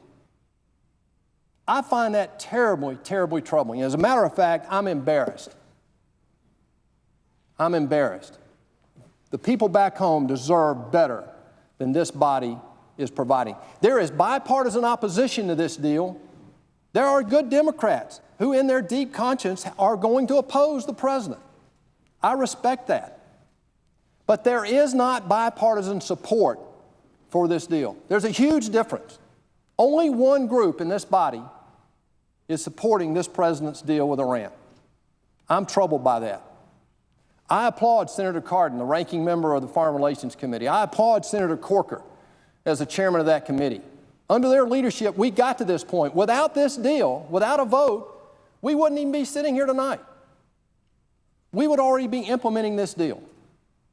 And we would have told the American people, yes, we don't have the constitutional balance between the United States Senate and the House of Representatives and the legislative branch that the Constitution calls for. We gave up. Well, here we are. And I'd like for every member of this body who's going to vote for this deal to answer to the people back home, how does this make the world safer for their children and their children's children? Mr. President, in your business career and in my business career, we've seen a lot of deals. We've negotiated a lot of deals. And the way I look at deals is you try to evaluate what both sides get in a deal. So let's look at this from that perspective. First of all, Iran gets a windfall for bad behavior. They've got 30 years of noncompliance with NPT requirements. And here we are, the first thing we're going to do is give them a windfall, somewhere between $60 and $150 billion. Now we know, by the administration's own admission, that we can depend on some of that money. Last year, $6 billion went to terrorist support around the Middle East and other parts of the world from Iran. Iran last year spent $17 billion supporting their own military. That puts this windfall in perspective. One of the first things Iran did when they announced this deal, when the administration announced this deal, is they sent representatives to Moscow. Does it take much imagination to see that their behavior is not going to change in this deal just because we give them a windfall? As a matter of fact, we're encouraging bad behavior. Second, I'd like to know where our 4 American hostages are. They get to keep them. The third thing, Iran gets to enrich. This is my biggest problem. I've said it many times. My biggest problem with this deal is that we gave up the ability right off the bat to stop Iran from enriching. To me, this is the fundamental problem in this deal. Breakout without enriching capabilities is 2 to 3 years, not 2 to 3 months like this deal provides. As a matter of fact, the president himself said, this deal, after 13 years, allows Iran to have a breakout period that's basically 0. Who are we kidding here? And after 15 years, all bets are off. So what we've done is provided a pathway to enriched uranium, and I find that very troubling. Unlike many other countries who have civil nuclear programs that are peaceful and are not allowed to enrich, we've allowed this bad actor to step up and be treated like countries like Germany, Japan, Holland, Brazil, Argentina. I find that very troubling. Number 4, they get access to the world's arms market in just 5 short years. Why is that important? That's important because of their support of terrorism, but also, more importantly, it gives them access to a nuclear weapons capability through technology available only through the arms market. Number 4, after 8 short years, they get access to intercontinental ballistic missile technology. Now, why in the world does a rogue nation like Iran, who says that they only want a civil nuclear program for power generation, why in the world, in the 11th hour, does this administration and our negotiators give up and give them the right to have access after 8 short years to ballistic missile technology? They currently have a missile that has a 1,200-mile range. That very easily brings Israel and Eastern Europe into range. If they have access in 8 years to ballistic missile technology, their only intent can be to have a missile that can deliver a missile armed with a nuclear warhead to Washington, D.C.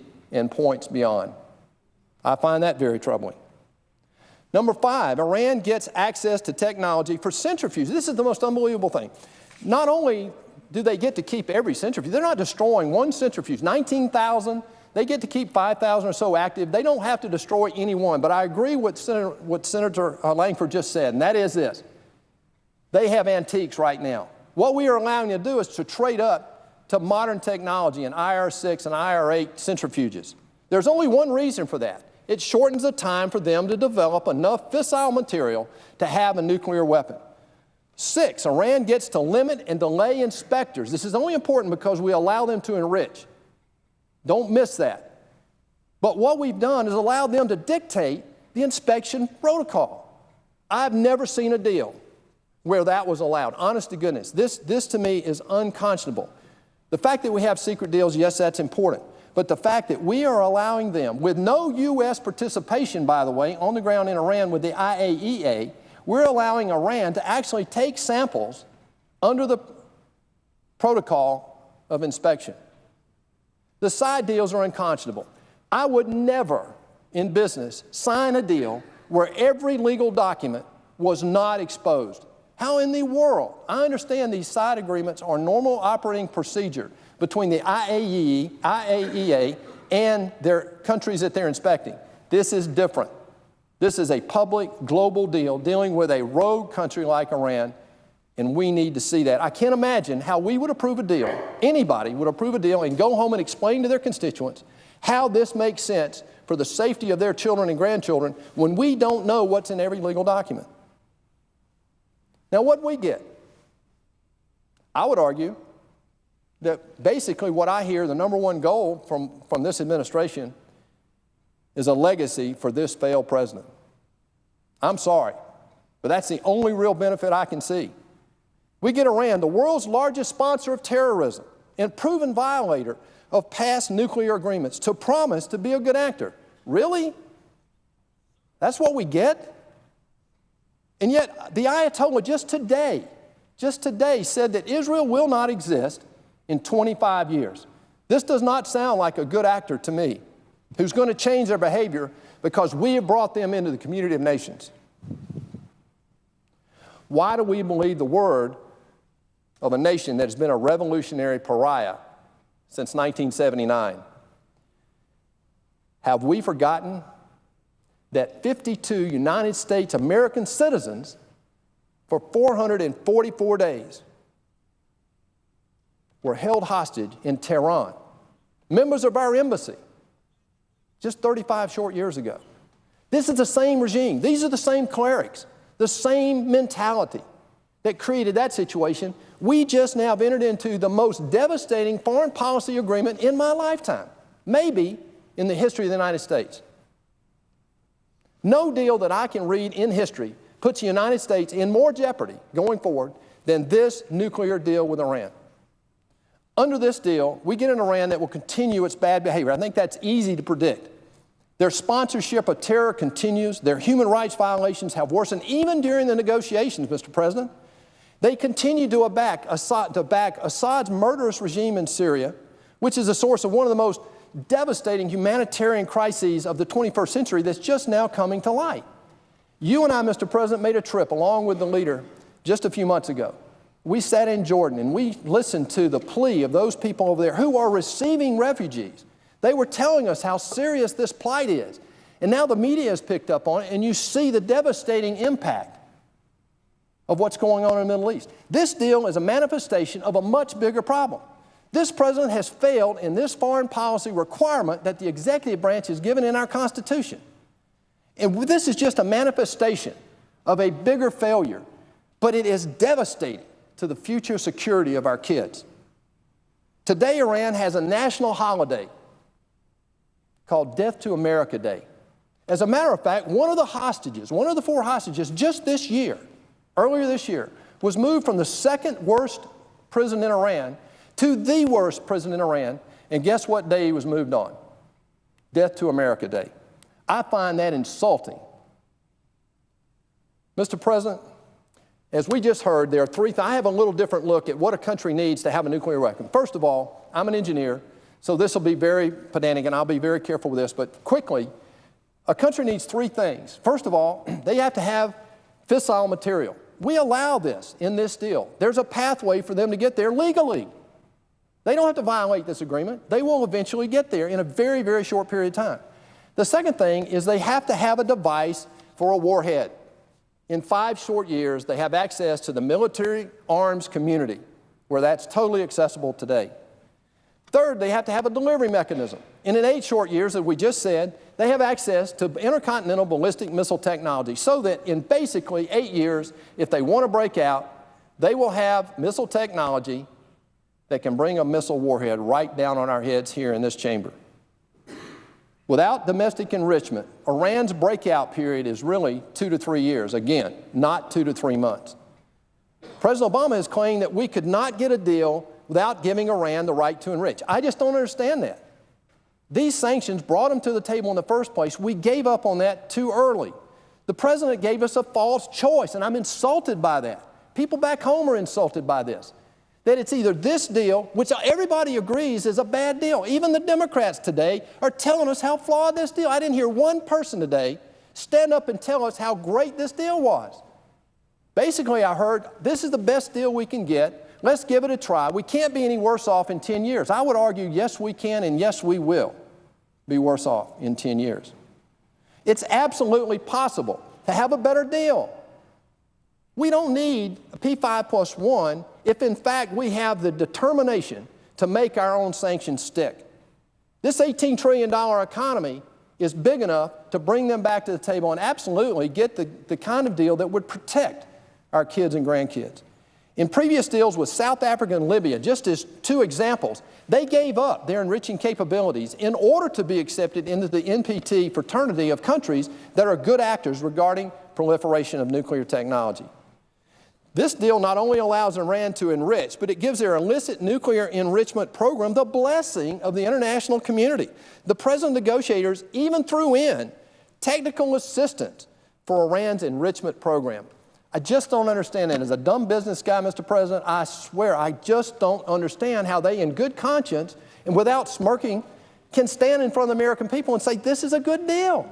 In fact, I don't hear many people saying that. Even Secretary Kerry, Secretary of State, said basically, this is as good a deal as we get. We won't get a better deal, and the only alternative is war. I'm insulted by that. The second thing they need is design for a warhead. We talked about how getting into the arms community allows them to do that. We don't know whether they have it or not today. Iran would need many things, but one thing they need is access to capital and access to global markets to drive their economy. But let's remember one thing. Why do they need all this in the first place? Why did this get negotiated? Because they want a nuclear weapon.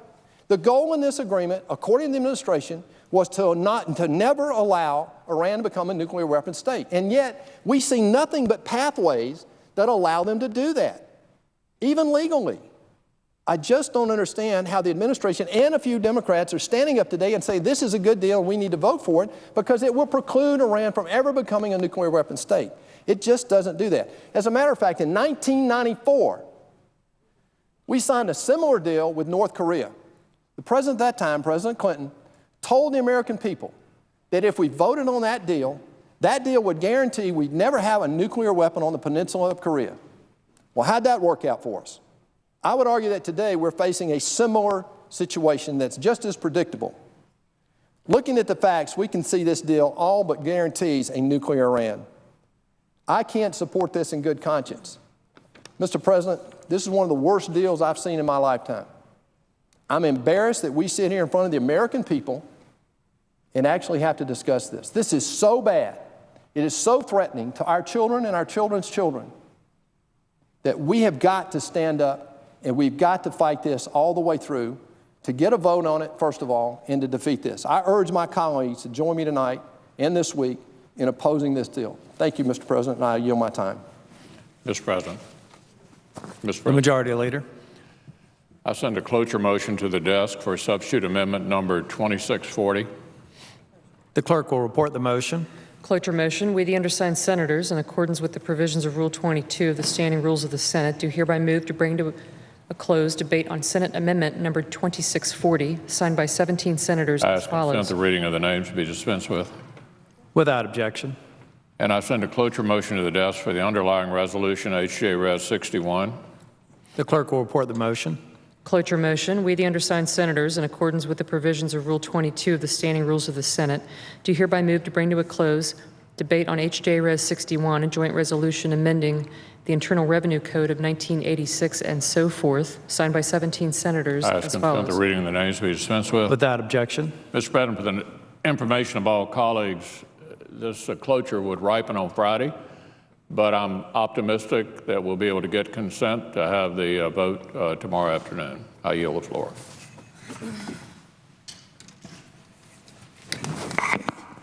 Mr. President. Senator from Arkansas. Thank you, Mr. President. I appreciate the senator from Georgia's remarks and certainly associate myself with them. This debate is vital.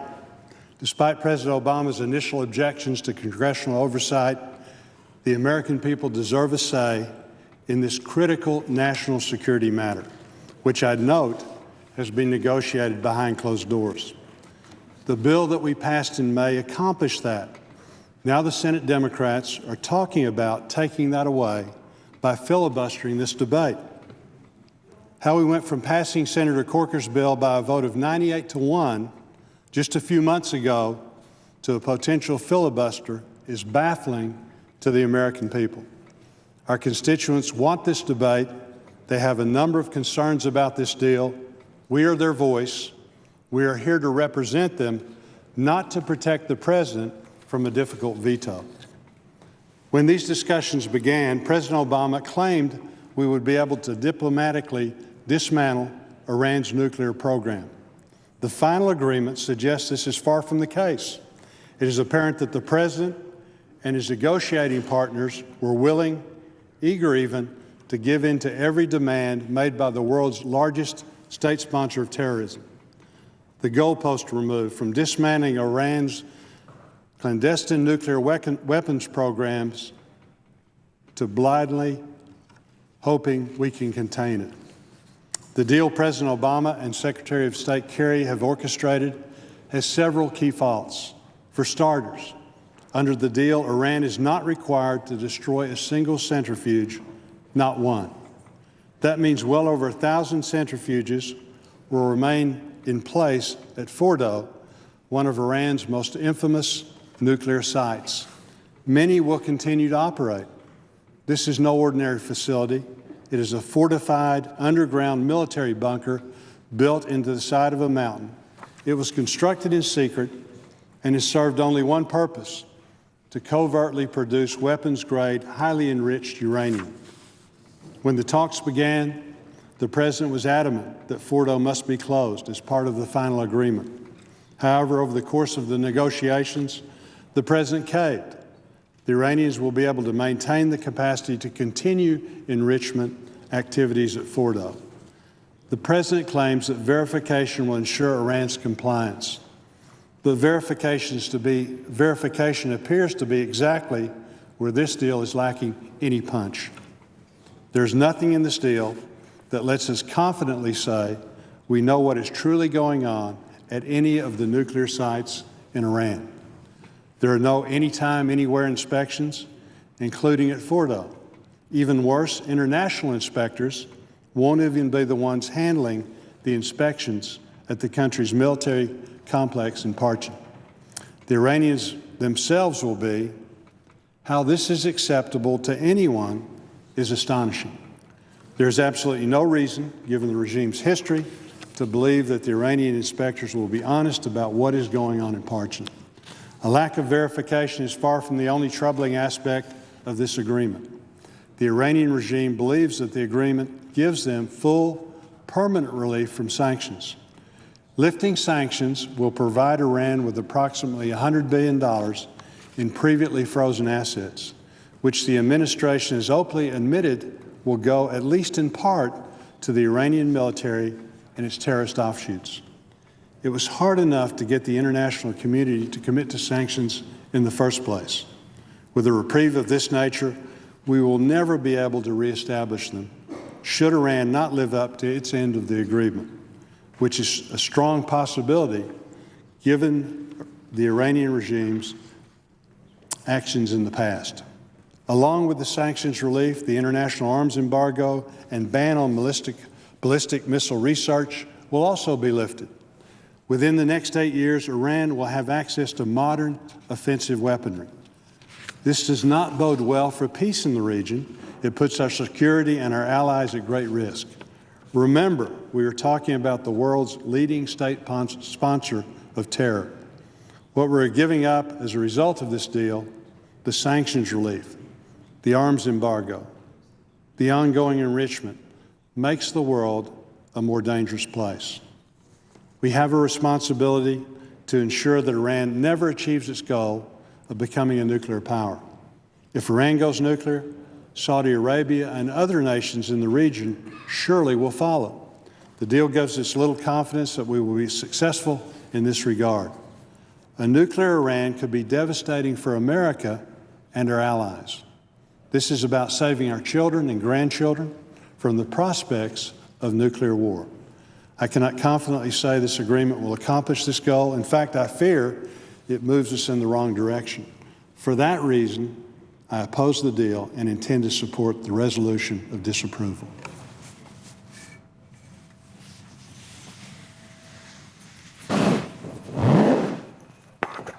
Mr. President. The senator from Iowa. As we come together and debate President Obama's agreement on Iran, I believe it is one of the most consequential national security decisions we may ever face. I have heard my peers talk many times about the things that trouble them, the things that they fear, the, quote, things that keep us up at night. And I will tell you that this nuclear agreement is one of those things that keeps me up at night as a mother, as a grandmother, and as a soldier. Having proudly worn our nation's uniform for over 20 years and having deployed to the region, I can tell you that protecting and defending this country is something that I take very seriously and very personally. I had hoped our president would approach the American people with a deal that reflected the high ground our nation has stood on against Iran for decades. Unfortunately, now that I have seen the available details, I believe the president has not negotiated a good deal with Iran. The agreement before us fails to dismantle Iran's nuclear program and does not end Iran's support of terrorism. The president has squandered his opportunity to enhance our national security and the security of our Israeli and Arab allies by failing to live up to his own goal of ending Iran's capability to build a nuclear weapon. The administration is asking the American people to accept a deal which will, at best, freeze Iran's nuclear program for 8 years. And that's if the Iranians actually live up to their end of the bargain. One of the major failures in this deal is the lack of anytime, anywhere inspections to ensure that they do.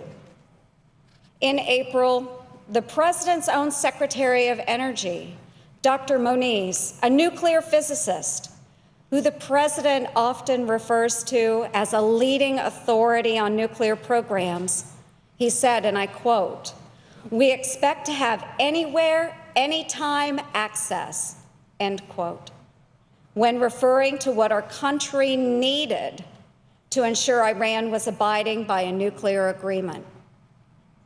Well, how can we ever be certain of compliance if Iran decides to cheat and we have a weak inspection regime as part of this deal? I would argue that we can't. Another part of this debate that has been very troubling to me is that the President continues to tell the American people there are only two options: his agreement or war. During one of his major speeches on this deal, he actually mentioned the word war 50 times in an attempt to hammer this false choice home.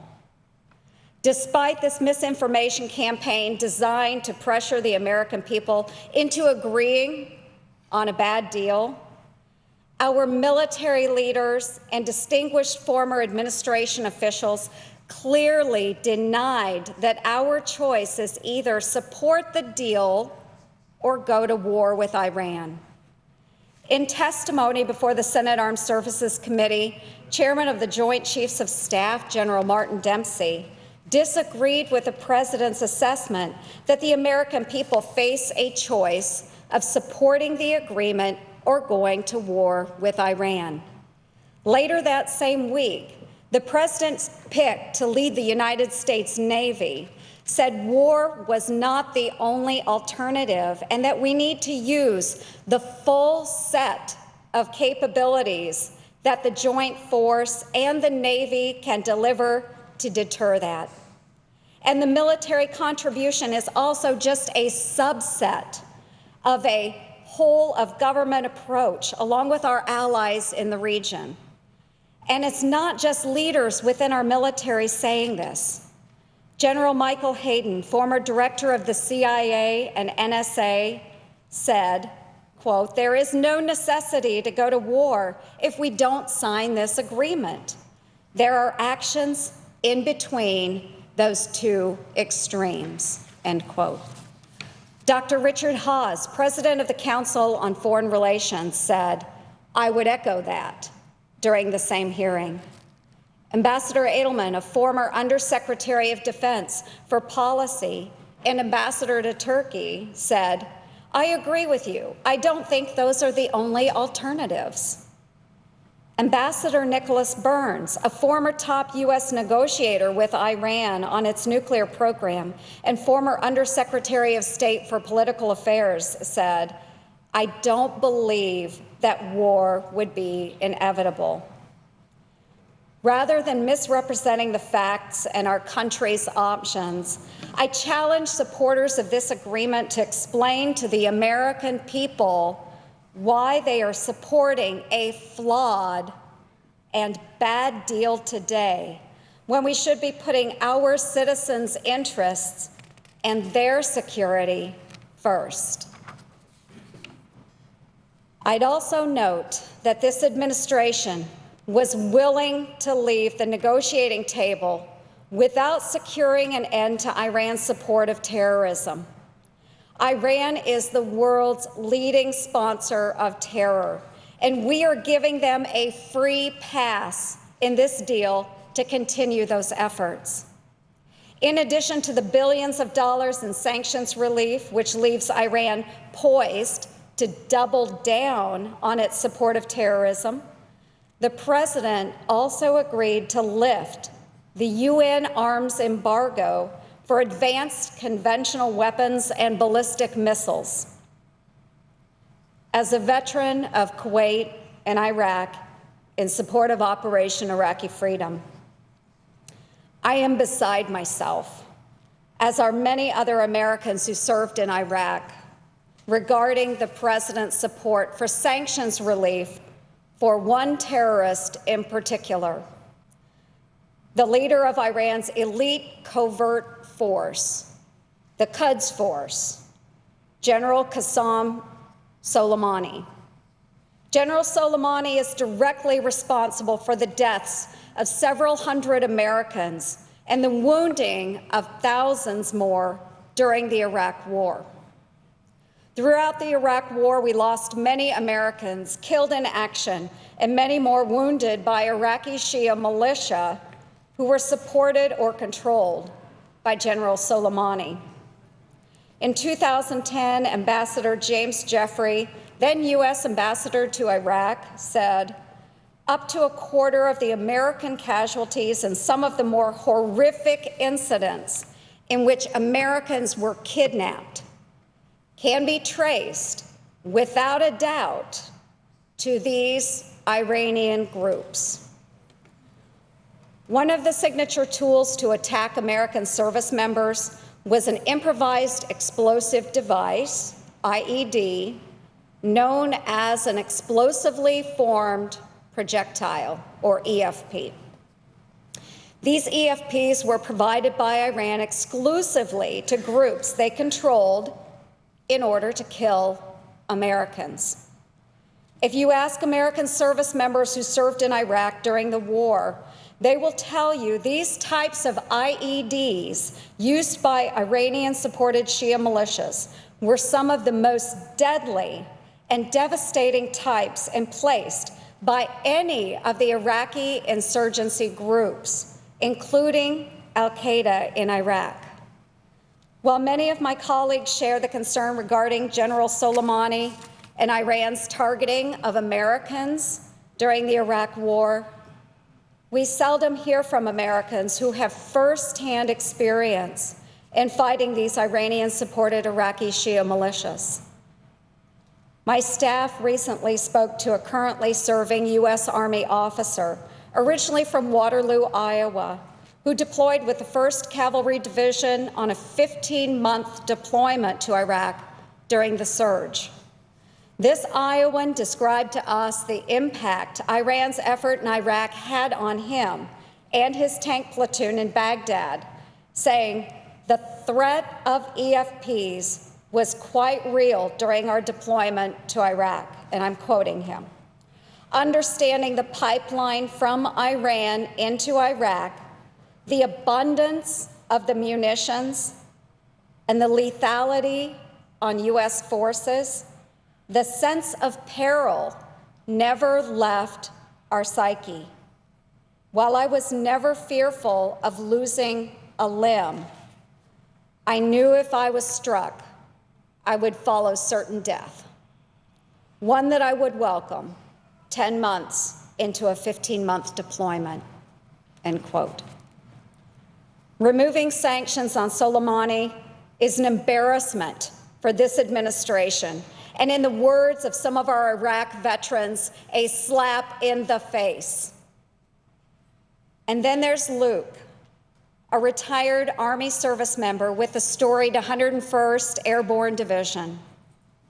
While on patrol during the division's second tour to Iraq, Luke lost his leg in combat after his vehicle was hit with an Iranian-made EFP.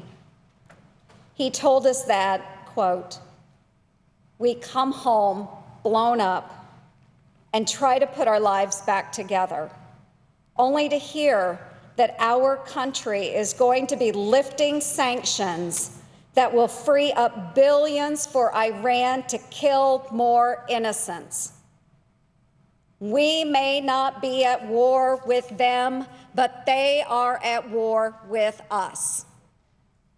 I'm a wounded veteran, and I spend a great deal of time helping other guys like me. I can assure you that this deal directly affects us. It's a slap in the face to all veterans, all those who served." End quote. We owe it to veterans and our current service members who have sacrificed to stop Iran's support of terror. I urge the President and my colleagues to consider Iran's true intent and not to underestimate Iran's will to enhance its capability to destabilize the Middle East, threaten American security and the security of our allies in the region and around the globe.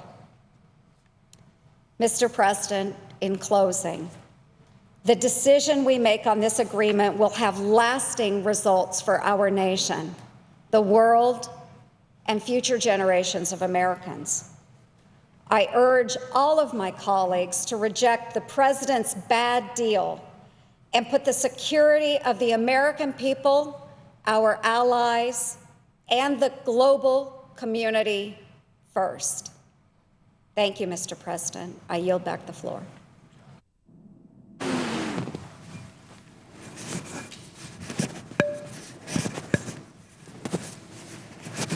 Mr. President. The senator from North Carolina. Mr. President, we're here today to engage in an honest and open debate about the nuclear agreement the administration's brokered with Iran. And let me at this point commend Chairman Corker for the way he and his committee has handled a very difficult process that has not been coordinated with the administration, where their consideration was for Congress to be cut out. And I think Chairman Corker has done a wonderful job of inserting the Senate of the United States where it should be, part of this agreement.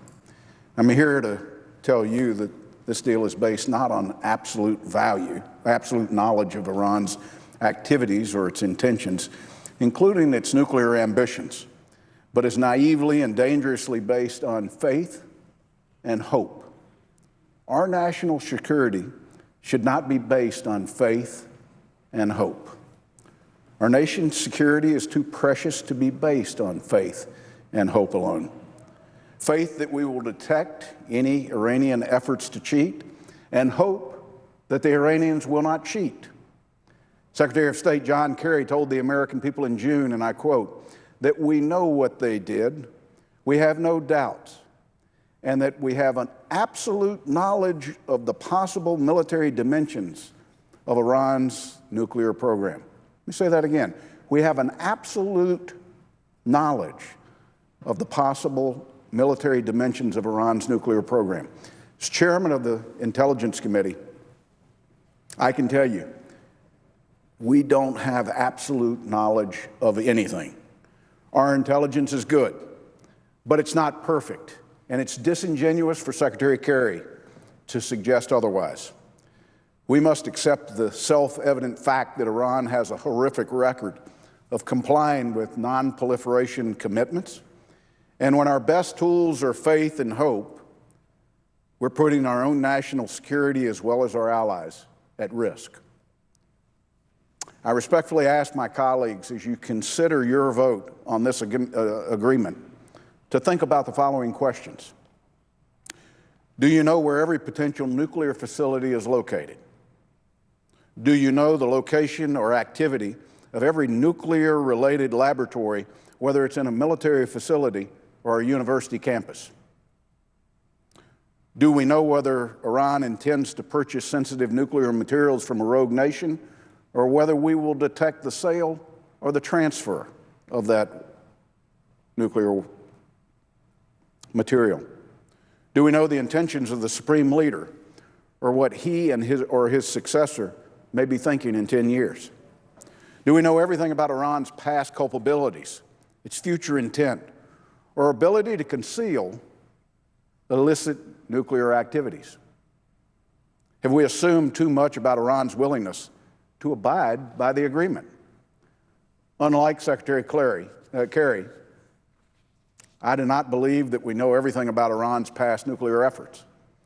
I do not have faith that we know with any degree of certainty this regime's intentions, as he suggests. Our intelligence community does amazing things, and I'm continually impressed with the dedication, drive, and the capability of its people. Our intelligence community regularly provides our civilian and military leadership insights and assessments on the toughest national security problems. But they never claim, and I wouldn't believe them if they did, to have absolute knowledge of any issue. Again, intelligence is imperfect. Secretary Kerry told the American people and the members of this body, and I quote, "No part of this agreement relies on trust. It will all be based on a thorough and extensive transparency and verification measures." With all due respect, the Secretary is oversimplifying the complex and difficult world of treaty compliance and verification. The Secretary should come clean and truthfully state that this agreement does not rely on trust. It relies on hope and faith. Faith that we will detect any Iranian efforts to cheat, and hope that Iran will not cheat. My colleagues should be mindful before casting their votes. Your eyes should be wide open to the uncertainty we as a nation are accepting with this agreement. If the IAEA and our intelligence community are not 100% certain, and our collective assumptions are wrong, and we get caught unaware, or we're surprised, the consequences will be significant. They could be disastrous, and we will, without a doubt, regret entering into this agreement.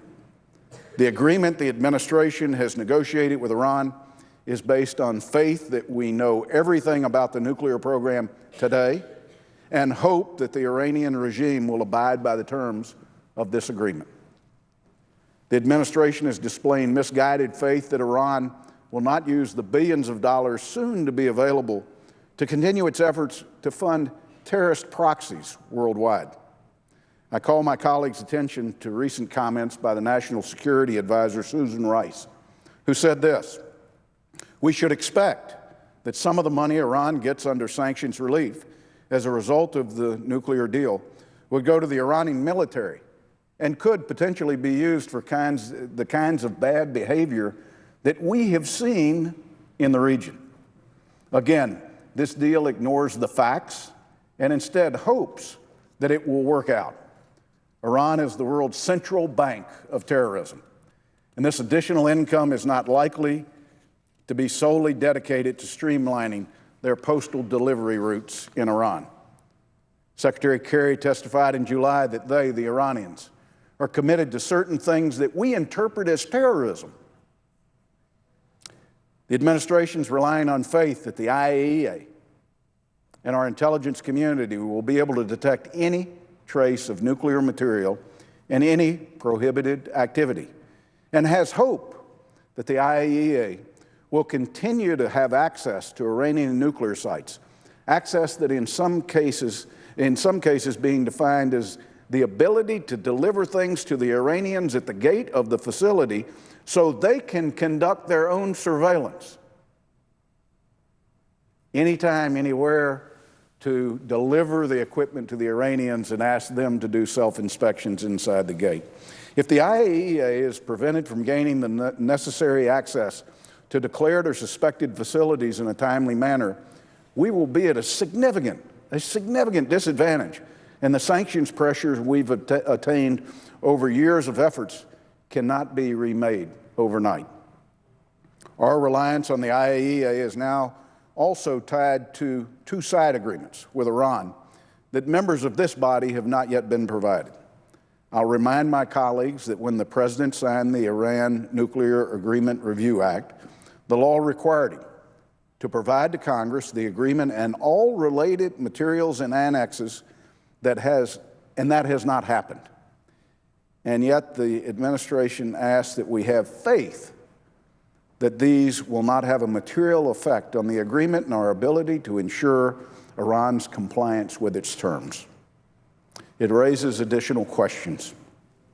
Do we have absolute certainty that we know what those agreements include?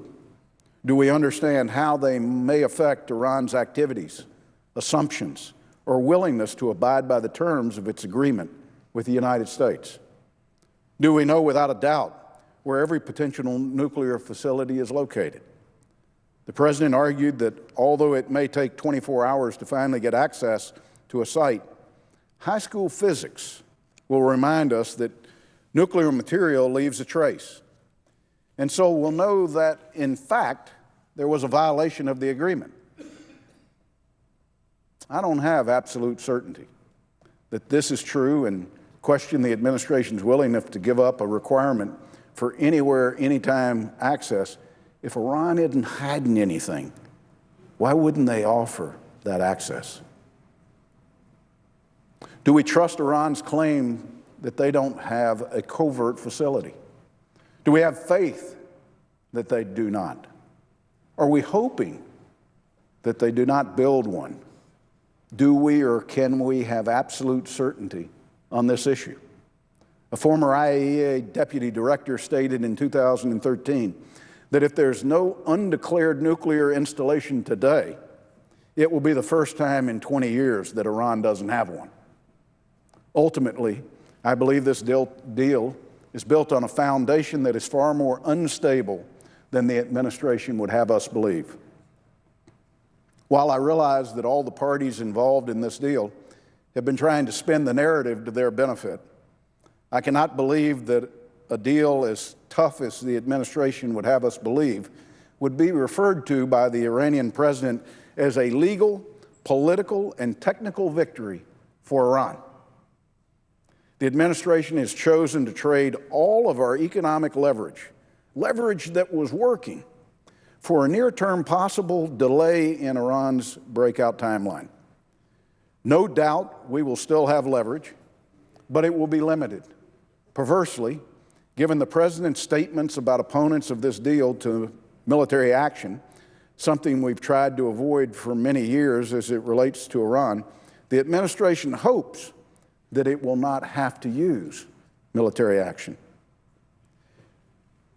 Can you tell me with absolute certainty what the Supreme Leader's intentions are? Can you tell me what he's thinking, or what he's thinking in 10 years, when Iran will have rebuilt its struggling economy and will be nearing the end of what limited restraints may remain on its nuclear research and development activities? Did we just enable a regime based on a false choice that we didn't fully understand? One of the president's chief criticisms, as typical of his straw man approach to the debate, has been to suggest that opponents of the deal only want a military action. Oddly enough, it's the president's own agreement with the Iranians that has stripped us of all leverage except military action if the agreement is not adhered to. The strategic decision to engage Iran in the resulting deal cannot, based on absolute certainty of Iran's nuclear program or its intentions. The agreement is based on questionable assumptions, allows far too much maneuvering by Iran, and naively trusts a regime that has a history of evasive activities and false declarations to the very body, the IAEA, entrusted with enforcing the agreement. Do we know without a doubt what is going on in every laboratory in Iran, whether it's on a military facility or a university campus? I applaud the efforts of our negotiators and our intelligence community and our diplomats. But I'm sorry to say that they were sent on a fool's errand by the president. They provided a false choice between this agreement and war. The narrative just doesn't add up. I've spent the better part of 15 years as a member of the House or Senate Intelligence Committees. I understand the nature and the nuance of intelligence work, and I know that there are no absolute certainties in this business. This deal is based not on absolute knowledge of Iran's activities and its intentions, as the administration would have us believe. But as you can see, it's naively based on faith and hope. I, for one, will not vote to enable a regime that supports terrorism, evades international inspections, disregards UN Security Council resolutions, and is opposed to the very existence of another nation in the region.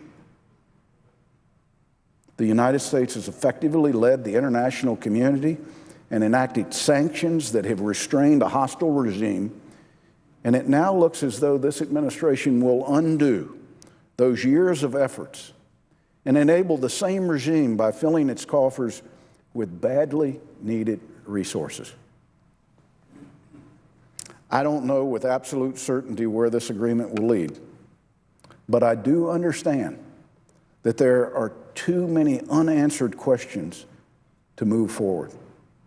Mr. President, I urge my colleagues to join me in opposing this agreement, and I yield the floor. Senator from Oklahoma. Well, Mr. President, it's been a long day. We've heard about everything that can be heard from a lot of different people, and I've come to some conclusions that there are some things that are incontrovertible here after hearing both sides debate all day long. And there are 6 things that we should be looking at, and I'll just real quickly summarize these. I think it's kind of a good wrap-up. There are 6 things. First of all, this deal rewards and legitimizes Iran for violating international laws and for in treaties and United Nations Security Council resolutions. I said rewards and legitimizes. The second thing it does is it rewards Iran with the $100 billion. You've heard it today. That could be a floating figure. We're not sure just how much it is. But we do know this, what they do with their money, and that is expand its influence with terrorist organizations. The third thing, it places the Middle East on the brink of a new arms race. And this is something that we've heard from others for quite some time. And now we already have some countries coming forward with what their intentions are. The fourth thing, it fails to dismantle Iran's enrichment infrastructure. That's been stated by a lot of people. No one really is denying that.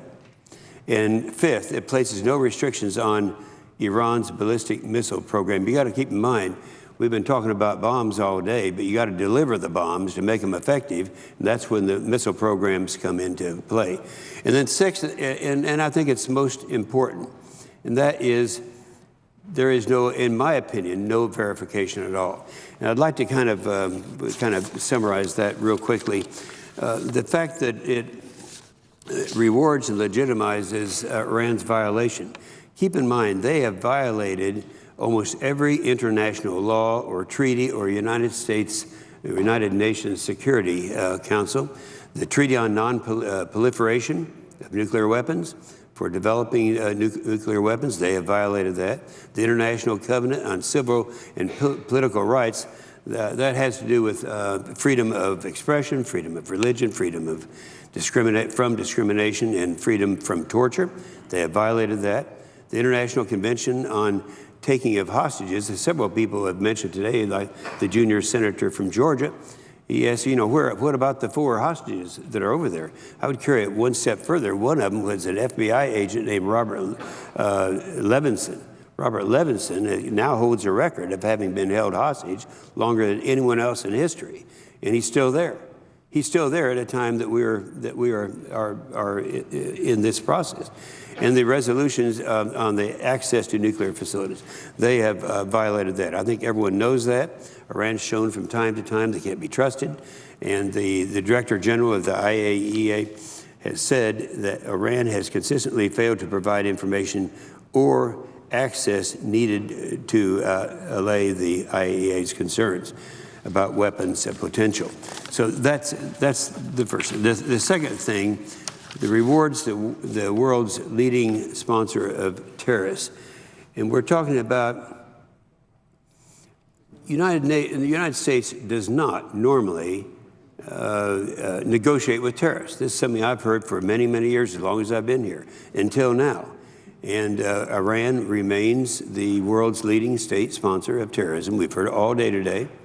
And according to the State Department's 2009 country reports on terrorism, they have provided training and weapons to the Taliban fighting our forces in Afghanistan. The Iranian IEDs have killed U.S. troops in Iraq. They've paid the Taliban in Afghanistan to kill U.S. troops. Iran supports Hamas in Palestine, Hezbollah in Lebanon, Assad in Syria. And even in the midst of, I had occasion to be in the Persian Gulf on the USS Carl Vinson just a few weeks ago. It was during the negotiations, and there I was in the Persian Gulf. At the same time, the Iranian ship was taking weapons down to Yemen to kill Americans, and that was while we're negotiating. Iran, they're bankrolling the slaughter of tens of thousands of Syrians, and publicly committed the annihilation of the state of, for the annihilation of the state of Israel, and called death for America while we're in the middle of negotiations. General Austin made the statement. He was the U.S. Central Command, and I was there when he made this statement. He said, and this is a quote, he said, "Iran represents the most significant threat to the central region. Iran continues to pursue policies that threaten U.S. strategic interests and goals throughout the Middle East." And, you know, as was stated by my good friend just before me, even Susan Rice, who would do almost anything that the president asked, said that we could expect that some of this money, this $100 billion or whatever the amount ends up being, is going to be used to fortify their terrorist friends. So, you know, we can only conclude that the financial windfall estimated to be over $100 billion will be used to fortify more terrorism. And the third thing that I think was made today, these are the six that I think have become incontrovertible, and that is that it places the Middle East on the brink of a new arms race. We've heard it quite often. Dr. Kissinger was testified before our committee, the Armed Services Committee, just the other day. He said, regarding the ongoing nuclear negotiations with Iran, he said, quote, "The impact of this approach will be to move from preventing proliferation to managing it." And we recall last month when Prime Minister Netanyahu warned, he said, quote, "The deal that was supposed to end nuclear proliferation will actually trigger nuclear proliferation. It will trigger a nuclear arms race in the Middle East." Saudi Arabia has always been talking recently about possibly being the first to jump in there on this new program. So we can expect it to happen. We know it's going to happen. The fourth thing is it fails to dismantle Iran's enrichment infrastructure. I think that's been driven home by many people here. It permits Iran to retain its enrichment infrastructure, including advanced centrifuges, and continue to develop its enrichment technology. And that's something that is now, I think, pretty much agreed to. And fifth, and next to the last, is places no restrictions on Iran's ballistic missile development. You got to keep in mind, people who don't and have not talked much on this floor about the fact that they talk about the bomb, but there has to be a delivery system before the bomb can be effective. I can remember in 2007, our unclassified intelligence report said that by 2015, Iran would have the bomb in a delivery system. Well, here it is, 2015, and they weren't that far off. And so we know what the capability is out there, what they're planning on doing, and the U.S. intelligence assesses, and this is the quote, and this is very significant, Iran's ballistic missile are inherently capable of delivering weapons of mass destruction, and that Iran's program on space launch vehicles improves Tehran's ability to develop long-range missiles, including intercontinental ballistic missiles, ICBMs. And that one thing no one has mentioned on this thing is that we made an arrangement in the previous administration, knowing that Iran was going to have this capability. We have some 30 ground-based interceptors, but they're all on the West Coast, and because we thought that was where it was going to have to come from. But guess what? All of a sudden, Iran is coming from the other direction. Well, the first thing this president did when he took office, Obama did away with our commitment. We had an arrangement with the Czech Republic to have a ground-based interceptor there. And I can remember so well, one of the best friends that we have over there made the statement. He said, "Are you sure now that if we enrage Russia by having this system, that you're not going to pull the rug out from under us?" And I said, "Absolutely." Sir, that was Václav Klaus, one of our best friends over there. I said, "Absolutely." Of course, that's what he did. And so now we don't. Now we have that same problem with the delivery system. And the last one, I think, is most important. And I think I may be the only member of the Senate who believes this. But I look at this, and I go back home. And a lot of times you don't find the wisdom here in Washington. You have to go back home. And certainly over this past month, being around my state of Oklahoma, people ask the question, and he said, well, wait a minute. If they have all this time, once accused of something, or if the IAEA should say, we believe they are making a bomb in a certain location, once they do that, if they have the ability under this deal to delay that not just 24 hours, not just 24 days, but they can go on and delay it for 2 additional periods by applying to the Joint Commission for 15 days, and then the Minister of Foreign Affairs 15 days. That's 54 days. You know, I'd suggest that we stop and think about that. If we know that somebody has something, but they have 54 days to either destroy it or hide it or put it someplace else, they're going to do it. And so my people in Oklahoma say, you know, there just isn't any kind of verification. That we all remember what Ronald Reagan said. You know, trust but verify. You kids are too young to remember what happened during the Soviet Union and all that problem, but clearly, that was the major concern at that time. So this is the situation that was pointed out way back during the joint presentation of the House and the Senate by Netanyahu. I think if he just changed his registration, I'd love it if he'd run for president of the United States. He's the kind of guy we need. When he made the statement at that time that this is this no deal is going to be better than the bad deal that is on the table, I believe that's true. I had occasion to publish an op-ed last week in the Wall Street Journal urging states to hold fast to their sanctions on Iran. You know, even if they consider strengthening and expanding those sanctions. Here's the thing that people don't understand. This is something where the states have, the reason he gets by, the president gets by with not calling this a treaty that would have to be confirmed and verified by this body, is that it's dealing with the states and not the federal government. So my hope was that many other states are going to be doing what we're doing in the state of Oklahoma in holding on to their sanctions and not releasing any of them. And I think that would certainly, if this thing becomes a reality, about one of the few things we can do. I'll end with a quote from then President Bill Clinton in 1994. I remember I was there and I heard him make this statement. He said, after the deal with North Korea, this is a quote, he said, "This is a good deal for the United States. North Korea will freeze and then dismantle its nuclear program. South Korea and our allies will be better protected. The entire world will be safer as we slow the spread of nuclear weapons. The United States and international inspectors will carefully monitor North Korea to make sure it keeps its commitments." And 2 decades later, the Defense Intelligence Agency announced that it had moderate confidence that North Korea has a nuclear weapon small enough to be placed on a ballistic missile. So that's what's going on. That's in just today's New York Times. I don't know how anyone could take them seriously when we have the guy who's the real boss over there, the Ayatollah Khomeini. He said that in talking about Israel, he said, quote, "I'm telling you first, you will not be around in 25 years. We'll annihilate you in that period of time." Then he talked about the United States. He said, "Iranians must not forget the United States is the great Satan." Ayatollah Khomeini warned, criticizing those calling for better relations, to want to show this Satan as an angel, but the Iranian nation has pushed this Satan out. We should not allow it to sneak back in through the window. Those are the guys we're negotiating with.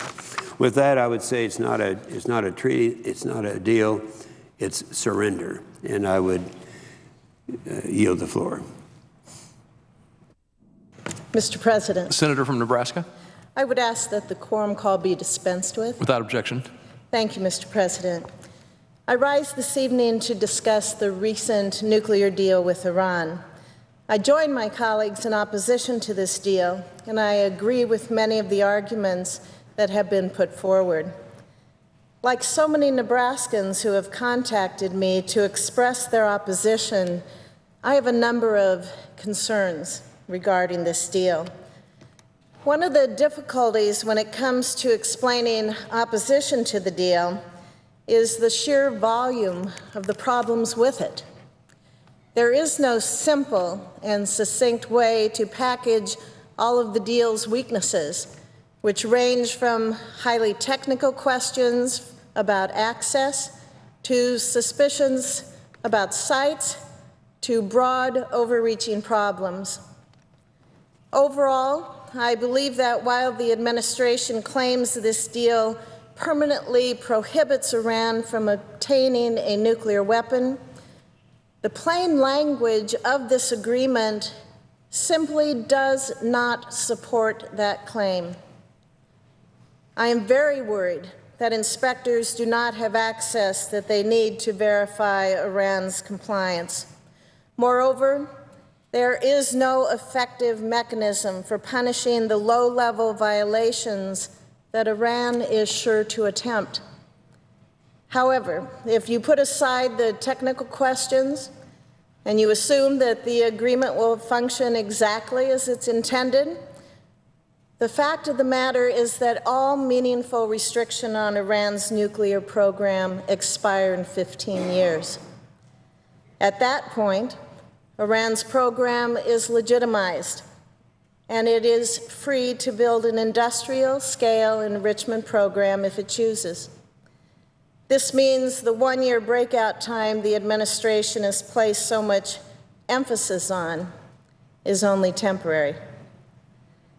In their analysis of the agreement, the non-proliferation experts at the Institute for Science and International Security concluded that after year 15 of the agreement, quote, Iran could have in place a nuclear infrastructure that could produce significant quantities of weapon-grade uranium rapidly and turn that material into nuclear weapons in a matter of months. Some may contend that even if it's not a permanent prohibition, as the administration claims, it's still better than the status quo. Even if we're right back where we started in 10 or 15 years, buying time, that isn't a bad thing, they insist. But colleagues, we won't be right back where we started. We will be in a far worse position. Iran's current program was built in violation of its nuclear non-proliferation treaty obligations and UN Security Council resolutions.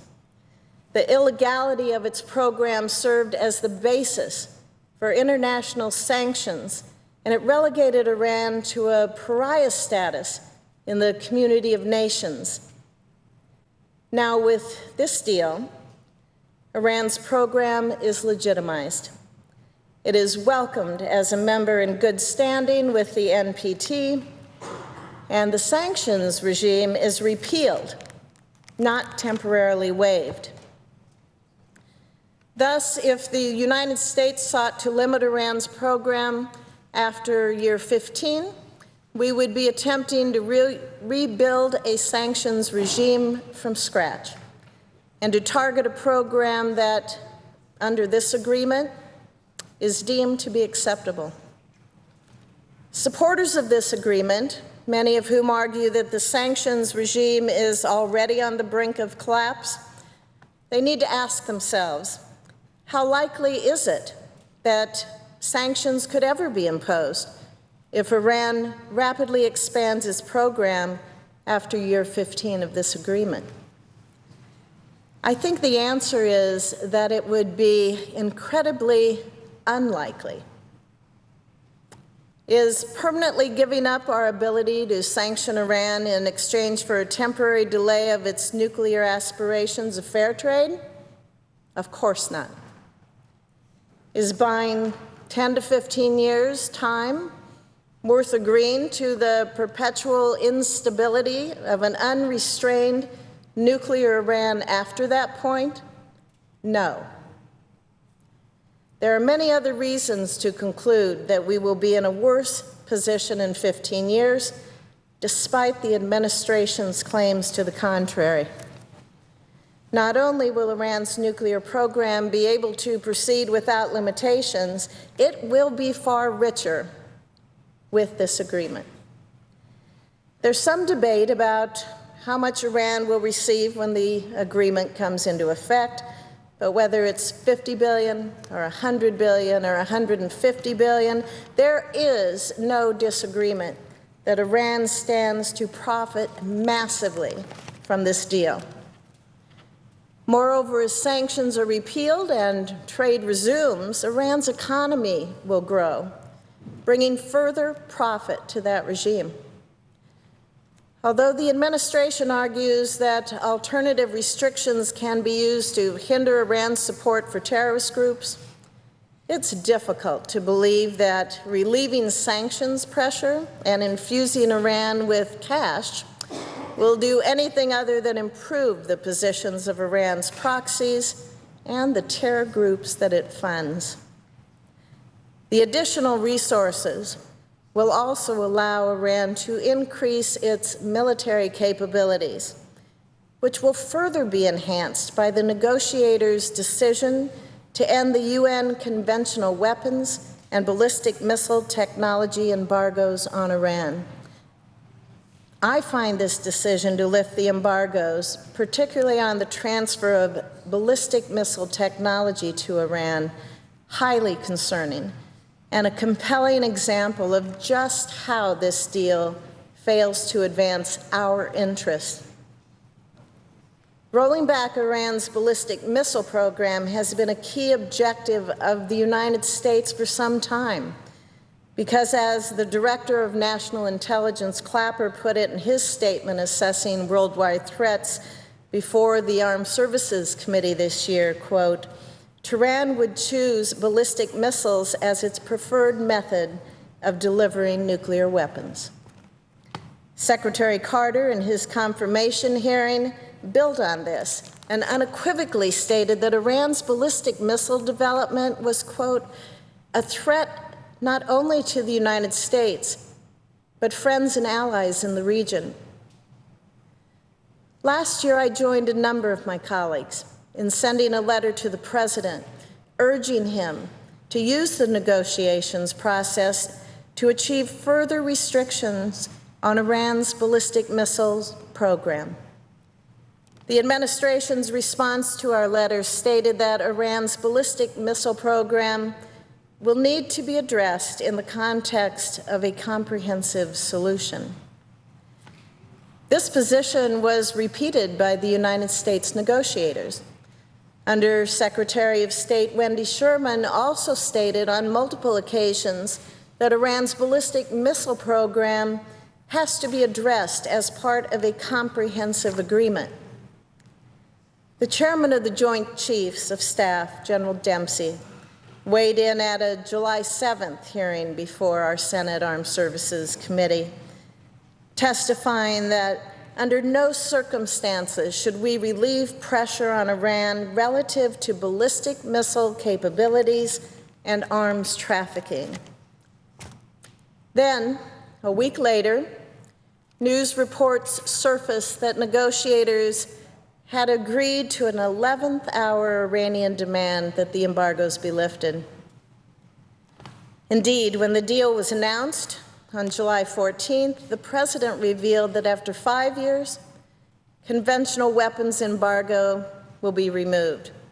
After 8 years, restrictions related to ballistic missile technology would also expire. Let me repeat that point. Instead of exchanging sanctions relief for further limitations on Iran's ballistic missile development, as many of us in this body had urged, U.S. negotiators agreed at the last minute to relax those restrictions. These are the weapons that our intelligence community tells us will be Iran's preferred way to deliver a nuclear weapon. And our most senior military officer testifies that we should, under no circumstances, relieve that pressure. When the administration said Iran's ballistic missile programs would have to be addressed, few would have guessed that this is what they meant. Now Secretary Kerry has argued this concession won't have an impact because many other tools, such as the Missile Technology Control Regime and the Proliferation Security Initiative, they're available to prevent Iran from acquiring ballistic missile technology. But the United Nations restrictions were imposed in order to bolster those measures, which were on the books long before the UN measures were passed. Removing them will give our counter-proliferation efforts one less tool to limit Iran's military development, and in particular, its ability to build an ICBM that's capable of hitting the United States. The administration has also argued that keeping the embargo on conventional weapons in effect for 5 years and 8 years with respect to those ballistic missile restrictions, that's a victory. After all, they claim Iran and Russia and China, all they wanted was to have those restrictions removed immediately. Watering down last-minute demands of a minority of negotiators is not a victory for the United States. Any attempt to argue that we were lucky to avoid complete capitulation to the demands of Iran and Russia and China, well, that admits a negotiating atmosphere so dysfunctional that no positive agreement could have emerged. I believe the repeal of the UN embargoes will foster Iran's conventional weapons and ballistic missile development.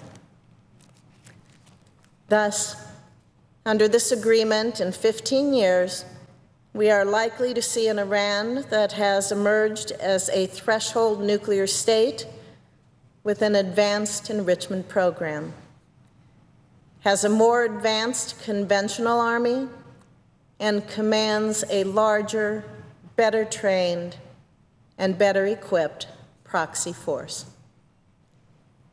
It may even have an ICBM with which it can threaten to retaliate against any United States attack.